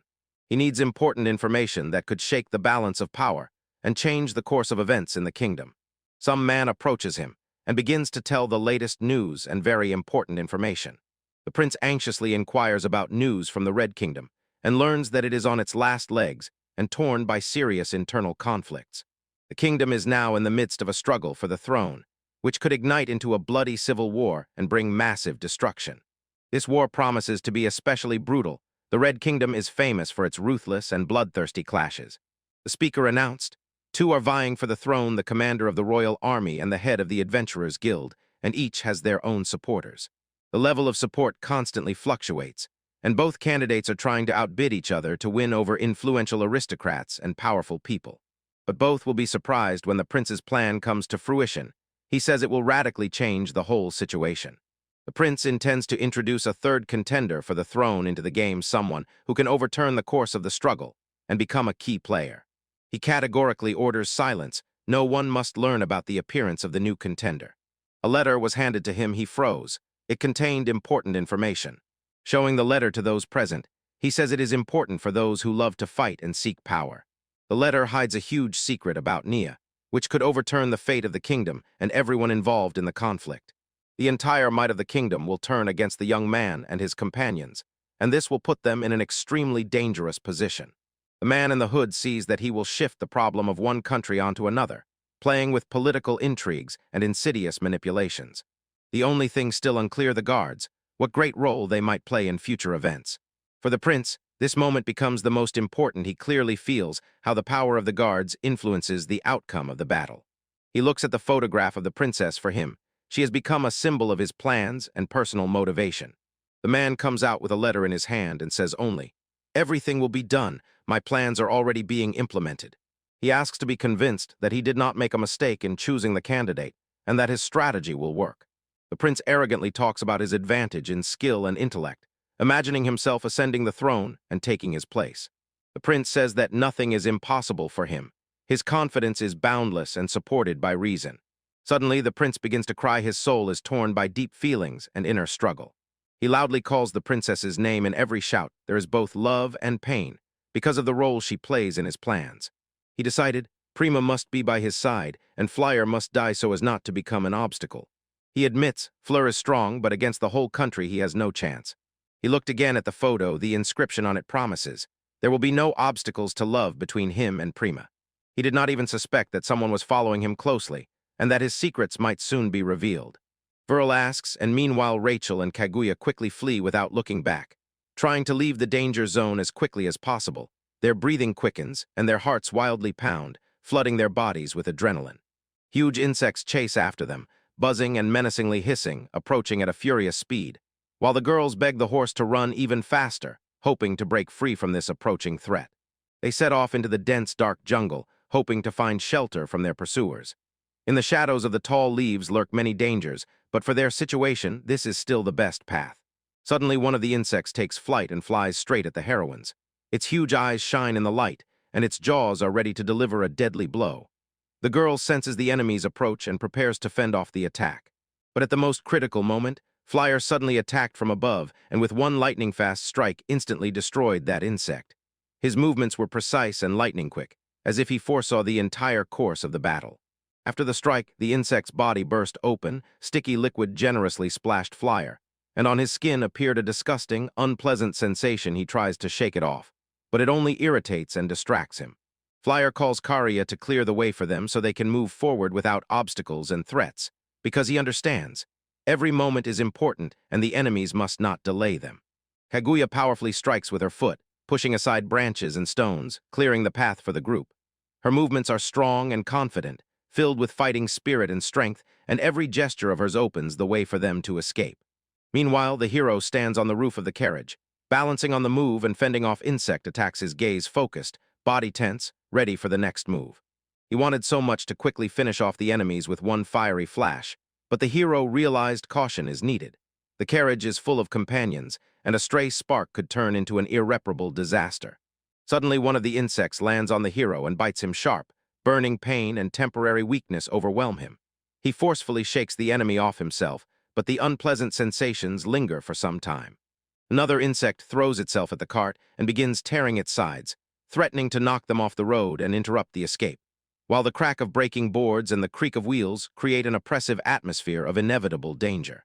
As soon as one of the insects approached the young master, the dog instantly stood in defense, growling and baring its fangs. Its loyalty and bravery scared off the threat and instilled confidence in the hearts of the companions. The dog activates its fiery powers, releases flames, and destroys the insect on the spot. A bright fiery explosion burns the enemy and momentarily causes the other insects to freeze in fear. Both guards, Kaguya and the dog, work in unison, repelling constant attacks and protecting the carriage. Their cohesion and determination inspire hope and force the enemies to retreat. They beg him with all their might not to leave the carriage to avoid exposing himself to unnecessary risks. His safety is the group's priority, and everyone does everything to protect him from danger, and he, though frightened, remains inside. The young man cries fearfully, does not understand the seriousness of what is happening, and is completely confused. His childlike defenselessness nervously contrasts with the tense atmosphere around. The hero does not like dealing with enemies one by one. He prefers to solve the problem quickly and decisively to avoid wasting energy on trifles. His experience suggests that the tactic of dividing the enemy is not the best solution. Suddenly, the insects directed their gazes forward, as if they noticed something important, and flew away. The heroes froze in silence. Their sudden retreat left the group between relief and disbelief. The heroes cannot explain what exactly made the enemies retreat, so they try to figure out what happened. This mysterious event made them vigilant and ready for new troubles. Rachel is also embarrassed and asks if they are really safe from pursuits and danger, her voice trembling with anxiety and quiet hope for the better. She looks ahead and sees a new threat lurking for them. Her temporary relief instantly disappears. Shock and fear are reflected on her face. Suddenly, the cart began to fall, and the heroes realized that their situation had become even more dangerous. The force of the fall and the uncontrollability of the cart only increased the tension. The carriage brakes, creaks, and creaks again, and the companions cannot understand what exactly happened and why they lost control. Kaguya realized that she was the one who pushed the stone that probably caused the malfunction, and this threw her backward. Next to them, something slowly rose from the sand, and anxiety crept into their hearts. A huge monster burst out from underground and instantly grabbed one of the insects, demonstrating its strength and frightening everyone. It turns out to be much bigger and more terrifying than the heroes, its body covered with thick scales, and its claws are menacing. The monster waits for the feast with sly joy, licking its lips and preparing to attack the heroes. Its predatory gaze is full of malice and thirst for blood. With 3 hands, it launched a lightning-fast and powerful attack, rushing at Kaguya and the others in a furious rage. Kaguya is thrilled at the thought of another fight, her eyes burning with the fire of battle and the desire to show her strength. The girl anxiously asks how Radhyuka is. Her condition is still unknown, and it worries everyone. Rachel jumps back in horror and runs away from the monster, trying to protect herself from danger. Flyer sharply stops Rachel and asks her to stay near Kaguya to support her while he goes in pursuit of the carriage. Kaguya is preparing to quickly deal with the monster, then rush to the others to help and save them. Rachel pleadingly asks to save the young master, her voice full of deep anxiety and concern for him. Nia, frightened and defenseless, lies in the cart, not understanding what is happening, and quietly watches the looming danger. A fierce dispute erupted in the kingdom. What to do with Nia? People called him dangerous and cursed and demanded severe punishment. The boy listened to these words, and the pain in his heart grew stronger. The accusations of a curse seemed cruelly unfair to him. Hope for understanding and support slowly faded, and his soul was gripped by fear and despair. The boy tightly held an old book in his hands, his only link to the past and hope for the future. It was more to him than just an object, a symbol of knowledge and power, and he clutched it with his fingers. At that moment, Flyer shouted loudly, and the boy suddenly opened his eyes wide, stopped crying. As if waking up from a long, heavy sleep, his gaze was full of confusion. Flyer finally caught up with the boy after a long chase. He looked tired but determined. He was no longer going to let him go. There was something fateful in their meeting that promised change. The boy sat in the carriage, overwhelmed by fear and uncertainty. Flyer jumped inside without hesitation, trying to give him a sense of safety and support in this dangerous world. The hero told the boy to hold on to him tightly so as not to fall, and extended his hand. The boy took it with hope and trust, feeling warmth and strength in the touch. Suddenly, the book slipped from the boy's hands, and he screamed in horror. Lunging to grab it, his heart was beating faster and faster because it was an important artifact, and its loss could be a disaster. He jumped out of the carriage without thinking, rushing to grab the book, but Fleur did not manage to hold the boy back. The situation became truly dangerous. The boy's life now hung by a thread. The young man obediently fell from the cliff, and Flyer shouted at the top of his lungs. Panic and fear mixed in his voice as he rushed to help, trying to prevent disaster. They both plunged into the abyss, branches flying around, and it seemed death was inevitable. But fate was kind to them, and the fall turned out to be not as terrible as it could have seemed. Suddenly, the branches slowed the fall. They landed on a relatively soft bed that softened the impact and saved them, allowing them to preserve strength for further trials. The boy closed his eyes, trying to cope with fear and pain. They fell very low, and everything around seemed devoid of hope and light, but he knew he had to survive. Meanwhile, Flyer finally grabbed the book and held it tightly to his hands.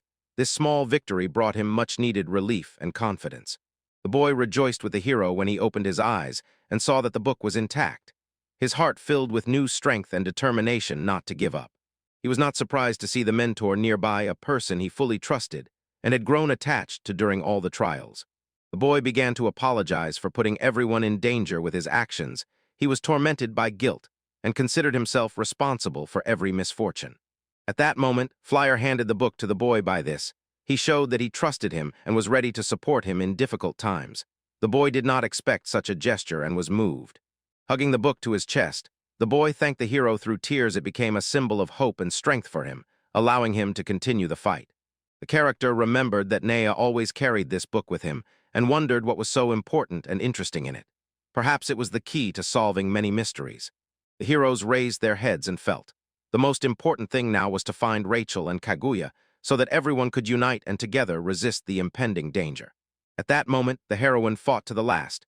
Showing incredible resilience, her determination was stronger than any difficulties. Before her stood a huge cyclops with one eye. Its mighty hands seemingly threatening to crush any obstacle in its path. It appeared almost invincible. She was already exhausted in this endless battle. The monster's hands constantly regrew after the blows she dealt, and victory seemed farther away. At the most critical moment, Rachel rushed to help Kaguya, charging into battle with fierce determination and supporting her ally. The girls stood shoulder to shoulder, together facing danger eye to eye, and their shared strength and unity gave them confidence before the upcoming battle. They felt that together they could overcome any obstacles and protect each other.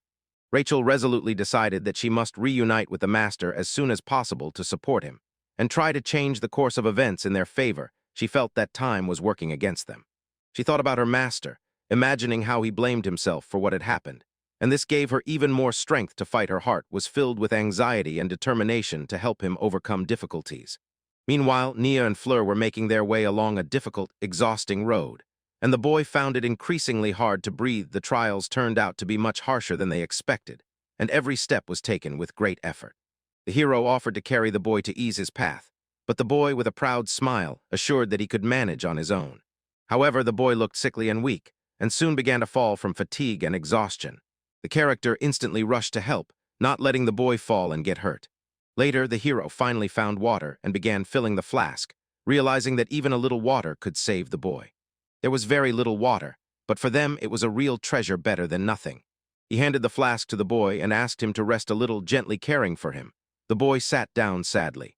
He began quietly asking for forgiveness for his mistakes, feeling the burden of guilt for causing trouble to everyone around. His voice trembled, and his eyes filled with tears of repentance and sorrow. Fleur felt awkward after hearing this. He tried to comfort and support the boy, but the boy stubbornly insisted that he was good for nothing, that he was cursed, and it would have been better if he had never been born. The hero was very surprised and touched by these confessions. He imagined the torments the boy had to go through, and his heart was filled with compassion and a desire to help, although dark thoughts still tormented him. The boy remembered Rachel and Kaguya and said that, as always, he only brought trouble to everyone because he found neither peace nor hope within himself. Crying, the young man remembered just this news surprised the main hero. Nea pressed the book to his hands and burst into tears. He said that his mother had given him the book as a gift. It meant much more to him than just pages and words. The hero turned around and looked at the boy with a question in his eyes. He confessed that he had never had money. This simple truth sounded painfully in his voice. They started talking, and Fleur asked if Nia's mother thought she was a princess. His surprise was a mixture of embarrassment and a desire to learn more. Suddenly it dawned on the hero, as if he had heard the whole hidden truth, and understanding and anxiety mixed on his face. At that moment the boy was crying and looking at the floor, tightly clutching the book in his hands, and his soul was eaten away by bitterness and hopelessness. The boy told that he and his mother lived on the outskirts of the kingdom of Blue Sapphire, and their home was modest. His mother worked as a dancer to feed him and her son. It was hard work she had to do for their survival. When she danced on the pole in front of a crowd of men who were drinking, she noticed her son behind her. His presence filled her with anxiety and worry. She approached him and sternly reminded him that he could not just leave home. The boy quietly apologized, realizing his mistake. She covered her mouth with her hand, trying to hide her admiration. The boy screamed in fear, not understanding why she was behaving that way. She gently ran her palm over his cheek and asked him not to worry and to go home. Despite the illness, she continued to smile and did not show weakness. The boy realized that his mother was working through the pain for his sake. She did it for her son, although he felt that he could not repay her, and this realization filled his heart with sadness. The boy sat by his mother's grave and sobbed uncontrollably. He cried so much that tears ran down his face, loudly calling for his mother. In every scream of his, pain and despair resonated. Suddenly, a man in a crown appeared before him, as if from another world, and his appearance was unexpected and mysterious. The man waved and ordered the boy to follow him, saying that today he would live with Jishya for the boy. This was the beginning of a new life. Judgmental voices spread around. They said that the boy could become a stain on the honor of the royal family. The character sharply declared that he would get rid of this abomination as soon as possible. His words sounded decisive and threatening. The boy listened to the adults talking about his mother and felt helpless and lonely among their words. In his little heart lay a heavy burden of misunderstanding and fear. People calmed each other, saying the situation was under control. Meanwhile, the boy sat sad and thoughtful, his soul gnawed by doubts and anxieties that did not let go for a moment, and he searched in this world for at least a drop of support. Continuing to talk about his thoughts, he confessed. If he had not been born, all these problems would not have existed. This confession was full of pain and guilt, as if he himself was the cause of all troubles, and his words sounded like a quiet cry of the soul. He immersed himself in memories of the past, returning to moments that left scars on his heart. These thoughts spun in his head, filling it with darkness and sadness. The boy thought that if he had never been born, everything would be fine. His mother would not have had to work so hard and suffer because of him. This thought pressed on him like a stone on his chest. He cried, believing that it was all because of him, and that it would have been better never to be born. His tears reflected the depth of his inner struggle and hopelessness. Suddenly, Fleur hit him on the head and said that the story was too long and gloomy.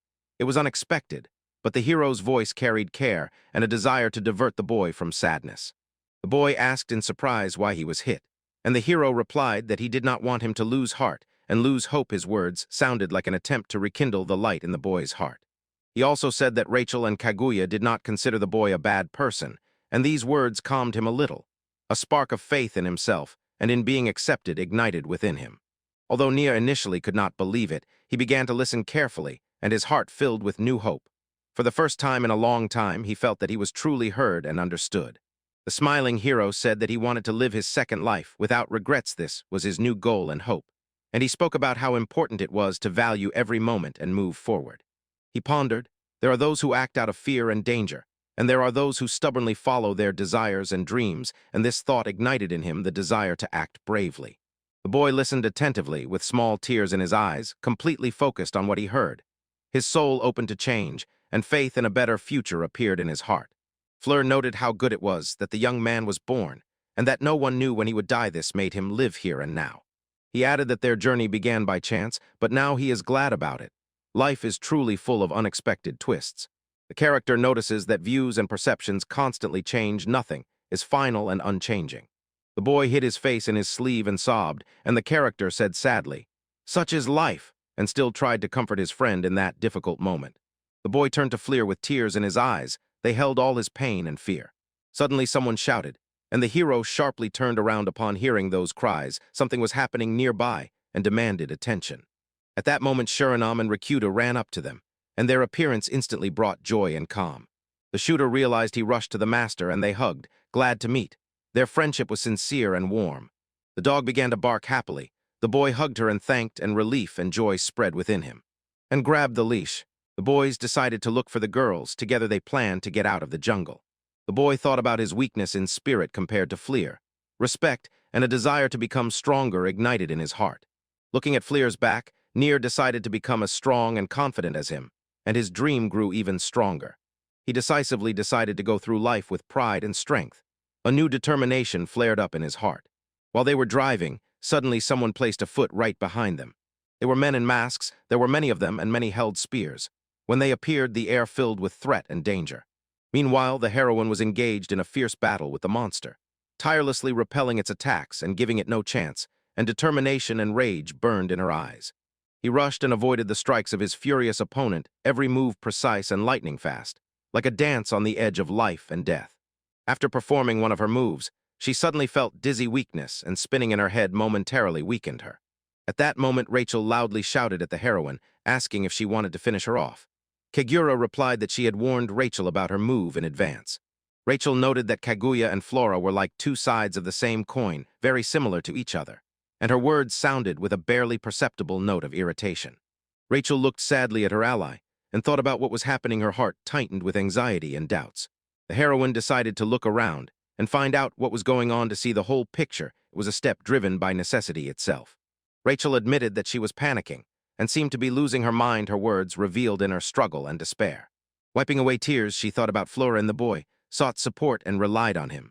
Kaguya confidently said that the hero would be able to protect the boy. She sincerely believed in his strength and skill. Rachel understood that the girl trusted Fleur and hoped for him, and this calmed her down a bit. Meanwhile, the youth was actively gathering a pile of mushrooms, planning to fry them over the fire later, and their concerns reminded them of the simple joy of life. Fleur held the gathered mushrooms in his hands, and now sought to find a water source. It seemed to him that this would be the next important step. Suddenly, a young man approached him and extended mushrooms of dubious appearance. The hero looked at them in surprise and immediately noticed their suspicious look. He explained to the boy that these mushrooms were poisonous, and the young man immediately threw them away. The decision proved to be correct and timely. The hero said, "Enthusiasm is a wonderful thing, but the boy does not have to do everything alone. He needs to take care of himself and act wisely." The boy shouted that he really wanted to be useful. But at that moment, a huge snake with an open mouth appeared behind him. Danger approached completely unexpectedly. The boy sharply turned around, seeing that Fleur was already flying to help him to fight the snake. The rescue was so close that the boy's heart began to beat faster, and he felt hope hanging over him. The gentleman firmly held the snake in his hands and asked if the boy was okay, and he replied that he was safe and unharmed, and these words calmed both the hero and his companion. Fleur looked at the snake with surprise and wondered where such dangerous creatures came from in these wild jungles. An unpredictable, savage nature prevailed around. The boy sat frightened, breathing deeply and trying to recover after the narrowly avoided danger. His heart was still pounding from simultaneous excitement and fear. The character gestured for the young man to come closer, and he responded with a confused, cautious look. There was mutual trust felt between them. The hero handed the boy a large pistol, and the young man took it in his hands with surprise and caution. The pistol seemed heavy and even foreign. The boy suddenly realized that this was the very pistol once used on the ship. Memories of those events surged over him like a wave. Fleur sternly warned, "This weapon is only for self-defense, and it is very important to heed every piece of his advice." He wanted the boy to understand the seriousness of the situation. The hero added that the boy might not yet know how to handle a weapon, but it was still better to keep it with him just in case. It was wise advice. The boy silently looked at the gentleman and thought that Rachel would hardly be happy when she found out about the pistol. Doubts and anxiety swirled in the hero's soul. The boy looked at the weapon in his hands with determination and gripped it tightly. At that moment, a new responsibility and a sharp need to be strong awakened in him. The young man assured that he would try and promised that in the future he would definitely be useful to Fleur. His voice was full of determination and hope. The dog watched attentively what was happening, as if sharing their emotions, and her little eyes sparkled with curiosity. Suddenly, Shiranu burst out barking and rushed forward, as if calling for attention. This alarmed everyone. At first, the hero did not understand what had happened to the dog, but everyone else turned their gaze to the animal. The tension grew. They followed the dog, and she led them to a water source. This brought joy and relief, and everyone felt they had taken an important step forward. Everyone rejoiced to the point of ecstasy. They finally saw clean water after a long search. It was a real find and a true salvation. He confirmed that the water was clean and drinkable, although there was no joy on his face. Jokingly, he tossed the dog into the air, trying to lighten the atmosphere a bit. At that moment, someone suddenly aimed a bow at them. A danger appeared that could shatter their peace. Those were the same masked people who had been watching them from the shadows. Their arrows were aimed at the boys near the water source. The masked people expressed their displeasure that someone was polluting their source and were resolute and aggressive. They shouted that such people deserved death and shot arrows at the boys. The situation became critical. Sensing danger, the hero skillfully caught the arrows flying straight at him in his palm, and this act demonstrated his skill and courage. The masked men froze in amazement. The young man unexpectedly defended them, and their plans were thwarted. Fleur warned the boy not to stand near Shiranui when he was holding arrows. The boy was confused and did not understand why this was necessary. Fleur scrutinized the archers and suddenly realized, even in this wild jungle there is civilization, and this realization further intensified the situation. Soon a group of masked men with spears appeared before him, and Fleur immediately felt that they were not friendly. Their looks were cold and dangerous. The masked men looked threateningly at the fugitive, not hiding their hostility. Their silence and gestures screamed danger. At that very moment, the dog behind began to growl, as if warning of an approaching threat. He behaved fiercely and cautiously. One of the forest dwellers knelt before the sand people and addressed them with respect. His words sounded serious and weighty. They began to explain that on this land flows a sacred spring, extremely important to their tribe, and this place is guarded as a sanctuary. The masked man declared that those who defiled the land could not hope for forgiveness. His words were stern and resolute. Suddenly, the whole crowd attacked the boys. They wanted to kill the uninvited guests, and a fierce, lightning-fast fight began. Nui growled loudly, and the main character ordered the dog to fight them. The dog responded piercingly to the call and rushed into battle. People screamed in panic and fled, wishing death upon the invaders, and at that moment Fleur rushed at them, ready to protect his friends. With one blow, he destroyed several opponents. Showing incredible strength, his movements were lightning fast and decisive. The masked men did not understand what was happening. Fleer's power shocked them, and their confusion was obvious. An order was given to surround the heroes, and people gradually approached the dog. Tension grew, and the dog became angry and began to growl. It was a clear sign that he was ready to resist. The dog drove away many attackers with loud barking and sharp movements. His defense seemed invincible. People froze in amazement. The dog suddenly shone with light. It was a real shock and a completely unpredictable moment for them. The commander felt from his tribesmen that the opponents were too strong, and the chances of victory were small, and this news filled him with anxiety and doubts. Meanwhile, Nia and Rakuta sat aside and watched how the events unfolded, their hearts tightening with fear and helplessness. Around them stood men with shields and spears, and the boy had to draw exactly that pistol, tears rolling down his face, but he was ready to fight. Suddenly, something unknown appeared behind them, and this added even more surprise and danger. The boy and his comrade were trapped in an ice prism in a cage that no one could reach, and everyone present was gripped by fear. The Indians could not comprehend what this ice was, and they were again thrown back by some mysterious force. A wasteland was spreading there. Suddenly, Fly appeared as if out of nowhere, and instantly attacked the main assailant. His actions were lightning fast and decisive. He struck him in the face with stunning speed, giving the enemy no chance to respond. A powerful, completely unexpected blow. All the Indians were tied up. They bowed their heads in defeat. Their resistance was broken. The young man explained that they just wanted to fill their flasks with water, without any aggression or outrage, and sincerity was felt in his words. The chief remained silent about the fact that a sacred beast named Lord Orisia lived in the lake, a holy creature, very important to the tribe. The hero was told that for these people the master was like a god, and no outsider dared to desecrate his home. This rule was sacredly honored. Flyer felt déjà vu, as if he had heard this somewhere before, when suddenly a giant water bubble appeared behind him. The spectacle instantly captured his attention. The bubble began to take clear shapes, and this greatly impressed the character. He did not even expect to see such a thing in reality. The bubble began to take on the features of eyes, and the hero realized with surprise that Mr. Orisia was standing before him. It was an impressive and mystical creature. All the members of the tribe cried and asked forgiveness from their chief. Their hearts were filled with repentance and humility. The Lord took on his true gigantic form, and his grandeur and power were overwhelming. Flyer thought that it really looked divine, but this creature was by no means an ordinary magical beast, and he began to wonder who Lord Alrisha really was. The gentleman loomed over the boys. His enormous size inspired admiration and respect. His presence filled the space with power and majesty. He looked at those present with his large eyes, and people began to bow to him, lowering their heads in reverence. The heroes remained stunned, not understanding what was happening. Flyer realized that if the beast wanted to fight, he would be powerless, so he ordered the dog to lie on the ground until he said otherwise. The determination in his voice left no doubt. The young man assured that he would quickly settle everything, and the dog sat calmly and attentively watched what was happening, ready for any turn of events. Suddenly the dog jumped on the majestic beast, and Flyer did not even have time to react to this surprise. The situation sharply escalated. The hero loudly called the dog, but it only stood and stared intently at the huge beast, as if trying to decipher its intentions. Then he suddenly howled, and the boys were confused. They could not understand why he acted that way. The tribe condemned the dog, considering her foolish for doing so right in front of the sacred beast.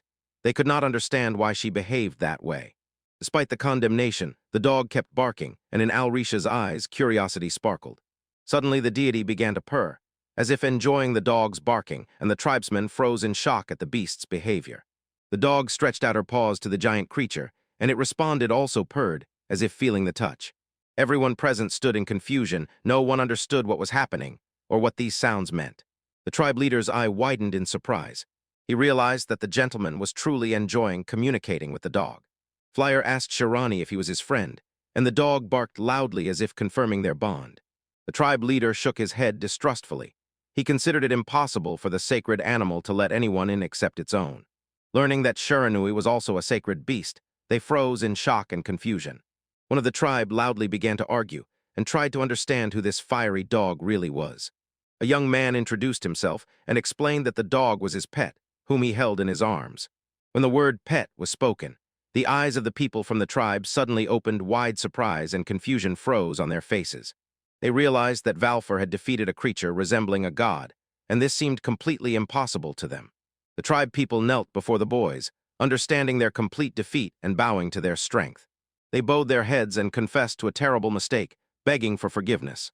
Flyer ordered them to raise their heads, demonstrating his superiority, and at that moment he looked admiringly at his mentor from behind. Mr. Alrisha began to make sounds that resembled words or commands. The Indian chief declared that he understood everything, although the young man could not explain anything yet. It turned out that the monster had ordered to treat the boys as official guests, and this unexpectedly turned the whole situation around. The Indians promised to escort the guests to the city to protect and support them. They assured that they had food in the water and were ready to help the travelers. Floor decided to remove the chains from the prisoners and free them, thus began a new stage of their adventure. He thought that everything turned out much better than he expected, despite his fears. Fleur hoped that his comrades were all right. They were now somewhere deep in the forest, in some cave. Between the stone walls and skulls stood two heroines, very aggressively minded. Their determination and fury were felt in the air. Their feet stepped firmly and confidently on the damp ground, leaving no doubt about their intentions. They were met by a huge man who announced that they had disturbed the peace of the sacred forest, and that was unacceptable. He looked angry, spoke loudly, and the large backpack on his back made him even more impressive. The man in glasses asked if the girls were looking for that exact color, and his voice sounded stern and wary. The girls looked at this man in surprise, and Kaguya felt that no power or presence came from him, so she warned. If he took a step toward them, she would finish him with a kick. Rachel and Kaguya walked through the dark cave, carefully looking around for water. Their footsteps echoed loudly. They went deeper into the cave and suddenly froze. Something was wrong ahead. The surroundings became increasingly ominous and mysterious, and a premonition made them stop. Before them opened a space like an abandoned mine, half-ruined walls and remnants of wooden beams. The girls immediately noticed that this place had not been visited by people for a long time. Kaguya remarked that the decor looked very old and neglected, and Rachel agreed. Suddenly their eyes fell on a human school nearby. This discovery shocked them and raised a wave of anxiety. The girls wondered where so many human bones came from. This hinted that a bloody battle or some tragedy might have happened here once, and this only intensified the feeling of danger. What really happened in those places remained a mystery to them, and this made their minds work tensely and attentively. Suddenly behind them appeared a man with a large backpack and said that once there was a battle for territory here between the Sand People and the Jalakundra people. His calm voice gave weight to his words. He immediately asked who those girls were, and this instantly alerted Rachel and Kaguya. They sharply turned to the stranger, preparing for a possible threat. The heroine did not hide her distrust and even threatened the man, showing that she was ready to fight if necessary. The man looked at them attentively, without blinking and showing no hint of fear, and this made the girl assume that he was an experienced fighter, possibly a martial arts master. They stared intently at each other. The girl shouted that she could easily smash him, but the man just calmly looked at her, as if he did not understand her aggression at all, and remained unshaken. He explained that he did not want to scare anyone at all and was himself frightened by what had happened. His sincerity slightly melted the tension between them. The girls stopped, listened to the man, and caught every word, trying to decipher his intentions.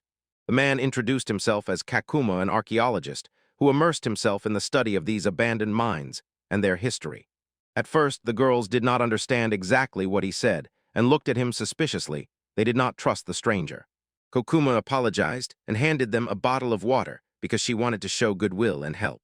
The girls looked at the offered water with distrust and did not immediately agree to take it from the man. He warned that as soon as the local tribes find out that he is the Sandman, they will mercilessly destroy him. This is how he explained how risky his mission was. The girls sat on the stones and, as if enchanted, listened attentively to the archaeologist. His story was full of important and mysterious details. He spoke about the birth of a new country and insisted, its culture must be studied, its features understood. His voice burned with passion for his work, and he enthusiastically talked about excavations and discoveries. Kokuma admitted that he liked uncovering the secrets of the past and learning people's stories. This is what inspires him to research. The heroine noticed that despite his enthusiasm, he did not look entirely convincing, and not all his words seemed truthful to them. Kaguya began to suspect that this scientist was not as simple as he seemed, and that his stories sometimes did not correspond to reality. She directly asked who he really was, demanded the truth, and the man froze, words stuck in his throat. Eventually, he repeated that he was an ordinary archaeologist, but the girls still looked at him suspiciously. Kaguya ordered him to be silent, reminding them that someone was approaching them. Soon a tall, majestic girl appeared accompanied by a group of knights, and the girls felt a mixture of surprise and anxiety.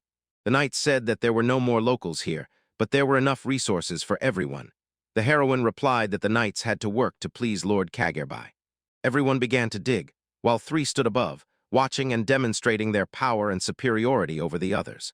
The archaeologist suggested that this was the royal army of the Red Ruby, which had arrived to develop the deposits and extract wealth.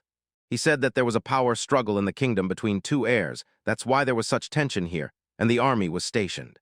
The girls asked if he could protect them if he was really an archaeologist, and he only advised them to run away, not to hope for help.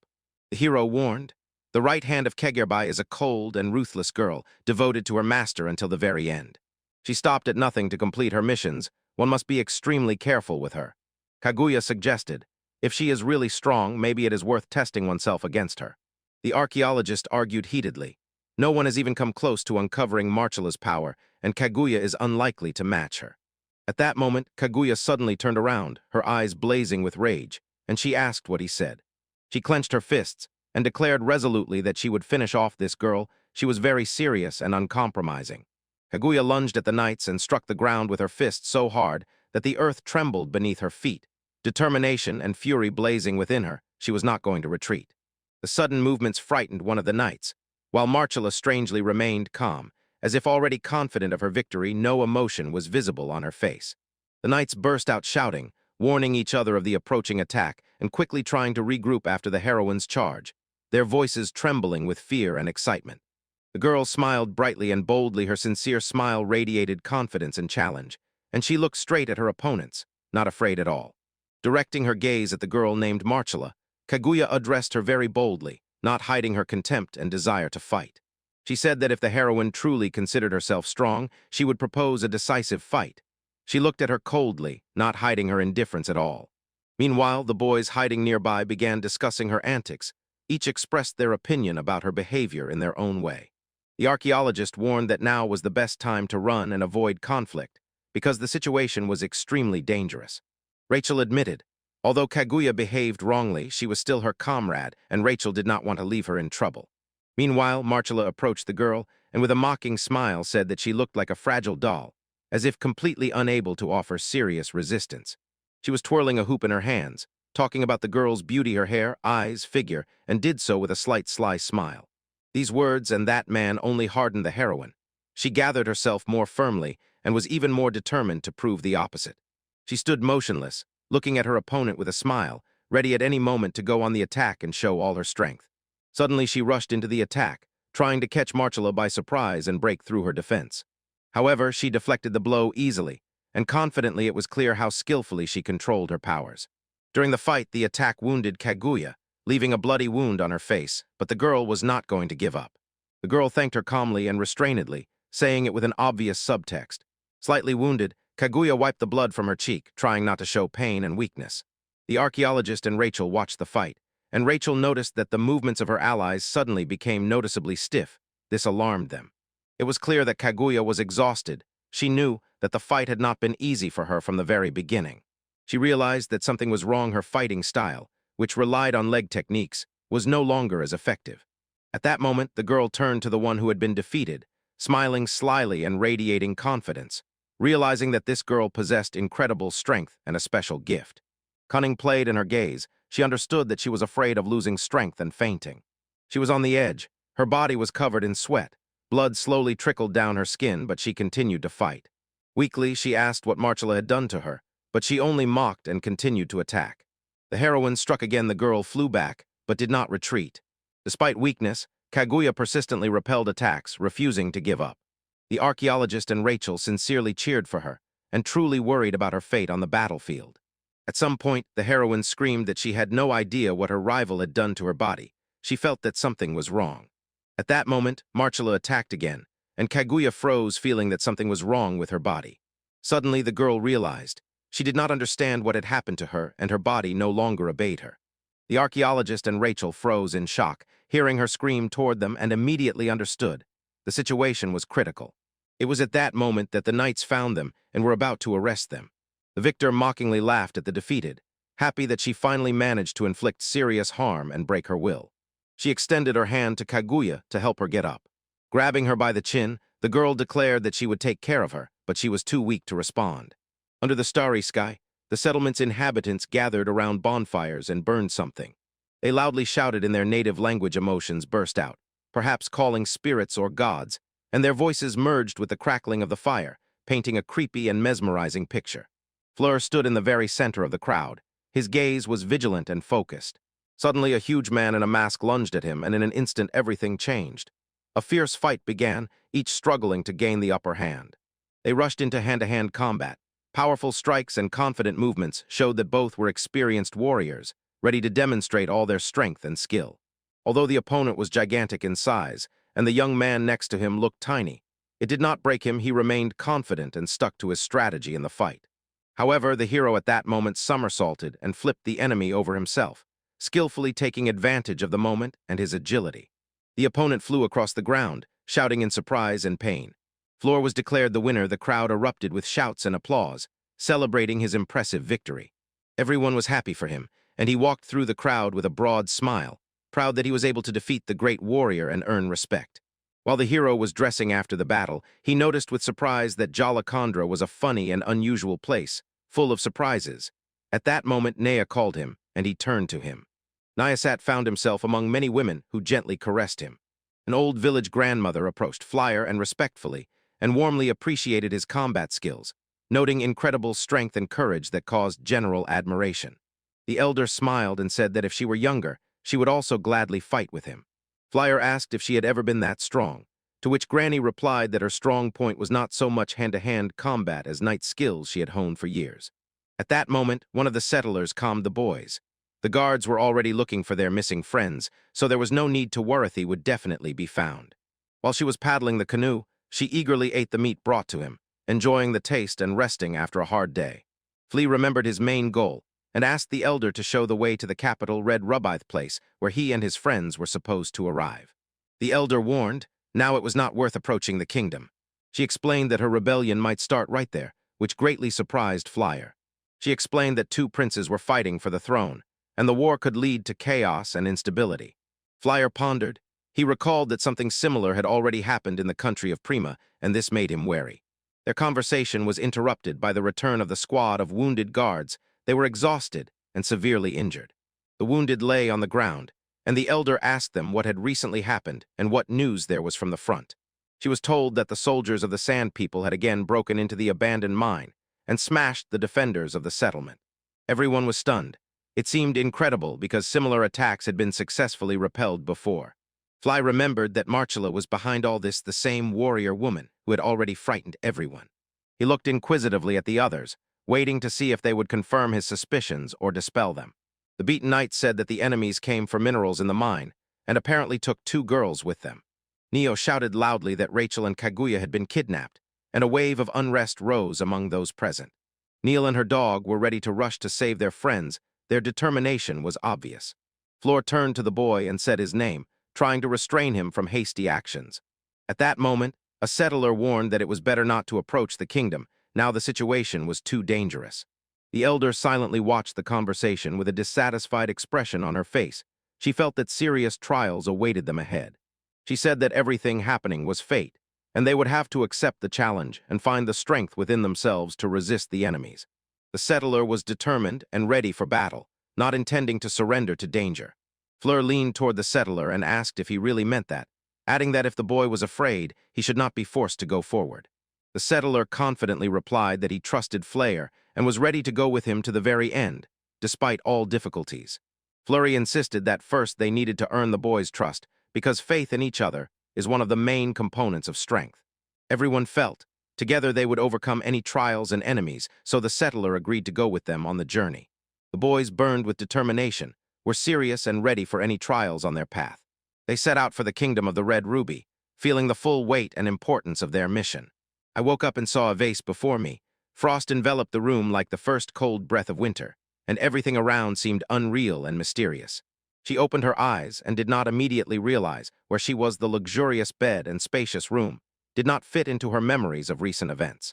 Recalling everything that had happened to her, the heroine felt anxiety and confusion rising in her soul because of what was happening. Suddenly she jumped out of bed, Eyes wide open with surprise and embarrassment, the reality was too unexpected. Only then did she realize that she was completely naked, which added even more shame and fear. At that moment, Rachel entered the room and said that Marcella had done a great job, and that this was another one of her games with the prisoners.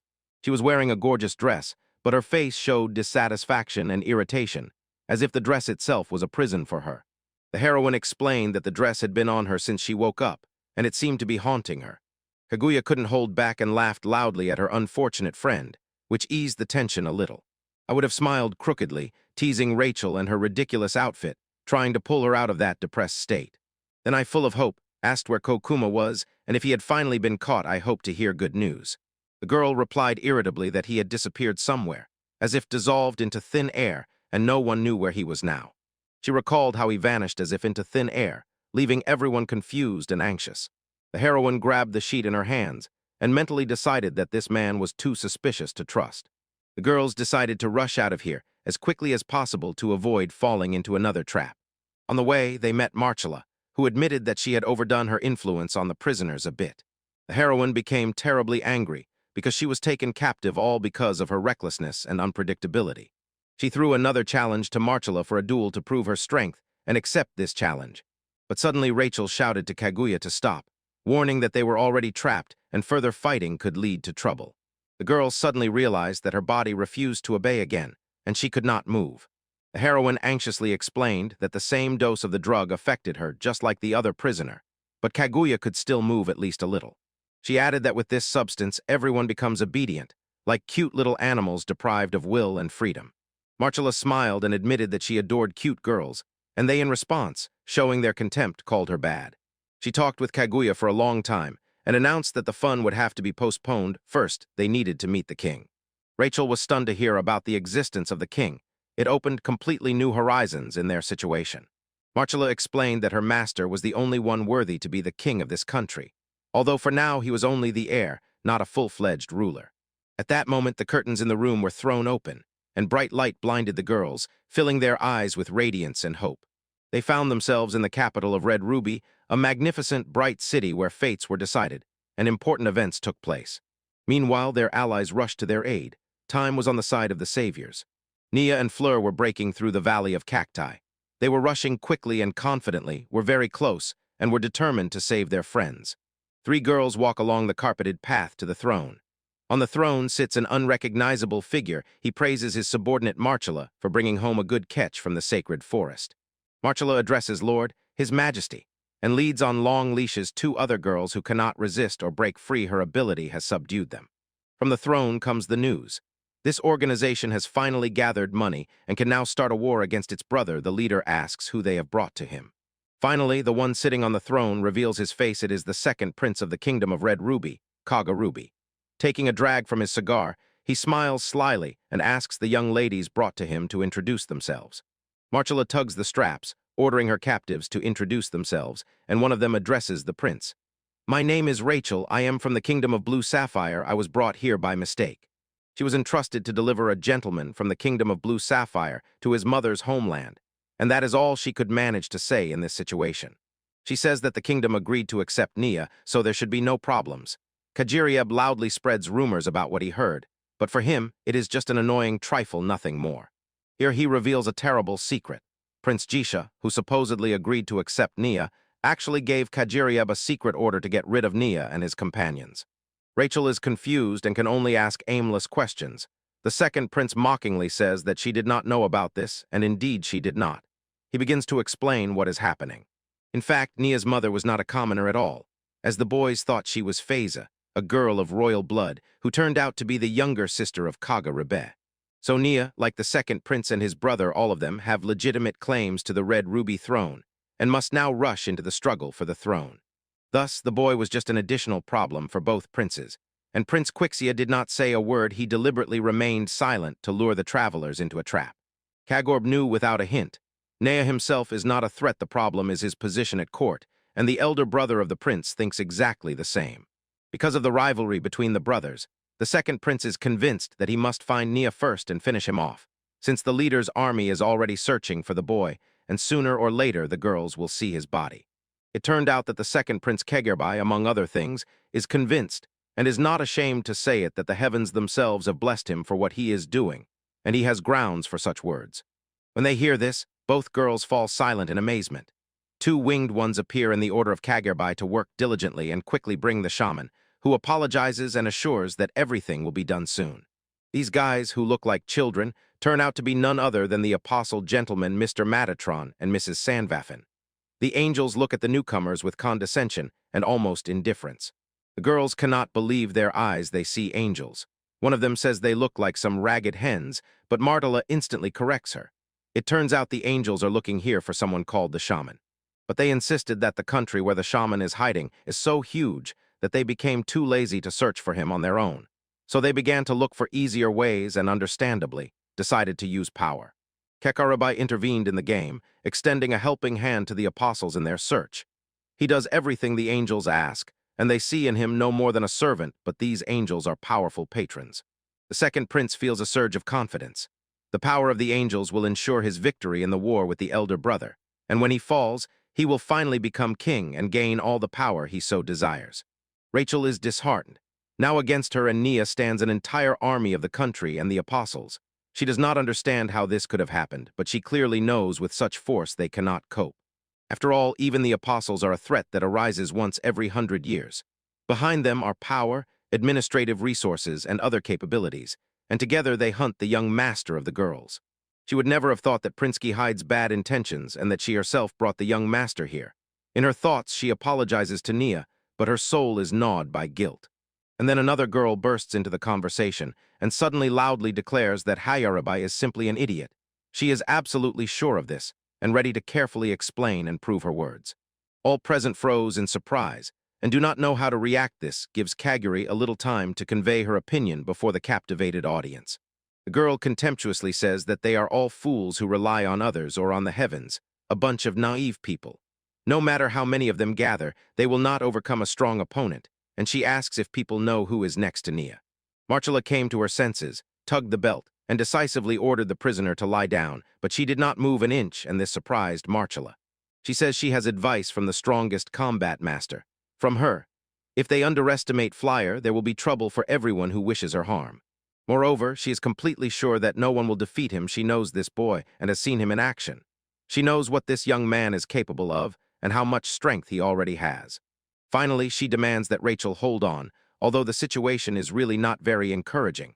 They are now in it and can do nothing more because they themselves are powerless. But both have to believe that Flyer is their protector, and this means that the girls still have hope. She approaches Kagui in tears to say something to her because she is very upset about her situation. As for the hero, he and Nia, despite many obstacles on the way, finally reach the place. The boy rides on a bird, and behind him sits another boy. He looks at the city, the capital of the kingdom of the Red Sapphire, from a close distance, preparing to enter through the gates. The city rises nearby, and on the top of the mountain towers a huge castle. The boy cheerfully shouts that they need to hurry and save Rachel and Kagura. The dog agrees, and the hero also agrees. They still do not know where the girls might be, but suspect it is in the castle. Suddenly a ball of dark energy thickened nearby, spinning into a spiral with many tentacles strangely, but they immediately understood. This is someone's evil magic. In the middle of the formation, suddenly two shining eyes emerge with a loud rumble. In that darkness, someone is hidden and looks at them with their eyes. These eyes revealing destructive intentions. Finally, a giant centipede jumped at both of them, hissing loudly, and immediately attacked the boys, lunging forward, snapping its jaws and trying to seriously injure them. They are simply shocked. This is a sudden attack they did not expect, especially since a real centipede ended up in the black hole, and a huge one at that. They barely avoided the collision. The hero blocked the monster's attack with his hand and stopped the huge insect's head, and the boy says he has never encountered such creatures. Jokingly apologizes to the monster, saying they are in a hurry and have no time for a fight, while preparing his hand, engulfed in the first hellfire, to strike. The burning strike hit right in the very heart of the centipede. It burned to ashes, and the boy thought that this would finally destroy the monster. But this is not enough to stop it. The monster falls like a stone and hits the heroes with its head. They barely manage to dodge. Flirt picks them up along with the bird and says threateningly, "Get out of here." He has reasons to worry. The hellfire did not affect the monster. This is extremely unusual and cannot be a good sign for the hero, who had previously seen his flames defeat any enemy. Fleer watches with bated breath as the centipede transforms and becomes more and more like a human. From the insect's mouth emerges a terrifyingly human torso with long arms and thin fingers, the head covered with something resembling a brain, and it is heavy in size. And then suddenly many eyes on its head open wide. It sticks out a long tongue and lets out a loud scream. The boy only thinks that something will crawl out of the monster's mouth and swears loudly. The monster rushes at him, screaming. He is sure that this time he will definitely destroy the monster with one blow, so he fires at it with a fire cannon created from the first flame of hell.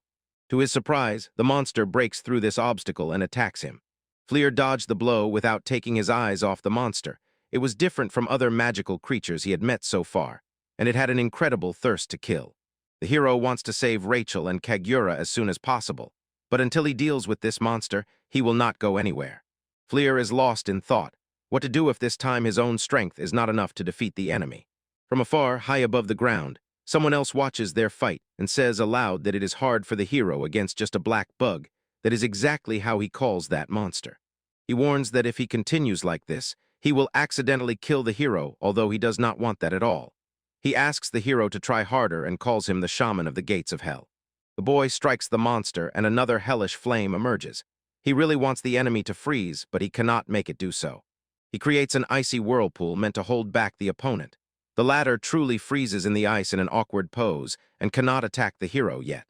Fleero finally gets a short break. He falls heavily to the ground next to the giant to decide what to do next, because this will be a difficult task that cannot be solved immediately. But the pause turns out to be deceptive. The beast suddenly attacks again, breaking the icy shackles with its devastating power, and the ice cracks helplessly under its movements, unable to hold back the enemy. The hero dodges the attack again, jumps to the side and does not understand why this move did not work either, since he put all his strength into it and was sure he would win right here. He feels the air around the red ruby is incredibly dry, so there is almost no water vapor. His second hellfire barely works, and at this level the hero has no chance to stop the monster. He resorts to a technique he considers the most powerful under these conditions. He summons the first flames of hell and ignites them to full strength. Nia, watching from the side, sees a giant flame rising, throwing tongues of fire in all directions. He barely manages to whisper the name of his protector. Fleer rushes at the centipede with insane speed and strikes it with a super-powerful, red-hot devil's fist. That is the name of the technique with which he defeats the monster. But something goes wrong. The enemy does not react to the blow. Instead, its huge hand grabs the hero from the side and pins him to the ground. Even at full power, Flyer's flame does not affect that creature, and the heroes are now convinced of this. Then he hears a voice addressing him, as if confirming something. It is a rooster, he says, that the hero's light is barely warm. Fleer turned to the baked rooster and, puzzled, asked, "What does all this mean?" The contract was about the hero becoming stronger, but the bird corrected him. "You can only use power, and for that you need skill." In the end, he is now losing to some puppet of the angels. The hero is surprised by the nature of the opponent, but the bird is sure of this, and she is right. He even says that his opponents are at the level of apostles, which means that at his current level, he definitely cannot cope with them. And the hero remembers. Indeed, his first hellfire did not cause serious harm to Raphael. The second hellfire is powerful but unstable. It depends on the surrounding conditions. It clearly needs to somehow strengthen its heat, but right now it does not know how. The bird says one word, insight, and the hero does not understand it. The rooster begins to push him, insisting that Fleer does not understand the essence of the flame at all, and did not even notice several important details. The bird says that it is better to rely on oneself than on a guy like the hero, and at that moment it disappears for a moment. Suddenly Fleer found himself in a circle of fire, alone with the bird. The hero asked what the yellow flame around was, but the bird did not explain anything, brushing it off as it only caused him trouble. And this is Gaia, the third fire of hell, the ruler of the demons of the earth. The hero joyfully exclaims that this is indeed the third fire. The bird further says that this flame rules over the earth and devours it. In size, it will be the most powerful among them. And Gaia had dealings with Fleer, and he wondered what kind of mighty demon he could be. And then, with a loud rumble, something spun around the hero. It's him, the master. Fleer hears a strange scream as if someone is being crushed. They shouted at him to watch his step. A mole-like creature, which the boy stepped on with his heel, screeches in pain and complains that it will be trampled here. A small beast named Gaia emerges from underground. He says the demon took an interest, so he came to help. He sincerely hopes they will understand each other. Fleer only adds that his new partner is extremely cute. Gaia talks about himself and admits, since the boy fought the demonic creature Angelandar, he has been constantly watching him. He saw how the hero tried not to harm people in nature, so Fleer was very kind. And all this time, while the demon was telling the story, the boy gently stroked Gaya. When the creature gets to the point and extends his flame to the boy amusingly squeezes his fluffy muzzle. The creature got angry and asked not to touch him anymore, and the boy apologized. It flares up, and Gaya explains that the true nature of the flame depends on the capacity of the vessel and its readiness to kill. The spirit wished the boy luck in battle, and he came to his senses in the middle of the fight. He was still pinned to the ground by the centipede's hand, and the monster loomed over him, opening its jaws and making unpleasant sounds. The monster raised its clawed paw to strike him, and the boy thought he was in the very midst of danger. The monster roared again and lunged into attack. But even before its claws touched the boy, he sharply moved, and his hand flared up with fire again. The centipede only managed to feel that something was wrong. However, that was enough. The monster breaks off the attack and jumps back. The boy mocks the opponent. He sees that it retreated reflexively. He is not surprised.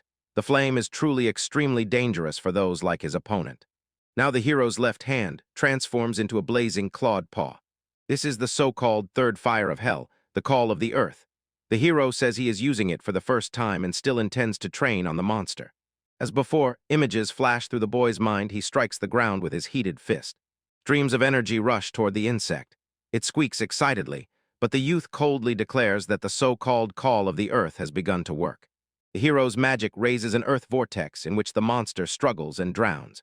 It screeches pitifully, tries to break free, but is sucked into the very heart of the whirlpool. The hero explains that the third fire of hell allows one to dominate the earth wherever his flames spread. But there is a downside. The one who wields it must constantly keep his hand on the ground.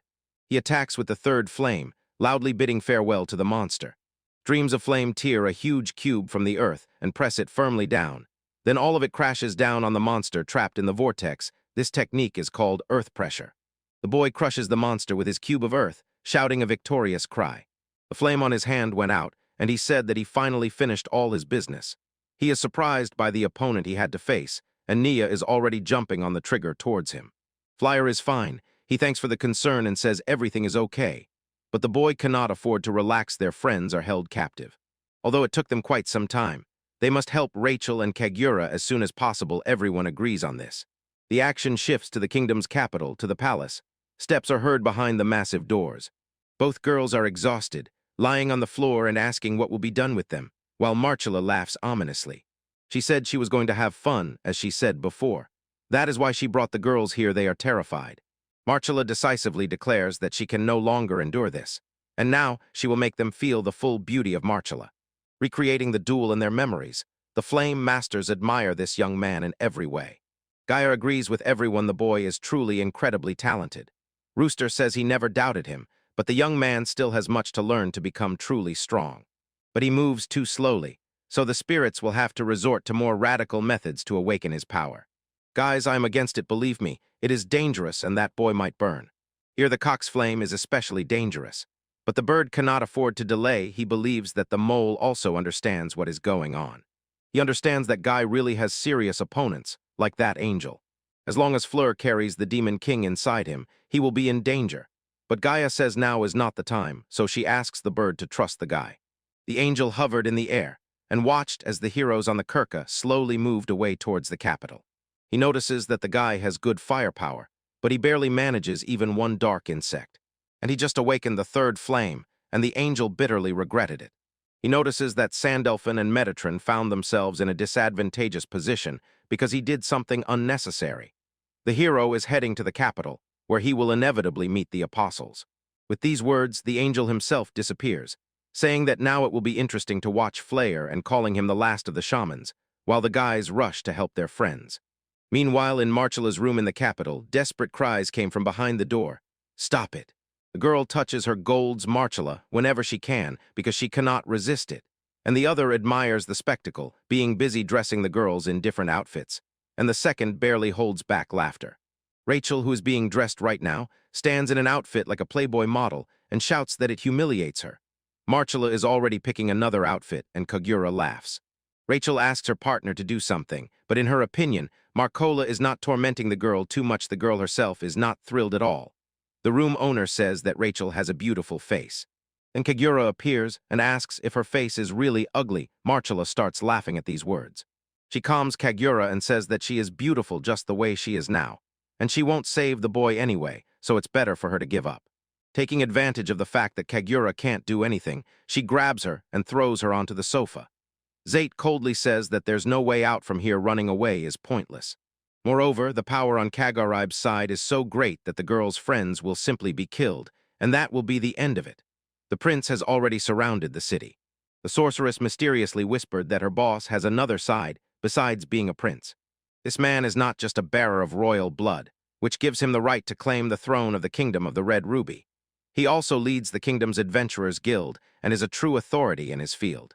He has already given the order, and 5,000 outcasts of the kingdom, gathered into gangs, have set out in groups to carry out the tasks of their guild leader to implement his plan. According to the second prince, their task now is to capture Nair alive, and Kaguraib is confident. For such a large number of people, this is obviously within their power. To catch and bring the head of his escort, that is, in this boy's case, Fleur, to Kaguraib too. The leader thinks this is quite feasible and sees no obstacles.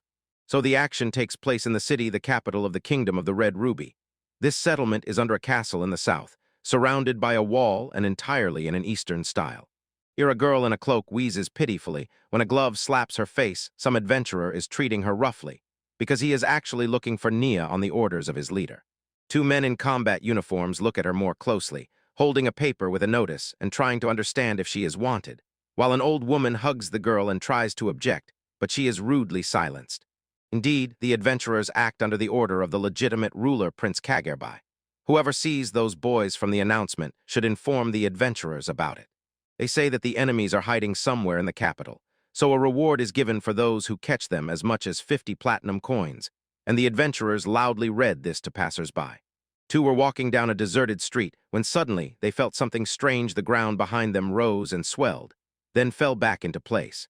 Already on another abandoned street, voices come from beneath the ground. They say that no one is here, but the earth seems to inflate and grow into a giant mound, as if something is hiding inside. From the earthen mound, traveling boys suddenly jump out with a chicken on top, instantly scaring a cat passing by, although there is not a soul on the street and no one notices them. Nier is stunned.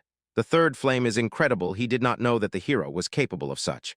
Flair says that it is so uncomfortable to move underground and hopes not to have to use that ability again. He immediately notices the posters on the walls and, after reading them, understands everyone is hunting them. Nea instantly wonders how it happened that the adventurers started looking for them. While they are talking, someone huge approaches from behind his steps, thunder powerfully and threateningly. A tall, hairy man approaches and asks what happened, and if the boys are lost, they turn around surprised, not expecting someone to come up and really ask, and begin to worry. The man notices that they are not from the Kingdom of the Red Ruby. Nia himself also begins to say something, but the man extends his hand and interrupts him.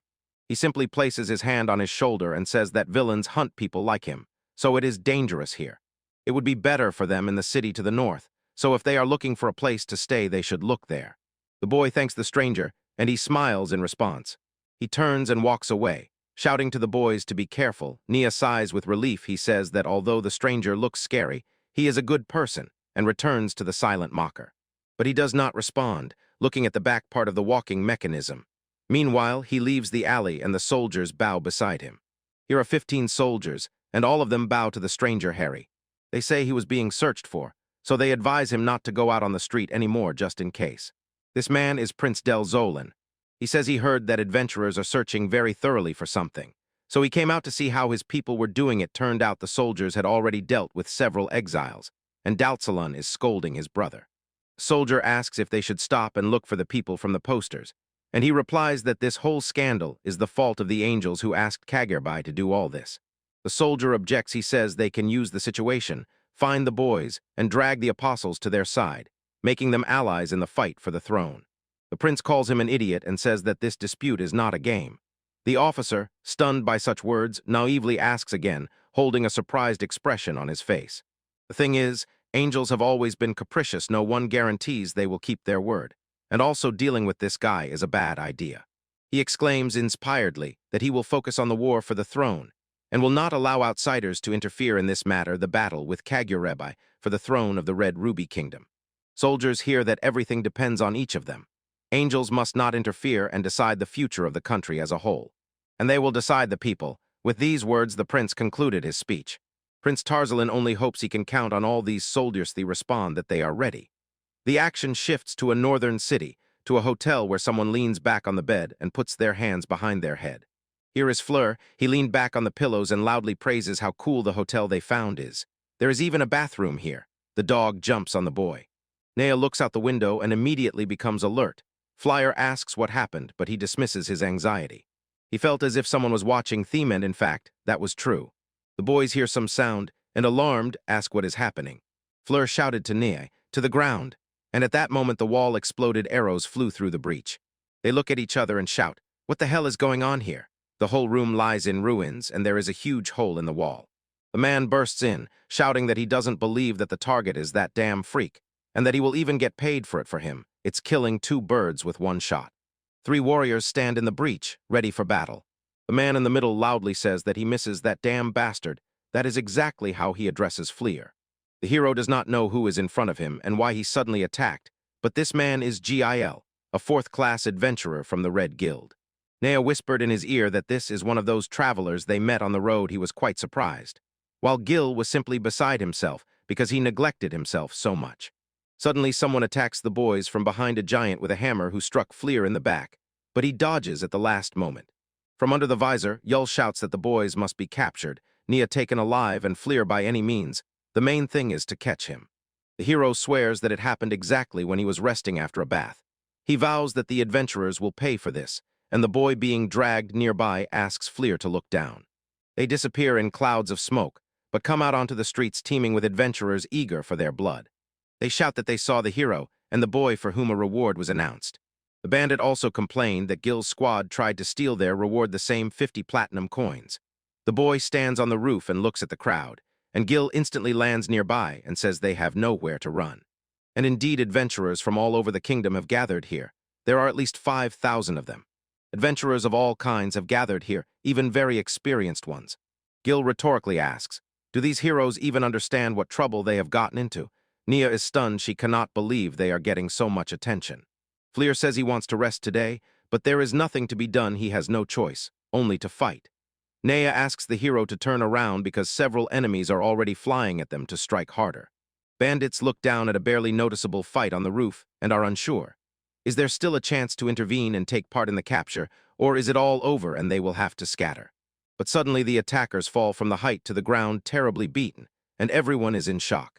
At this moment, Flyer finishes off Gil. His armor flies apart from the blows, and the hero says that the break is over.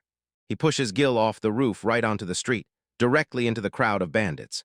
They ask if this is really Gil. He is also beaten and sick.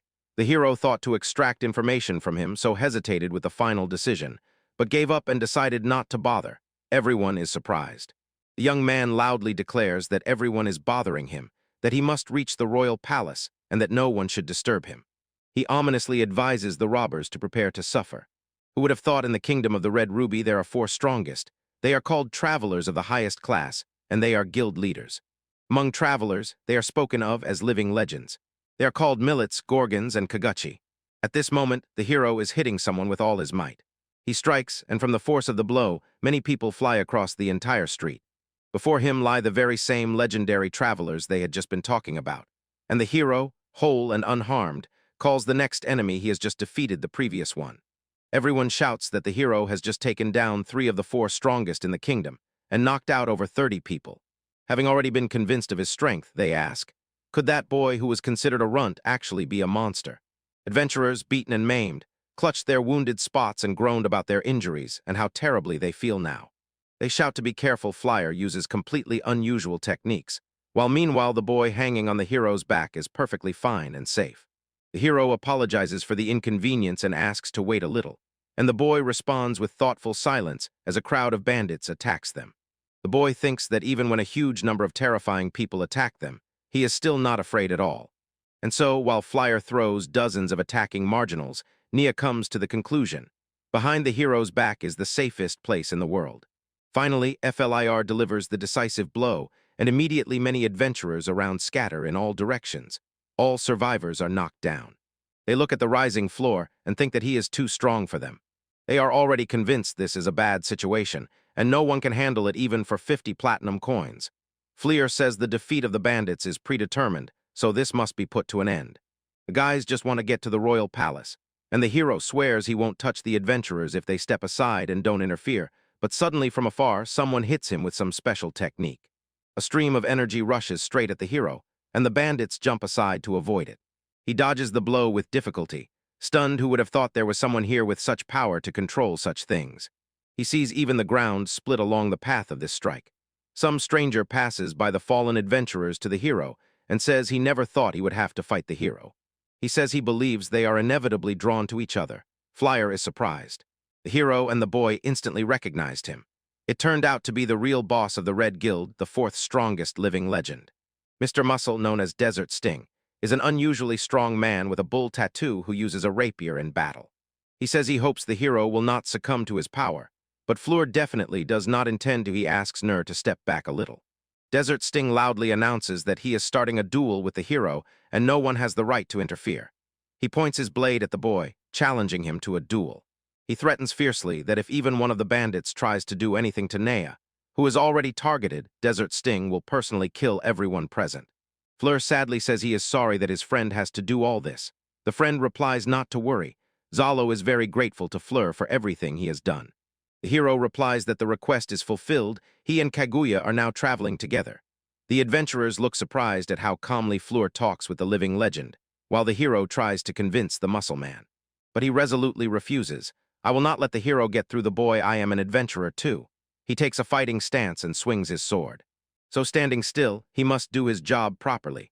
The hero, according to his size, also stands ready, and now he too wants to fight Mr. Muscle. Two warriors stood opposite each other, feeling the weight of the upcoming battle, and Muscles thought with admiration how wonderful it was to challenge someone as strong as Flare. Finally, he strikes with the rapier. Using the sand harpoon technique, Flare effortlessly dodges. However, this strike does not stop. It demolishes an entire building, cuts a hole in the tower, and rushes into the distance. The travelers are stunned by his strength, especially the Muscles. Smoke rises from the traveler's blade, and Fleur mutters that he now understands the enemy's power. He rushed at Mr. Muscle with his fists to quickly close the distance. The bandits are surprised by their calculations. The guy should have fled after the first hit, but he is making a mistake if he thinks that by going straight ahead he will avoid the attack. This will make the strike even stronger. Mr. Muscle unleashes a hail of blows, creating the so-called sand rain of jabs, pouring down on the young man from all sides. He hesitates.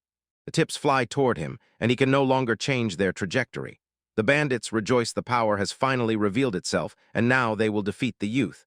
Syringes fly closer and almost touch the boy's head. Suddenly, the adventurer's blade cracked and flew aside, and everyone froze in shock. How did he manage to break the rapier? It turned out he was using cursed armor, a steel coating. Muscle says this is his chance. He has not yet exhausted all his tricks. The thing is, his art is not only the sword. Even the body can cut iron balls as if with a huge axe.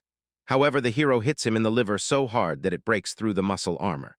It turns out even Mr. Muscle is too fragile for Fleur's fists, and so Sandsting falls face first into the sand right at the feet of the young man and says that the muscles are good and he has incredible sword speed. But he thinks the traveler is too weak to compete with him and that he needs to train more, quietly muttering that in any case he doesn't measure up to this youth. So this is a complete defeat of the Red Guild leader, and seeing how broken he is, the adventurers have nothing left to do. The boy Nea runs to Fleur with his jacket. It seems to them that all the opponents have finally lost the will to fight, and now the guys only have to head to the royal palace and do what was required of them to save their friends. But suddenly the boy's jacket slipped from his hands, an unknown force caught him and lifted him high into the air. Someone else attacks, someone has their reasons to fight. Nea is stunned by this turn of events, and everyone else too. The hero manages to shout where they are dragging Nea, and everyone raises their heads, but for now nothing is visible in the sky. Now the observers clearly saw the wings of the creatures hovering in the air. One of them shouted that the target was found, and they protected it from encroachments.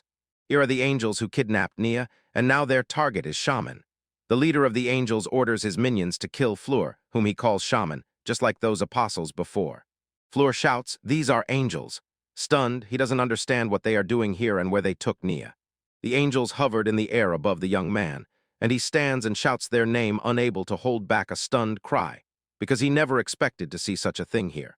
One of the angels covers Nea with a sleeve, then breaks free, flares up, and mentally curses the angels for getting involved in this. promising to destroy the enemies.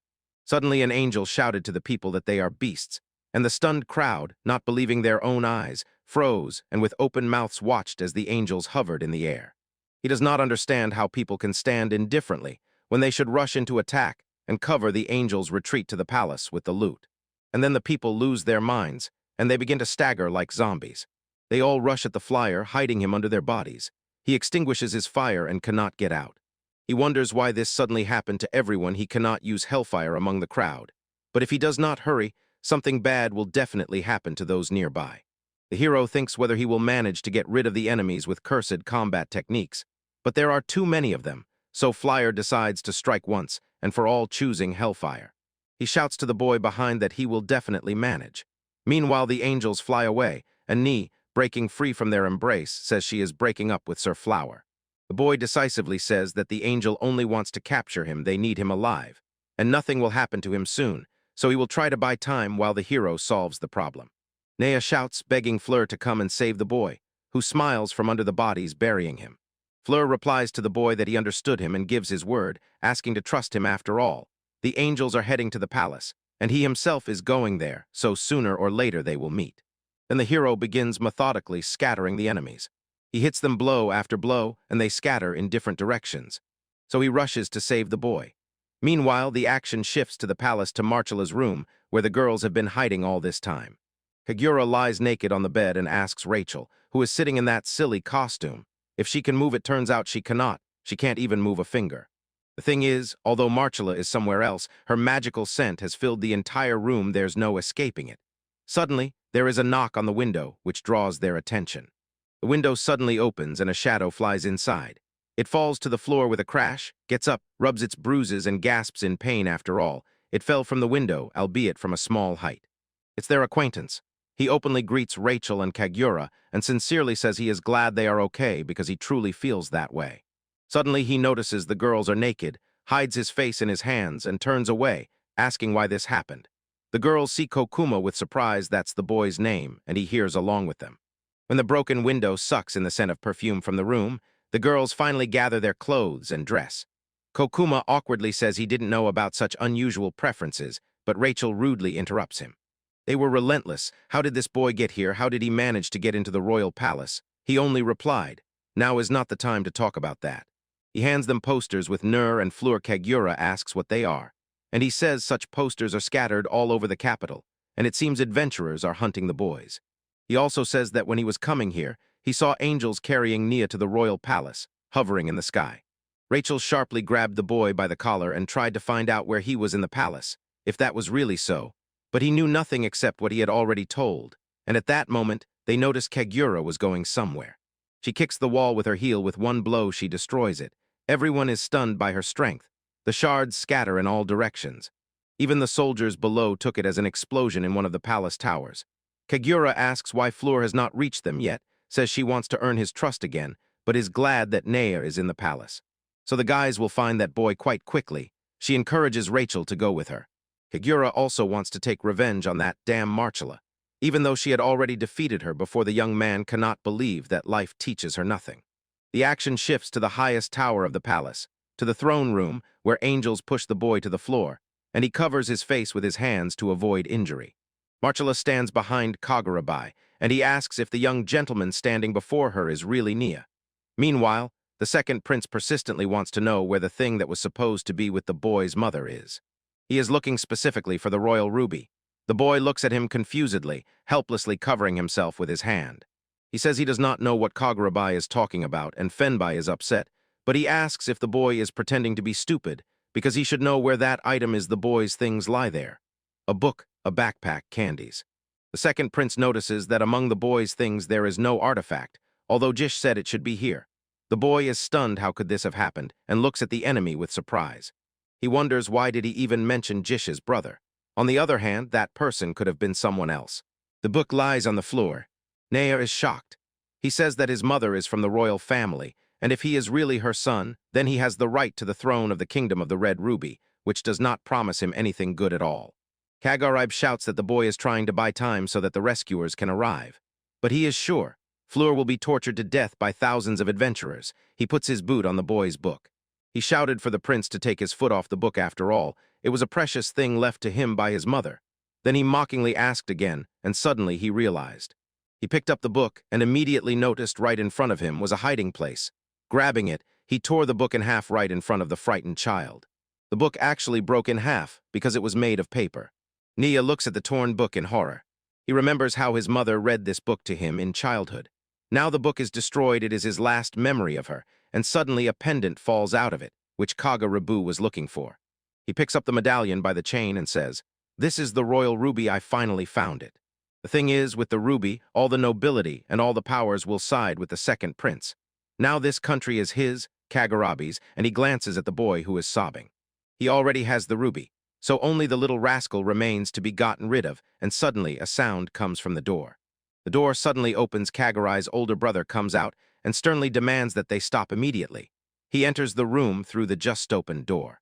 Everyone in the room froze in surprise. The first prince suddenly appeared. The second prince says he is late because the royal ruby has already been found, but Delzalin says he needs Nia to be freed. Mario laughs. What will he do now? Because there is a struggle for the throne, and even brothers, sisters, and other relatives have become his enemies. The prince tells him that Kagurabi is very pathetic, but he replies that his brother is generous and too fascinated by those little things that shimmer before his eyes, and they recall some insignificant episode. The second prince already believes he has defeated the first. He snaps his fingers, and Delzalin asks what just happened. He replies that he simply gave a signal, and soon the room will be filled with adventurers from all over the capital. And then they will finish off the boy, and after him the brother. Suddenly, behind Darzalina, the door creaked, and he is stunned, expecting the adventurers to burst in and start finishing off the boy first, then him. His brother lights a cigar as if everything is under his control, and declares that since that man is outnumbered, he will not win, and Nier reproaches himself for not having bought more time. Flair appears in the doorway.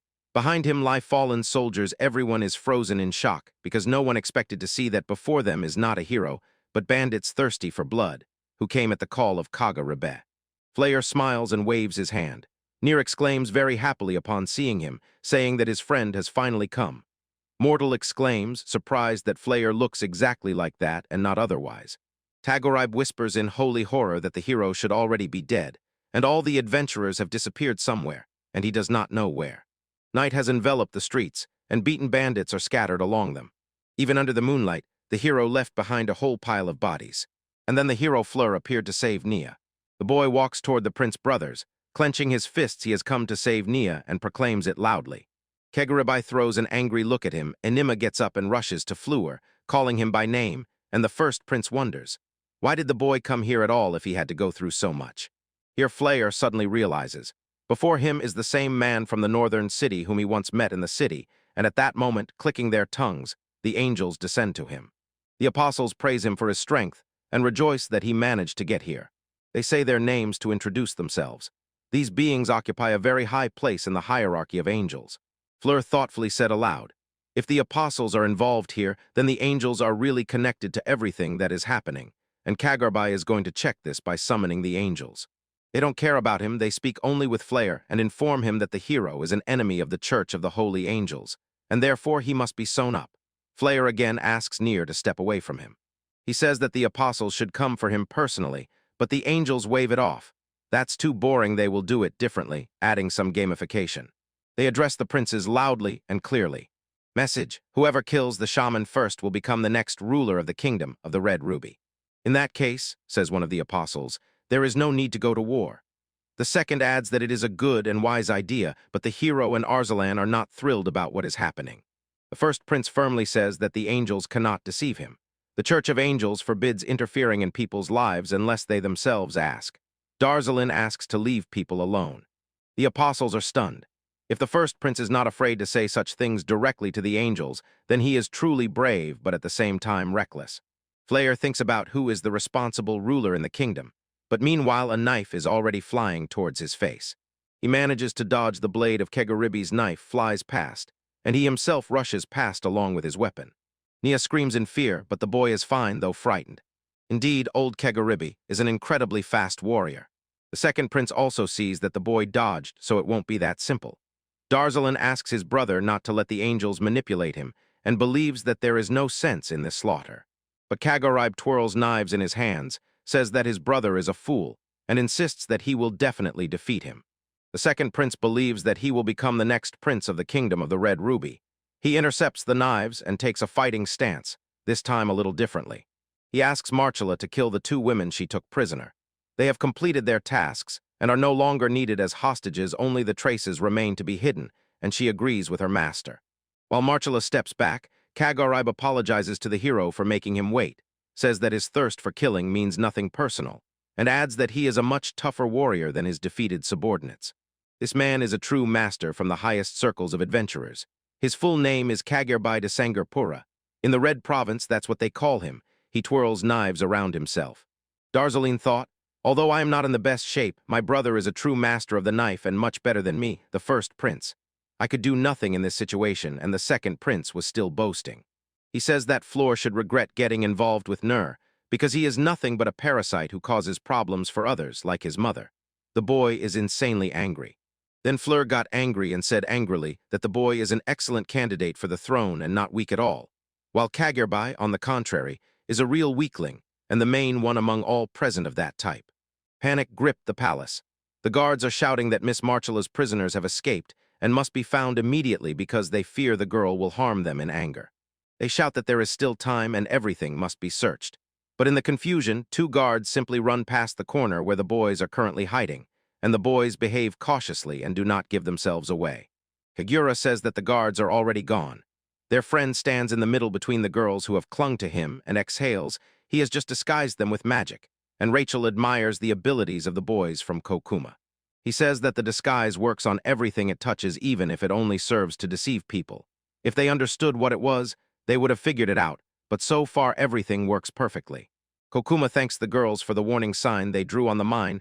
Thanks to it, he escaped that nightmare and survived. You remember those days. He says he is very sorry, and when he remembers those days, he is sure he could not have acted otherwise, and if he had done nothing, he would have hated himself. He apologizes to the girls. Rachel says it's nonsense and nothing will fix it, but Kagura puts her hand on his shoulder and says the most important thing is that he regrets his action. Because of this, she is sincerely proud of him and thanks him for saving her. Kaguya says that gratitude comes from the heart, but since they met, she will make the boy work hard, and he immediately salutes. They approach the bridge over the moat, behind it lattice gates. Kokuma says they can enter and exit the palace without obstacles, and as soon as they cross the bridge, they will immediately reach the castle. He says they only have to get to the upper floor, but he does not finish. A huge ring hits him and causes a terrible wound in the collarbone area. Everyone is shocked by this turn of events. Kokuma falls to her knees and sighs heavily as the ring flies past and returns to its owner's hand. It's Mortilla. This time with a real weapon, she swings the circle, smoke rising from the blade. She is upset. The animals, that is the girls, have escaped, and she has no one to experiment on. Kagura shouts at Marcella, "What are you doing?" while Kokura falls lifelessly to the ground. She rushes to the young man, but the witch tells him that Kokuma took her property and therefore deserves death. He also stole property from the village. Marcella makes a wide gesture and throws the ring at the girls who are hugging. But Kagura raises her foot, and the ring catches on her boot. She presses the ring into the floor, kicks the stone tiles hard, and breaks them. The castle floor cracks. Finally, the girl takes the ring in her hands and rises in all her glory. Meanwhile, Rachel embraces the wounded Kakoru, and Marcella says that the beauty and strength of this girl are unmatched. They make her scream. Suddenly she realized the heroine is still her dog, and now she was sure she understood the whole world. Kagura replied that she thought this woman was strong, but if she does not hesitate even for a moment to kill a wounded man, things are bad and mortal. Now the warrior woman can find out who is weak here and who better not show themselves before her. She asks the witch if she wants to step away from the boys once and for all, and puts on wrestling gloves. Fleur and Kaguri stand before furious opponents. Behind them are those they protect. Nea next to Fleur and Rachel bent over the fallen boy. The boys look ahead. Their enemies rage wildly with fury were called weak, and such people do not tolerate that. They are ready in the next fight to show all their power and crush anyone who stands in their way. Kagurabe is Fleur's opponent. He spins knives in his hands so fast they are impossible to see, and says he is one of the princes of this country, ready to kill the hero to finally become king. Marcella is Kaguri's rival, and mockingly asks if she was not the one who recently defeated that girl. Moreover, she is a general leading an entire army, and that is also impressive.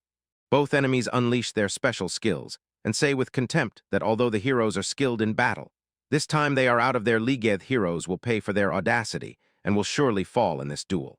Kekijirai bursts into the fight. His knives at full power are faster than sound, and he proves it by rushing at the hero at full speed and attacking.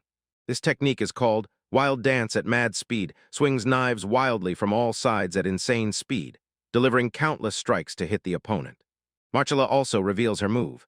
The so-called sparkling queen of perfumes scatters a huge amount of pheromone perfume in all directions, which is supposed to defeat the enemy. She explains that this perfume is so thick it is visible to the naked eye. She could aim it directly at Kaguya and instantly destroy her, but now she needs to kill the girl brutally. Both villains launch an attack, closing in on the boys and unleashing their most powerful strikes. They are confident that victory is already in their hands, and Floor and Kaguya will soon be knocked down and fall at their feet. Kagur's knife blade almost touches the collar of the hero, standing motionless. The strike is aimed at the neck. Marcella's hand reaches for Kaguya's cheek, who stands calmly and emits poisonous perfume. And then, in an instant, both knives of the second prince were in the hands of the young man. He raised them high, holding by the blades to avoid cutting himself on the sharp edges, using only 2 fingers. Kaguya does not understand what happened. He looks at his boy with the knives and at his own empty hands, silent in shock from the sudden change of situation. This deeply upsets him. While the hero lectures him, he barely manages to whisper something about his knives. Look, he is really skillful with the daggers. His movements are much more agile and perfect than those of the bandits, his subordinates. But this was not enough to stun Flyer and defeat him in a duel. The boy decisively broke the knife in his hands, and it shattered into pieces as if the blade were made of glass. Such was the strength of his grip. The eyes of the second prince widened in surprise. But at the same moment, Marcella also froze. Sweat ran down her face, because she noticed that her ability did not work on the girl as it should have. Kaguya calmly looks down at the witch, who mutters that this wonderful perfume should have already paralyzed the heroine, and as last time, she silently waits until the witch finishes. The girl asks Marcella to listen to her in that last fight when they were battling each other. She was terribly nervous, and her breathing was disrupted, and it was exactly this that helped the witch win. But now Marcella's ability was no longer a secret to the girl. She fully understood its limits. So if she simply holds her breath and relaxes, the perfume will not affect the heroine at all. The witch is horrified. This ability had subdued entire armies for her, and she cannot believe that she was dealt with so easily, but facts cannot be disputed. It is true, the ability no longer works. A sigh escapes from the witch's chest as Kaguya delivers a powerful blow to her stomach, tossing her high into the air. And he says that the witch relied too much on that ability, that's why she lost. Meanwhile, Flyer, having knocked the opponent to the floor, drags his face across the tiles. Kaguya is already brutally beaten. Blood spurts from numerous wounds everywhere, and the hero shows him no mercy.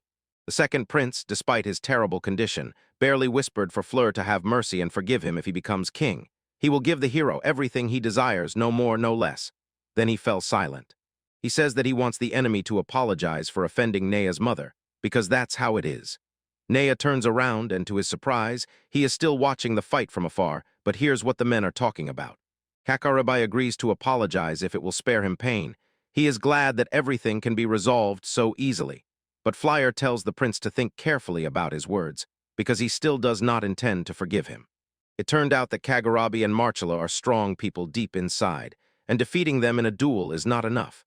The guys want to show them what a complete defeat is, and that is exactly what they are doing now. Even when the enemies were broken and begged the heroes to stop, they still continued to beat them cruelly, striving to finally break their will, and it looks truly brutal. Time and again, the hero throws the second Prince Kaguya face first onto the floor, and Kaguya stomps Marcella into the stone slabs with her foot. Both villains have long been unconscious and do not react at all to the beating.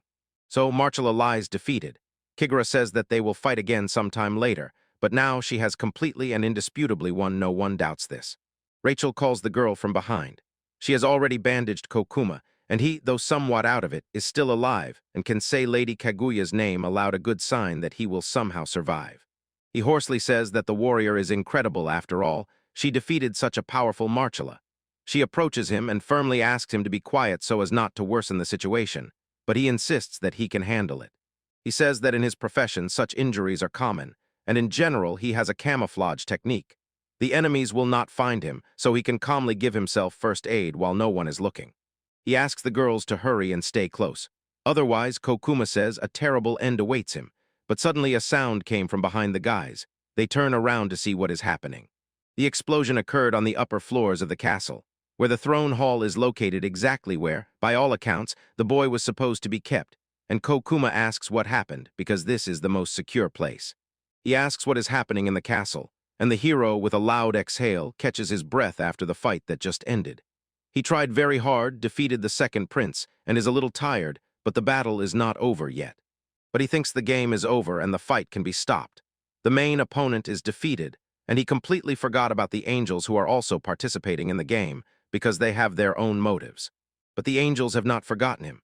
From above they watch everything, smiling ominously and loudly mocking everyone, and Fleer asks them to stop being spectators, but they do not respond yet. Darzalan looks at the hero with admiration what a level this is, since he so easily dealt with Kagerbai. Nora stands nearby, and he thinks that this man is about to attack Fleer and start beating him. The first prince looked at the boy and said that he reminded him of Freya, his sister, and the mother of Nia. He was glad to meet the little one, and so far has no bad intentions. Fleer addresses him in a friendly manner after everything that happened. She has the right to do so and asks him to take care of Nia while that guy deals with the angels. The first prince agrees, and they divided the roles. Now the hero is all in flames and calls these miserable angels. This is how he calls them to attack, because now he can also fight with them. He takes a fighting stance and this time is confident in his strength. The boy loudly says that he will burn the angels in the fires of hell. They are silent, hovering above him like tiny figures, and do not dare to answer the burning boy standing right under them on the tile. One angel takes another by the hand and squeezes it, saying that the demon standing before them looks exactly like a man they have already met, and the second angel agrees that man is terrifying. The demon in question is the so-called cursed god. Although weak, he continued to challenge the angels until his death, and it was because of him that the angels exterminated shamans for decades. They are sure it was a nightmare for them. The angels and rulers of the world, they shudder at the mention of those events, and their eyes widen with sacred horror because the memories do not let go. Only one man scared their entire organization, despite the incredible magical power of the angels. And then he killed many. That is why the angels are still afraid even to mention him. The cursed god was named Taku, and even after 1,000 years they still remember Taku. But the hero knows this name. He remembered something, and the young man asked himself again, did they really say Taku? He recalls how in childhood he trained with a muscular man who taught him various techniques. Vivid images of those sessions appear before his eyes as he recreates every detail. The tongues of hellfire still burn him from all sides, but he has already immersed himself in his own memory and does not notice what is happening around. Taku's face was also familiar to him, and he also remembered it. He imagines Taku in the flames, roaring at the top of his voice. For the angels, it turned out that Taku was the last of the shamans, and for the young man he became a teacher. So the flashback, the Great War against the shamans. According to the angels, it was the extermination of evil shamans whose plans included destroying the world with the fire of hell, and they had to be stopped. It was a night battle that would go down in history for 1,000 years. The angel with glasses, watching his smoke clouds rise above the forest, declared that they, the angels, would destroy the shamans for the sake of peace. A rookie among the 12 apostles, Zuriel, joyfully exclaims that this is a crusade, and they will definitely win this battle. But he is interrupted by another angel who throws a project disc at his head. This is Lady Michael, the apostle of fire. She says that the angels are dealing with only one person, not all the shamans, so this is not a crusade, and that is why she silenced the foolish Zuriel. But this war, the work they do destroying shamans one by one, is not for the angels. Mika is sure that they should not have come here, and angels like Raphael refused altogether. Then another angel appears, Aldebaran, who rushes to help. He says it is too early to say the matter is too simple because their troops are defeated, and he has come as reinforcements. The thing is, the angel who was previously sent on the mission somehow failed. Zuriel does not believe it and asks how this could have happened. But it did, and Aldebaran sent new forces. He is convinced. On the side of their enemies, the shamans, lives a real monster, and he says this grimly. Meanwhile, in another place, many angels are already dead. They lie on the ground, and some man is finishing off the last of them, Marcel. This is the same squad sent by Aldebaran. The leader relentlessly insists that the shaman does not understand what he is doing, and that people must kneel before the angels and not resist. This war is futile, and 2 small angels cowered behind. Bataku, he himself, and with grim confidence says that he does not care who they are. He has a deal, and he will continue to fulfill it, defending the gates of hell from invaders. He lights the first fire of hell and finishes off the enemy. A huge pillar of fire rises into the sky, scattering other angels. This technique is called the power of the fire god and suddenly stunned everyone present. The angels hanging in the air rush to save themselves. The wall of fire rapidly spreads. Michael shouts, "What is this?" Zerial is blown away by the explosion. He completely loses control. A crater forms below, and when the fire dies down, the angels see a man in its center. This is Taku. He has just performed an extremely powerful technique and struck many angels with his power. In his hands, a smoking, defeated angel, whom he has been holding by the neck all the time. The master insists do not misunderstand him. The angels started this war, and he is only responding to an external threat. He turned away from the falling angel and shoved his hands into his pockets. The little angels looked at him in horror, but he said that he does not get along well with children and this time does not intend to intervene. He simply forces the children to freeze and disappears into the darkness, because he is against senseless killings and does not intend to take on the sin of killing children, especially since they cannot resist him. Now in the throne hall of the kingdom of the Red Ruby, both small angels angrily say that they were angry and believed. Someday they would kill this master, but he died of old age before the debt was paid. They rejoice that Fleur is a shaman. At least they can somewhat retaliate, but the resentment is still alive. They carry it within themselves and can do nothing about it. Their words carry regret, and here the hero joins the conversation. He shouts that he does not believe that his teacher was a bearer of hellfire, because he thought that he was sealed beyond the gates of hell. This stuns the apostles. They did not expect the boy to be so closely connected with Taku. They say they are incredibly lucky finally. After so many years, they will be able to take revenge on Master Taku. They prepare their moves. The boy raises a stick, and the girl throws liquid metal. She releases a stream of metal onto the breathless Kekarib, and this liquid wraps around him and changes his body, while Fleur freezes in surprise, not understanding what they are doing to Kekarib with this liquid. He rises to his feet with a dull thud. His body is now covered with metal armor, and he can move and fight again with the enormous power given to him by the evil angels. Kekarib looks like a real cyborg. One hand has been replaced with a giant drill, the armor covers the body, and only the head sticks out of it, horribly battered. The boy froze in amazement. The second prince rose again in such armored form. The angels explain that this is exactly how their abilities look, steel that creates objects and control that governs them. Thus the angels become the most powerful, complementing each other's powers. They proclaim this triumphantly because they believe that victory is now in their hands, and liquid metal rises from the girl's hands. They push Fleur towards the dance, that is, to fight their creation, what they made of Kekarib, and the boy, like a conductor, waves the stick, controlling the movements of the terrible cyborg, and the boy takes a fighting stance. The young man says he does not know what the angels are capable of, but he still has to teach them a lesson, because they are too arrogant, and now their steel cyborg will fight him. Two men with terrifying faces whispered spells, knight armor, and steel knight, and the man in the large metal suit raised his hand like a giant drill to strike. He hit the black and white chessboard floor with all his might, and it shattered into pieces.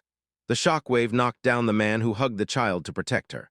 Through the clouds of dust from the impact, the man with long white hair and a beard looks at the attacker, struck by his terrible power. Brother and sister stood and watched the destruction caused by the man in armor. The boy only said, "This is a masterpiece." The sister explained that this is their technique. By instilling life into the armor, it increases the strength and maneuverability of the steel. The man in the iron suit is bleeding. The sister says that the price for this technique is the life of the man placed inside and used as the core. The brother rhetorically throws, "Does it matter? People can be replaced as many times as you want." The protagonist is engulfed in fire and his eyes blaze with rage. He, burning with bright flames, stands before the suffering man in armor. Under the relentless pressure of his fire, the iron hands and part of the armor began to melt. The enemies watch this with surprise. The hero says he will not stop repeating this over and over so that they stop. He stands on the dent from the armor's blow and fervently repeats that people should not be treated like their toys. He shouts for them to fight instead. The boy extends his hand forward, gathering flames in it, and rushes into attack. He tells him to fight on his own, and his powerful fiery attack pierces and melts the armor. The attack is so huge and mighty that it hits the dome of the building and shatters it completely. The boy catches his breath a little, but his body is still burning. In the dome there is a huge hole through which the starry sky is visible. Burning pieces of the building fall from it. One of the twins looks stunned, not believing that he managed to melt his steel. He was swirling in the air, his wings leaving destruction, and the brother says that maybe the hero is even stronger than Raphael said. The sister adds that on such a scale it does not please her. She says that his flame is not as strong as Takus's. The brother is surprised. Calming the fire, the hero approaches and sits opposite the man who has taken off his armor and lies unconscious, leaning on a stone. He notices that the wounds are serious but not fatal. One of the twins asks if this is Kegerbai, and with surprise cannot believe that he did not burn along with the armor. The sister asks him why the hero saved him if he was summoned, and the boy angrily replies that it does not mean he should be killed, adding that his flame does not kill people. Standing up straight, he proudly said that he does not care about such things, and, glancing at the man behind who was still holding the child in his arms, added that these questions are better left to those whom they concern. The sister disdainfully waved her hand. She does not understand him after all. These brothers tried to kill each other for the throne. The brother laments that he cannot understand human logic at all. Gloomily looking at them, the hero replied that he himself cannot understand the logic of angels. The boy turned to the white-haired man, called him old man, and asked for help with that bad old man. As he called the wounded one, the man agreed without hesitation. The gray-haired man quietly thanks the hero in his thoughts, whispers to the child in his arms that he must run, calling him Niashi agrees. The angels conspiratorially, ominously say that the boy is just afraid and does not want to get his hands dirty. One of them raises a magic wand and says he will do it for him. One swing and the wounded man's head flies to the floor. The boy is not shocked and does not have time to do anything. The gray-haired man, together with the child he did not manage to put down, watched this, frozen with horror in his eyes. Looking at the body part that fell to the floor, the man whispered the name of the deceased. He remembered that conversation. The brother decisively said that he could not give the Ruby Kingdom to a man with a tender heart, so he himself would sit on the throne and make it the most powerful, and that man only replied that he was mistaken. The gray-haired man understood. There was no other way but to fight. The brother agreed and said that this was dragging on too long. As he was leaving, the man asked the brother to swear. He asks them to promise. Whoever wins will lead the kingdom to eternal prosperity so that everyone is sure it will be protected. The brother agrees, saying that this is their main goal. Kagrabai turned around and with a smile said that whoever wins there will be no hard feelings between them. He added, addressing him as an elder brother, that he would show no mercy, and the white-haired man also smiled and threw back. Try it. He remembers thinking he would wait, but now his dead brother stands before him and the angels laugh loudly. He falls to his knees before his brother's body. The angels say that the time has come. They call him Darzorn and proclaim him the ruler of the kingdom of the Red Ruby. With eerie smiles on their faces, they ask him if he is happy. At that moment, a powerful pillar of fire rushes at them. They manage to dodge, and it barely touches them. They shake the remnants of the flame off their clothes and arrogantly reproach the hero, calling him a shaman for his rudeness. After all, we did his work. The boy in the midst of the flames, ready for anything. They ask if he should thank them. He grimly replies that after everything, they have no other choice. He adds, now they can only die in the flames. The armor on his arm resembles claws and fire burns in his palm. The flames around the hero blaze even stronger. The angels mockingly say that he will not manage it, will never reach them. The girl clenches a lump of steel in her hands, and the boy holds a magic wand. Darzorn carefully wraps in his hands the last piece of fabric from his brother. Nia looks at him with pity and asks if he is okay. He calms the child, don't worry, I was already prepared for this. He explains that he and his brother are doomed to start a war, looks at the bundle in his hands and adds that this feeling does not leave him. The wind from the shockwave throws them, dust rises around, and they watch the fight. Darzorn apologizes and says that when it's all over, he will be consumed by regret.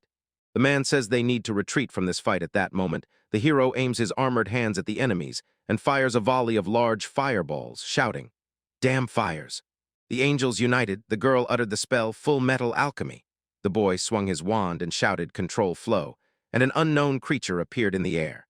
They create a huge metal bull with 4 horns and arms, each holding a sickle, against the backdrop of a portal. The angels chuckle ominously. The boy on the ground thinks that his fire attacks are useless from afar. The twins with cute faces say that now it's their turn. The bull's 3 eyes gleam ominously. The winged monster lunged forward, its weapon ready, and from the portal behind it a long tail writhes.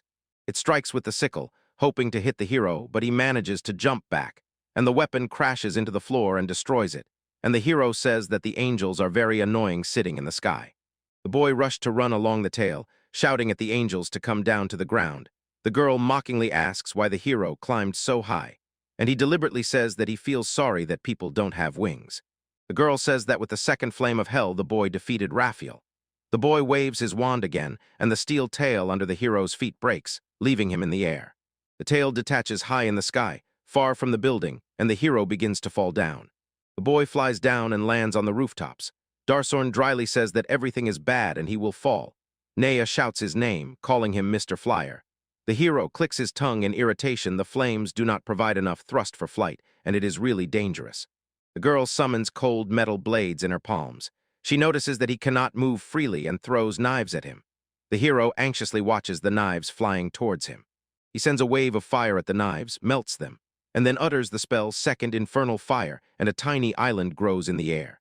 The angels watch this maneuver with admiration, and the hero pushes off the island, jumps, reaches the wall, and clings to it with his hand. The hero hangs from one of the building's domes, and the angels ask him what that miserable piece of ice is, thinking he cannot use the second hellfire. They mock him. The girl says that without water he cannot freeze anything and adds that the entire kingdom is a dry zone. The boy says he is disappointed.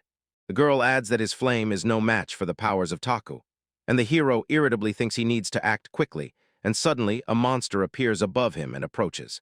The angels lead a bull and say with disgust that the hero remains an ordinary human even in the end. The bull raises its sickles, preparing to deliver a powerful blow. Flyer desperately thinks that it will not end like this. The monster's sickle barely touches him, but suddenly the monster's head cracks. A woman's foot in heels powerfully strikes the monster. The monster shatters into small pieces. The angels look stunned at what happened. Darsorn and Nea stand aside and do not understand what occurred. Nea recognizes something familiar. A scream sounds someone called the young master. Nea turns around in surprise and sees a crying girl with a ponytail in a white cloak rushing towards them, still screaming. The girl runs up to him, hugs him tightly, and says she is glad he is okay. The child is also happy and calls her Rachel. He looks back to where Fleur is hanging. There, standing right in front of him, someone thinks the boy is having fun. The girl with long hair, with a huge bead at the end of her ponytail in tall steel boots, asks Fleur if she can join. She stands with one foot on the head of a fallen monster. The boy happily recognizes her as Kaguya. The angels irritably tell each other that there is even more trash there now. The girl mentally names Fleur, Gugu, Vi, Shi, Murtis. The angels look at them gloomily, and she says that finally the day of her battle with them has come. She pulls the boy out. Now he is sitting on the dome next to her. And the girl, looking straight at the angels, smiles and says it couldn't be better. The hero sincerely thanks Kaguya for the rescue, and she turns to him and does not understand what he is talking about if he could handle them himself. He warns her that these are 2 of the 12 apostles, the best of all angels, and says they need to fight together. She interrupts him, refuses indignantly, and shouts that she will handle these 2 herself, and the boy is not sure. Kaguya shouts that she has had enough fun with him, let him leave it to her. The boy stands up and begs her to believe, saying he has never met anyone as strong as they are, and the angels watching them do not really understand what is happening and think they are arguing. The girl in the air angrily and gloomily asks what they are thinking and if they really believe they can play with them. Liquid steel bursts from her hand. She addresses her brother, calls him Metatron, and says she will throw out the trash. The angel instantly forms a steel glove on his hand, aims it, and throws it flies straight at the heroes. Fleur notices this and shouts Warren Kaguya. The girl does not manage to dodge even for a moment. The blow hits her directly and pushes her into the roof. The force of the blow scatters pieces of stone around. Kaguya breaks a hole in the dome and falls down, and Fleur shouts her name, full of anxiety. Steam curls from the angel's fist. She smiles mockingly and says it was rude. She is annoyed when people pretend to be tough but are actually weak. The girl, laughing, rushed away and told the shaman that they would finish what they started right after one task. He shouts that after she tortures the girl, she lunges at Kaguya and throws a series of strikes into the air. Kaguya falls, knocks down part of the wall, and with a loud crash hits the floor, breaking it. Fleur stands on the dome and thinks the girl was too reckless. The boy hopes she is okay and feels she urgently needs help. Metatron flies closer and says he is with them. The girl lies at the impact site and the angel sits on her. Now the angel's entire hand is covered in steel. She grips the girl by the neck and with a confident smile says that Kaguya is stronger than ordinary people and calmly endured all her blows, but it changes nothing. She cannot fight angels. The angel raises the other hand, prepares to strike, and loudly says, "Put her in her place. This will break every bone in her while she still breathes." But at that moment, something stuns the angel. Under the lying girl, a huge air balloon inflates and lifts her above the ground. The angel cannot understand what it is. Just as the angel thought it was a pillow, a boot in armor flew into her and hit her face hard. The girl's face twisted in pain and from the force of the blow. She, stunned by such immense strength, flies back and crashes into the wall. It cracks. Angel cannot comprehend how Kaguya did it. The girl, who was already standing on her feet, says it was barely. If she hadn't been able to defend herself, she would have died. The bullet behind her slowly deflates, penetrating her leg. She smiles widely and says this is a real fight. Her leg is gathering back together with plates. She wipes blood from her face, confidently looks the enemy in the eyes, and says that angels are good and she likes it. The fallen angel looked stunned. Kaguya's leg did this and that, and it turned out the girl can transform her legs into any shape. She is impressed. It turns out besides a shaman, there is someone else who can fight back the angels. Kaguya looks around and sees that the place where they landed is a stage. She is pleased by this, because now everything really looks more like a decisive battle.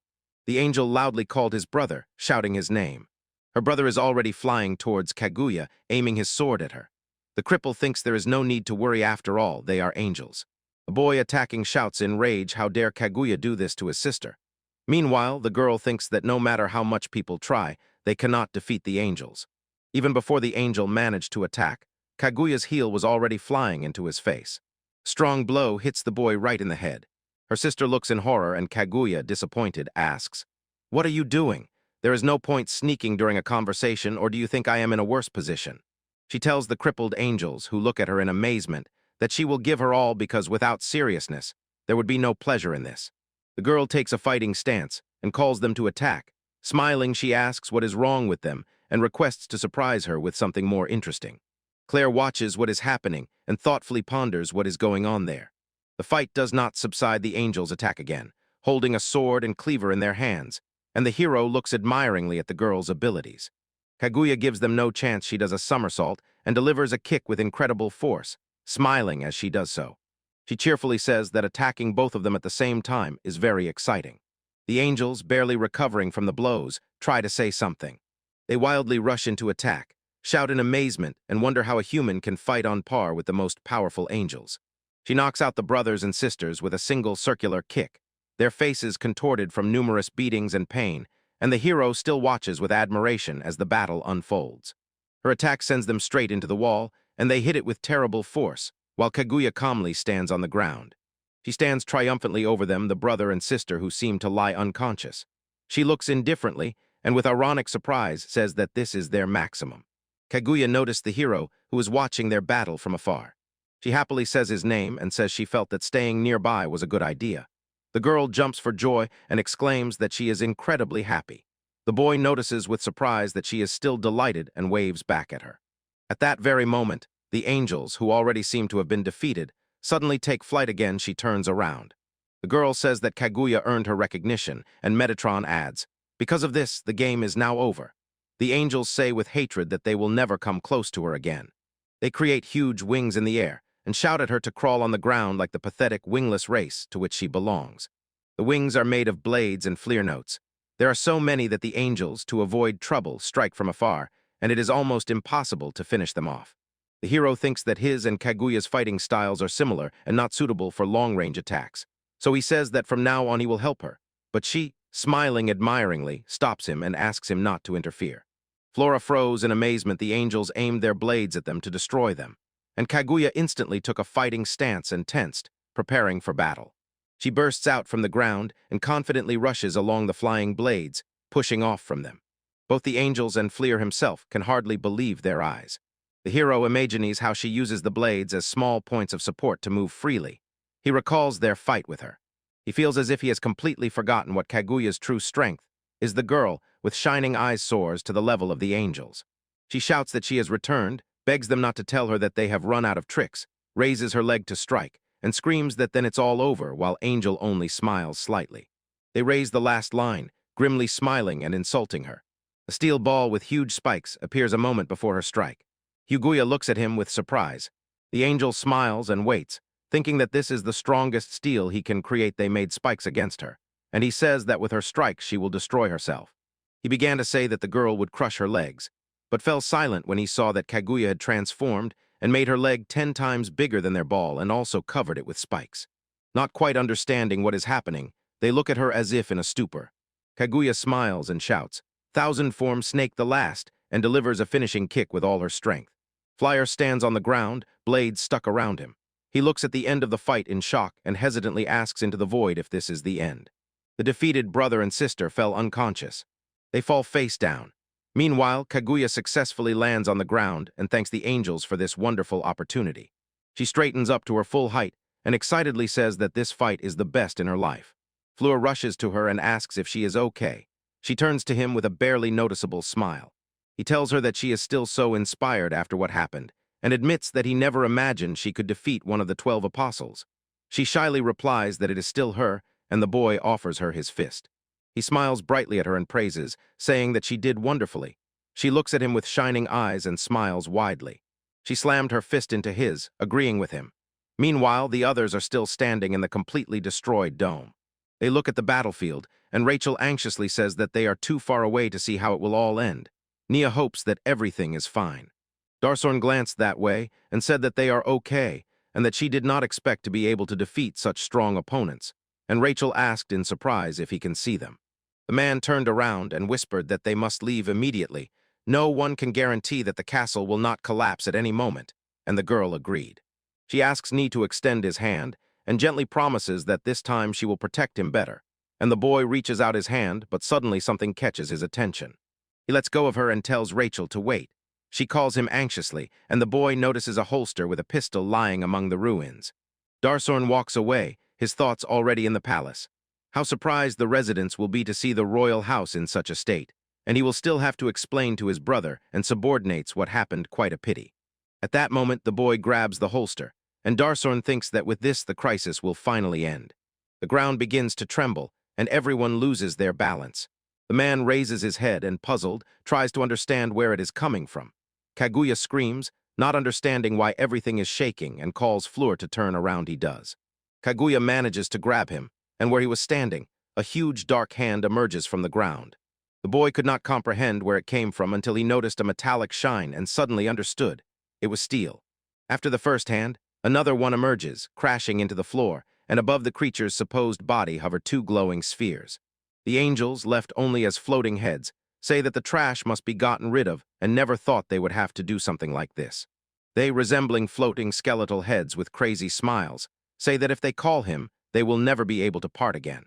They say that, merging into one point, two souls will begin to dissolve and mix with each other to become one, and Kaguya and Fleur watch in admiration. The monsters began to resemble a skeleton, and the angels became its brain. They say it will destroy everything.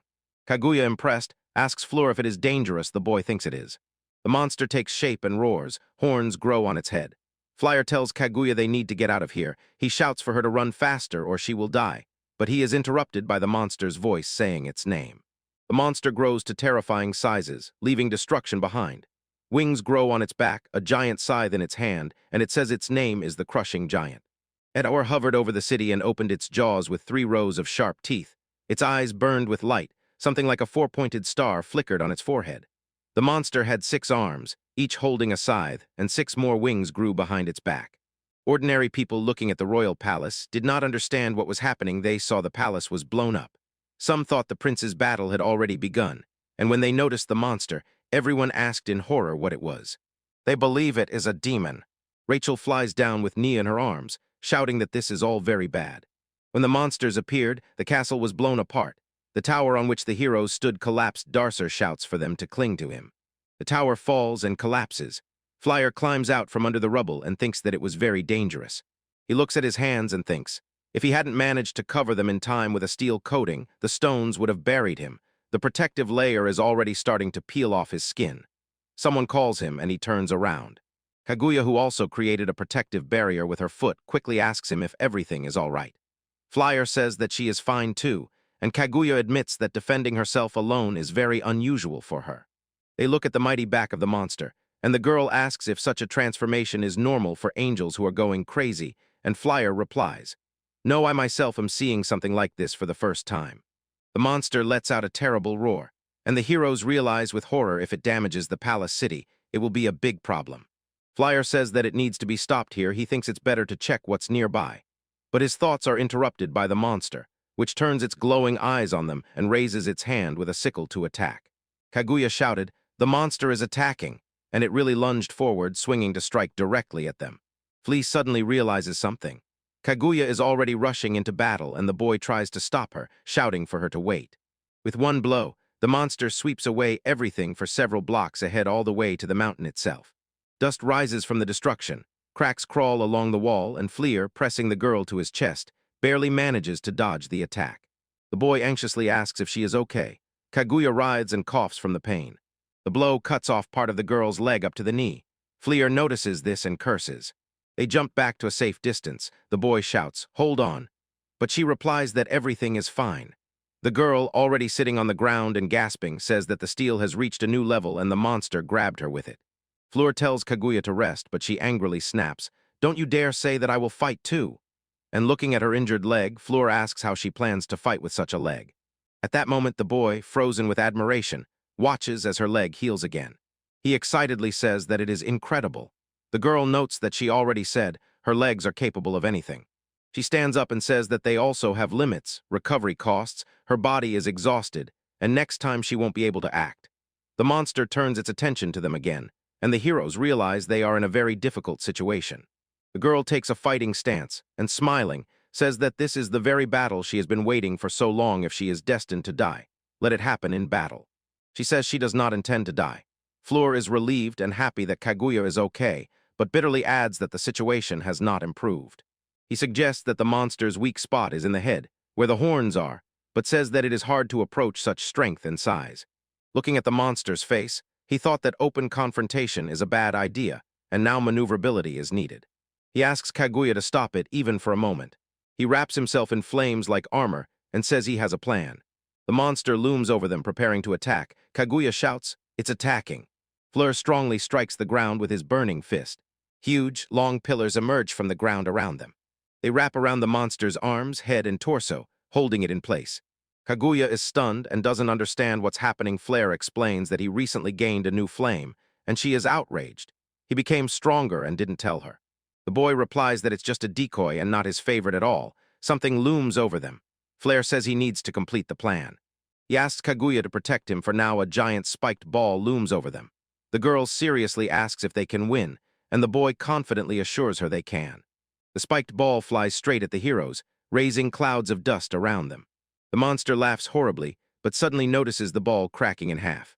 Kaguya splits the steel ball in half with a strong kick, and at that moment agrees with the boy. She looks back at Fleur and, smiling, says she will protect him. Preparing to fight back, the girl thinks, "If the hero delays, I will deal with the monster myself." Fleur is confident that Kaguya can be trusted and is glad that she is on his side. He closes his eyes, trying to concentrate. His hand still lies on the ground, and from it, white invisible threads spread out in different directions. He feels that the third hellish flame is stealing his strength. If he does not deliver a decisive blow, exhaustion will put him in danger. He decides that this flame is their only chance for survival. He reasons that in the desert where so many people live, there must be something he needs. The boy forces himself to focus on everything, while Kaguya deflects the attack with blades that the monster releases from its jaws. He feels a drop of water expanding in his eyes. Fleur suddenly feels he has finally found what he was looking for and loudly shouts to Kaguya, "Jump." The boy directs energy into his palm and summons the call of the earth. The girl looks at him in surprise. The boy casts a spell on the earth rift, and suddenly a large crack opens beneath their feet. He reaches for what he wants. He feels that the surface is thicker than it seemed, but is confident the third hellish flame will break through it. Finally, he gets what he wanted. Kaguya bounces back. A giant stream of water bursts from underground. The girl realizes that all this time the boy was searching for underground springs. The monster looks at this in bewilderment. Fleur creates a huge spiky ice block from water, which crashes into the monster. He apologizes to Kaguya for the delay and says that now she doesn't need to hold back. Around him flickered icy tongues of fire, and he slides along the path he carved for himself. Smiling, he says that now is their time to attack. City guards try to lead people away from danger and ask them not to approach. They say the hammock is facing collapse and everyone must be evacuated immediately, while one of the guards looks at the ruins. He remembers Darzorn's words. They will stay outside because he has to finish Kagurabi once and for all, and if trouble happens, they will take care of the residents' safety. A resident being driven away from the dangerous place points upward. Something is flying from the sky. Darzorn landed near the guards and asked if everything was all right. In one hand, he holds the one who thanks him for the rescue, and in the other Rachel, who is unwell, and he apologizes that he has to jump. The guards recognize him and are glad that he is alive and well. The man is also happy to see that they are okay. He wants to explain the situation as soon as possible. He says that the angels have gone mad. Kagurabi died at their hands, and their next target is the whole country. This news shocked everyone. The residents began to wonder what they could have done to anger them. Somewhere they whisper that it is the end for them, and Nia looks worried. People began begging the angels for forgiveness, and at that moment the boy, touching the holster, exclaimed that everything will be fine. He confidently says that Kaguya and Fleur are now fighting for their well-being. He begs them not to lose hope. Darzorn and Rachel are stunned by his passionate speech. The people do not understand who he is or what he is talking about. One of the townspeople says that they are now in the middle of a crisis. At that very moment, they see a column of water rising from behind the wall it was caused by Fleur. The townspeople did not understand what was happening. Someone noticed that it was water. Darzorn murmured in surprise that there are no springs in these parts. Rachel could not believe her eyes, and Nia looked confidently she knew who was behind it. When Fleur rushes into battle, Nia believes that he will bring them victory. As if embraced by icy flame, Fleur directs an attack of cherry blossom to the monster's head, striking blow after blow.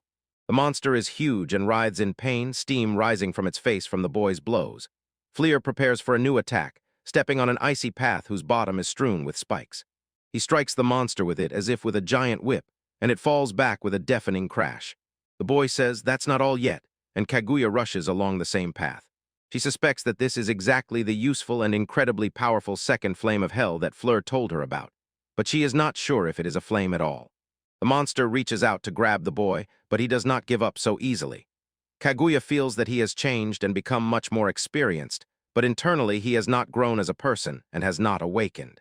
She thinks he broke free because there was no one nearby to intervene or protect him. Fleur delivers a powerful blow to the monster's face. With a huge wave of icy flame, the monster's head cracks. Kaguya sees that now Fleur is fully immersed in battle. He is incredibly strong, and because of this she smiles. She is convinced that he is insanely cool and is preparing to carry out his hidden kamikaze-style attack. The monster's head is half destroyed. She transforms her leg into a giant hammer and pins the monster to the ground. She smiles and asks him if he has forgotten about her, noting that joy should be shared with others. He also smiles and asks if she really thinks so. The monster barely rises on its hands, its body cracking. It wants to say something but looks up at the heroes. They fly side by side, each with their own attack, determined to do it together. The crumbling monster looks at the two people and thinks about what the Lord said. God said that angels are higher than humans and always believed this, calling humans complete losers, fragile creatures whom angels must lead, while the monster is attacked by the hero's double attack. Their combined strike hits the monster's head directly. Its skull crumbles into small fragments, and it thinks that everything God said is complete nonsense. Fleur and Kaguya argue heatedly about who dealt more damage, and the monster marvels humans are incredibly strong. While the monster cannot recover from the blow, Kaguya grumbles that Fleur uses a different fire, one that both freezes and burns, and says she also wants to be able to do that. The hero replies that it is hard to use, and the monster shouts that this cannot be and rushes into attack. Fleur happily notices that the monster is still standing and raises her leg to strike. He unleashes a powerful stream of icy flame on the outstretched hand, freezing his entire body up to the very head. The monster thinks that this is completely unfair. Fleur gives an order to Kaguya. Kaguya raises her leg, birds burst out from it. With one sharp finishing blow, she finishes off the monster, and his armor shatters into pieces. When the beast disintegrates, he thinks there must be some mistake. Flora says that only the face remains, and the angels are hiding right there. Fleur gathers all the power of the first flame in his palms, shouts that he will reduce them to ashes, and says goodbye. And at that very moment, a creature made of angels emerges from the monster's head. It screams that they are scoundrels. Kaguya and Flora look at this, and the girl says with disgust that it is disgusting. The creature screeches. Human life is the dumbest and most numerous trash of all that exists, and only angels have such a privileged power granted by God. It shouts and screeches that humans cannot have such power, that they are cowards and liars. Kaguya does not understand what it is talking about, and Fleur, as always, does not catch the logic of the angels. The creature raises its hands. It summons samples of weapons of mass destruction, and angels of various appearances begin to appear from portals in the sky. Fleur says that it is all in vain and they will not help him at all. The creature, in madness, snarls for him to be silent and throws the angels into attack. Kaguya and Flora tensely prepare to repel the attack, but to their surprise, the angels fly past and rush towards the city. Sitting on floating remains of a skull, the creature smiles and says that they are playing unfairly, so instead of heroes it will take the weakest, and directs the models at the peasants. Residents of NIA watch in horror as models fly straight at them. They suddenly start releasing something like lightning bolts. Panic grips the people, and everyone rushes to flee. The creature angrily shouts that this is the correct hierarchy. Fleur strikes the creature in the face, shouting for it to immediately stop the mass destruction models. He insists that the townspeople are not to blame. The creature pretends to feel sorry but says that all his friends will die. Kaguya looks at the townspeople and warns the boy that the attack has begun. He anxiously thinks about the guys nearby and those currently in the city, turns to look at Kaguya, and at that very moment the creature opens its mouth, inside which a ball of energy forms. A spear launched from the creature's mouth almost hits the hero, but he manages to dodge. The creature flies upward and, laughing, says this is his punishment for being a lower being and daring to challenge the angels. It smiles and says, "Take responsibility and watch from the front row as everyone is trampled." Then it says goodbye. The creature flew away. Kaguya shouted, "Stop." At it and cursed, she wanted to turn back and escape, but he was stunned by its words. Chasing the fleeing creature, the boy grimly says that the only one who will receive the so-called punishment will be him. Kaguya looks anxiously at Fleur, while the townspeople continue to flee from the attacking models, screaming in fear. Everything around the people is burning. Guards shout to protect those who haven't managed to escape yet. Rachel tells Nia to run, but he doesn't move. At that moment, he lets out a scream. Someone calls for their mother. The child is crying and trying to pull his mother out from under the rubble, and she shouts to him, "Run, quickly." The guard shouts that the boy's mother is stuck, and Nia rushes to help her, pulling a pistol from the holster, while the models notice the commotion where the mother and child are. The models rush towards them, lightning bolts ready to strike. Rachel held the boy tightly from behind and said it was dangerous. A thought ran through Nier's mind: he must save them. Darsorn appears and with one powerful strike pins the models to the ground. The guards decisively help free the child's mother. The man stands before them and says he will buy them time. New angel models are already on the way. There are many of them. Darsorn looked at them and told the guards, all without exception must stay alive. The guard tries to dissuade him, says he won't be able to defeat them, there are too many, and if they lose him, the country will cease to exist. The man took a fighting stance and resolutely replied that the people must survive, and the king must protect them. The ruler must defend his country. With a fierce look, he addressed the angel models and said that he is their enemy. Nea and the guards watched, tears standing in everyone's eyes. The models rush straight at the man, and he stands ready to repel their attacks. The vile creature laughs loudly. It looks down on human suffering and says that this is exactly how the world of humans should be, weak and imperfect. Fleur, rushing to their aid, says that they use the people who remained in this country as a warning. He smiles at the very thought that these people talk so much about the church, but adds that it would be good if this country disappeared. He adds that they are just a pathetic form of life. Darsorn, pierced by several lightning bolts, barely stands on his feet, and the angels are still advancing. He feels that this is where everything will end, and if possible, he wants to hold out until everyone gets out. The models attack him again, and he falls to the ground, lowers his head, and apologizes to his brother. He regretted that he could not keep his promise, and believed that they would see each other soon. At that moment, a sandstorm attack rushed past him. All angels attacking a person fall under this. The man does not understand what it was. A burly, dark-skinned man in a white t-shirt passes by Darsorn and says to him, "Don't give up." The stranger combs his hair, and Darsorn suddenly recognizes him, and the men who came with him. They are adventurers. They say they came because the country is in danger. The man in the vest raises a sword, and behind him stand many more people with various equipment and weapons, and he says that they came to help as good citizens. The dark man says that compared to the angels, their beloved homeland is much more important, and they will not let them go, no matter how much they want to. Nia and Rachel suddenly recognize someone from this group. This is a huge wolf, all in flames. Nia joyfully calls him by name Shernui. The wolf barked happily in response. A camel's head appeared from around the corner, and Nia recognized it as Rakuta. A dark man addresses the adventurers and says that this is a good opportunity to atone for all their atrocities. He calls himself Mr. Muscle and loudly declares that he will take the role of leader of the Adventure Guild from Kajirabai, urging the adventurers to become true heroes who will save this country. One of the adventurers says he is afraid to fight angels. Another replies that if they do not fight, everyone will die. And a third notes that if he is destined to die, he must do everything to make it fun. Mr. Muscle shouted for them to move forward, and the adventurers rushed into attack. The creature smiles and tells people to scream and cry. Behind him, Fleur raises his hand to strike and calls him to turn around. The boy struck him with all his might with icy flames. Flare says that he is the only one crying here, the very giant who crushes, and the creature's face shatters into pieces. It cannot comprehend how that boy ended up nearby, it seems as if through the ice, but it does not believe that this could really have happened. It knows that away from the source the boy will not be able to use the second flame of fire, because there is nothing to freeze. A drop of water hovers before his eyes. The creature does not understand where those water balls came from. From the side, leaning on a cane, someone watches and says that Flare is the one led by Alrisha. This is an old shamaness, and behind her many people from the tribe with spears and masks. She says they will clear the way for Flare. Sacred beast that rules the water hovers over the tribe and creates water spheres around itself. The tribesmen praise it, and one says they will descend to help the Sand People, because the enemies of Flare are the enemies of Jalandhar. The boy silently thanks them all in his thoughts, and the creature cannot comprehend who these people are. At that moment, Kaguya's attack hits the creature. She kicks it in the head. Smiling, she advises him to look at the one standing before him. The creature begins to fall, and Flora calls it a narcissistic angel. He adds that this beast can only pride itself on humiliating people, and calls it a pathetic creature. The boy says that this is exactly why he lost, and the creature's eyes open wide with rage. It sees how the people, adventurers, and the tribe do not stop actively and confidently fighting its models. It desperately screams for Fleur to be silent and is about to do something. It summons a huge monster again, shouting that angels are higher beings. Kaguya notices that he summoned that giant again. The boy realizes he did it deliberately right above the city. The monster's body begins to fall, and Flora rushes to prevent it. It crashes to the ground with a terrible roar.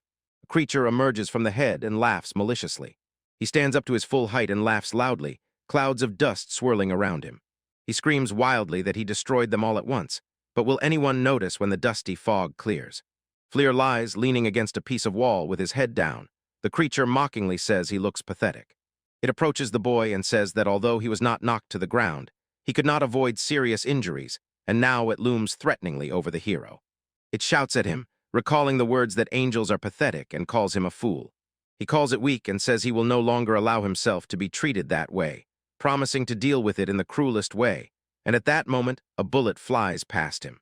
A shot thundered nearby. Someone demanded the creature to back off.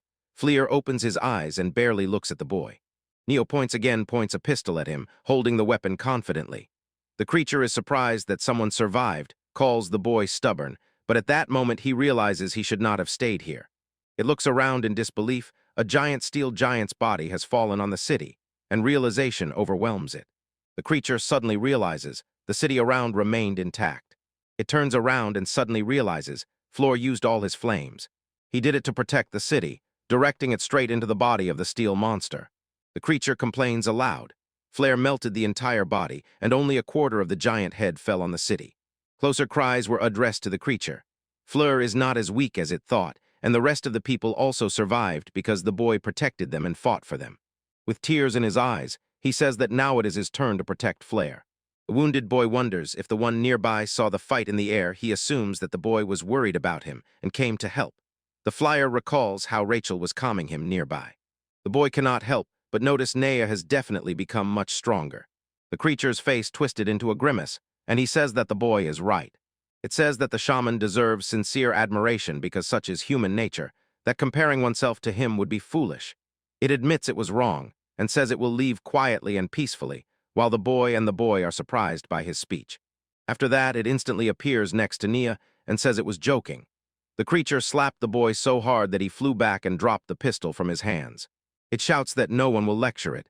The monster turned to him with a cold smile. "Watch closely now, I will deal with this boy," and asked if his heart could withstand such cruelty. The boy's eyes darkened with anger. It was about to do what it intended, and Flare did not understand why he could not move. He thought about how bravely Nier had sacrificed everything for him and about his duty to protect the boy, convincing himself that he could manage. Flare thinks, if I can't do this, then what is the meaning of my name? Nier tries to crawl back on all fours. The creature says the boy is strong enough and asks if he will cry. Nea grabs a pistol, turns around and points it at him again, and the creature mockingly asks what he expects from this toy, teasing, "I'm open, finish me off, boy." At that moment, a spear pierced his head. Rachel jumps on the creature from behind and thrusts a weapon between its eyes. She orders him to stay away from her young master. The boy is delighted to see the girl, and the man looks at the creature with concern. The creature smirks. Memories of Nea and Rachel flash through her mind. She tries to feed him, and he shyly tries to refuse, saying he can manage on his own. In her memoirs, Flare recalls that she takes care of him like a hen with her chicks, and the girl replies, "I can't help it, I don't know anyone more tender and sweet." She hugs Nia tightly, smiles, and tells him not to worry, and the boy mumbles that with such a hug she will suffocate him. Echoes of memories sound where she says she will always be near. The creature's hand passes through something. The boy sobs looking at her. Flare froze in shock. The creature's hand passes right through Rachel's body. It looks at her, and the spear still sticks out of its head. The girl convulsively coughs up red fluid. The monster disdainfully remarked that it was too weak, and it considered the game not yet finished, adding that it expected nothing better from a human. The girl says, for wounding her young master, she, as his sworn knight, will never forgive him, and the creature does not understand this. It pulls a weapon from its head and asks her again if it is true that she is the holy knight of this boy and what benefit she gains from it. Nea looks at this, freezes, and tears roll from his eyes. She asks if it even knows what honor is, and proudly says that she has dedicated her entire life to it. Holding his hand, she confidently says that she will sacrifice her life for this precious child, and this makes her a sacred knight. The monster pulls back its hand, tells her to count as she wishes, and then stabs a spear into the body. It promises to fulfill her wish, and adds that the boy breathes at the cost of her life. Nia runs to her and shouts her name. Falling, the girl mentally apologizes to the boy for leaving him. With tears in her eyes, she wishes that he takes care of himself. The creature laughs disgustingly and asks if he disappointed her, saying his words were just a joke, while Flyer looks on, his face distorted with rage. Seeing all this, he realizes again he saved no one. The past emerges in his memory, and it seems to him that everything remains the same, even when power is in his hands. The boy begins to think that he is good for nothing. Something inside giggles and whispers that he is right. The giant beaked fiery creature says that along with the feeling of helplessness, he was able to understand the true power of hellfire. It tells him, do not hold back the flame, give everything. They say that in such a case, this guy can even defeat God. Something changes in Flare's gaze. He stands up high, his whole body is ablaze. Only the silhouette is visible, the angelic being froze in astonishment. It does not understand what is happening and tries to hide behind the hand. The wind from the force of this form simply blows Nair away. The boy looks at that guy in surprise. Steam is coming out of his mouth. Behind him emerges a huge fiery knight in armor. The floor and the knight behind him are all in flames, and the hero turns to the creature. I will destroy you. Fear is clearly visible on the creature's face. It says it hasn't seen anything like this in 1,000 years. Nea looks worriedly at what is happening. He looks at Flora. She is engulfed in flames. The boy's face hardly resembles a human anymore. His eyes are glowing. The creature is in horror. Nia tries to call Flyer to grow up. At that moment, the boy is grabbed. This is Kaguya catches Rachel with one hand, the boy with the other, and asks Nur if he is okay. Kaguya flees the battlefield. The boy tells Fleur to stay, but the girl says it can Waithai's safety is more important. She also asks Rachel to hold on, looks back at the boy, and says these flames are different from the others. The girl cannot believe her eyes. This burning person is really the floor. The boy runs to the creature and raises his hand to strike. Knight does the same and aims directly at her. The creature was stunned by the lightning-fast speed of the attack, and at that very moment the blow flew straight into it, knocking it back. It screams in pain, engulfed in flames, begging for mercy. The knight relentlessly scorches him with his flame. The creature writhes in agony and says that it feels bad and will no longer interfere in human affairs. The creature thinks that this fire cannot destroy it. It is confident that the boy will not raise his hand to finish it off once and for all. It hopes to survive. Fleur's black eyes blazed fiercely, and the creature could not understand where he got such strength from. It cannot believe it, and the knight continues to strike blow after blow. The creature swears it will improve. It sobs, crying apologies, and vows that it will go to the monastery and have no more evil thoughts, begging for mercy. Without listening to a single word, the man in flames finished off the creature by stepping on it from above. It dissolved into the air from the very words, "The floor is a monster." The sky parts. Kaguya approaches the boy and joyfully tells him that he has gotten rid of the angel once and for all. She turns to Flyer, who is still engulfed in flames, and says they will celebrate later, but now they need to go. When Rachel's life hangs by a thread, he turns back to her. She realizes that something is wrong. The fire still rages around him, and the night lurks. In Flyer's eyes burns a flame. It is clear that he perceives nothing and is completely surrendered to the fire.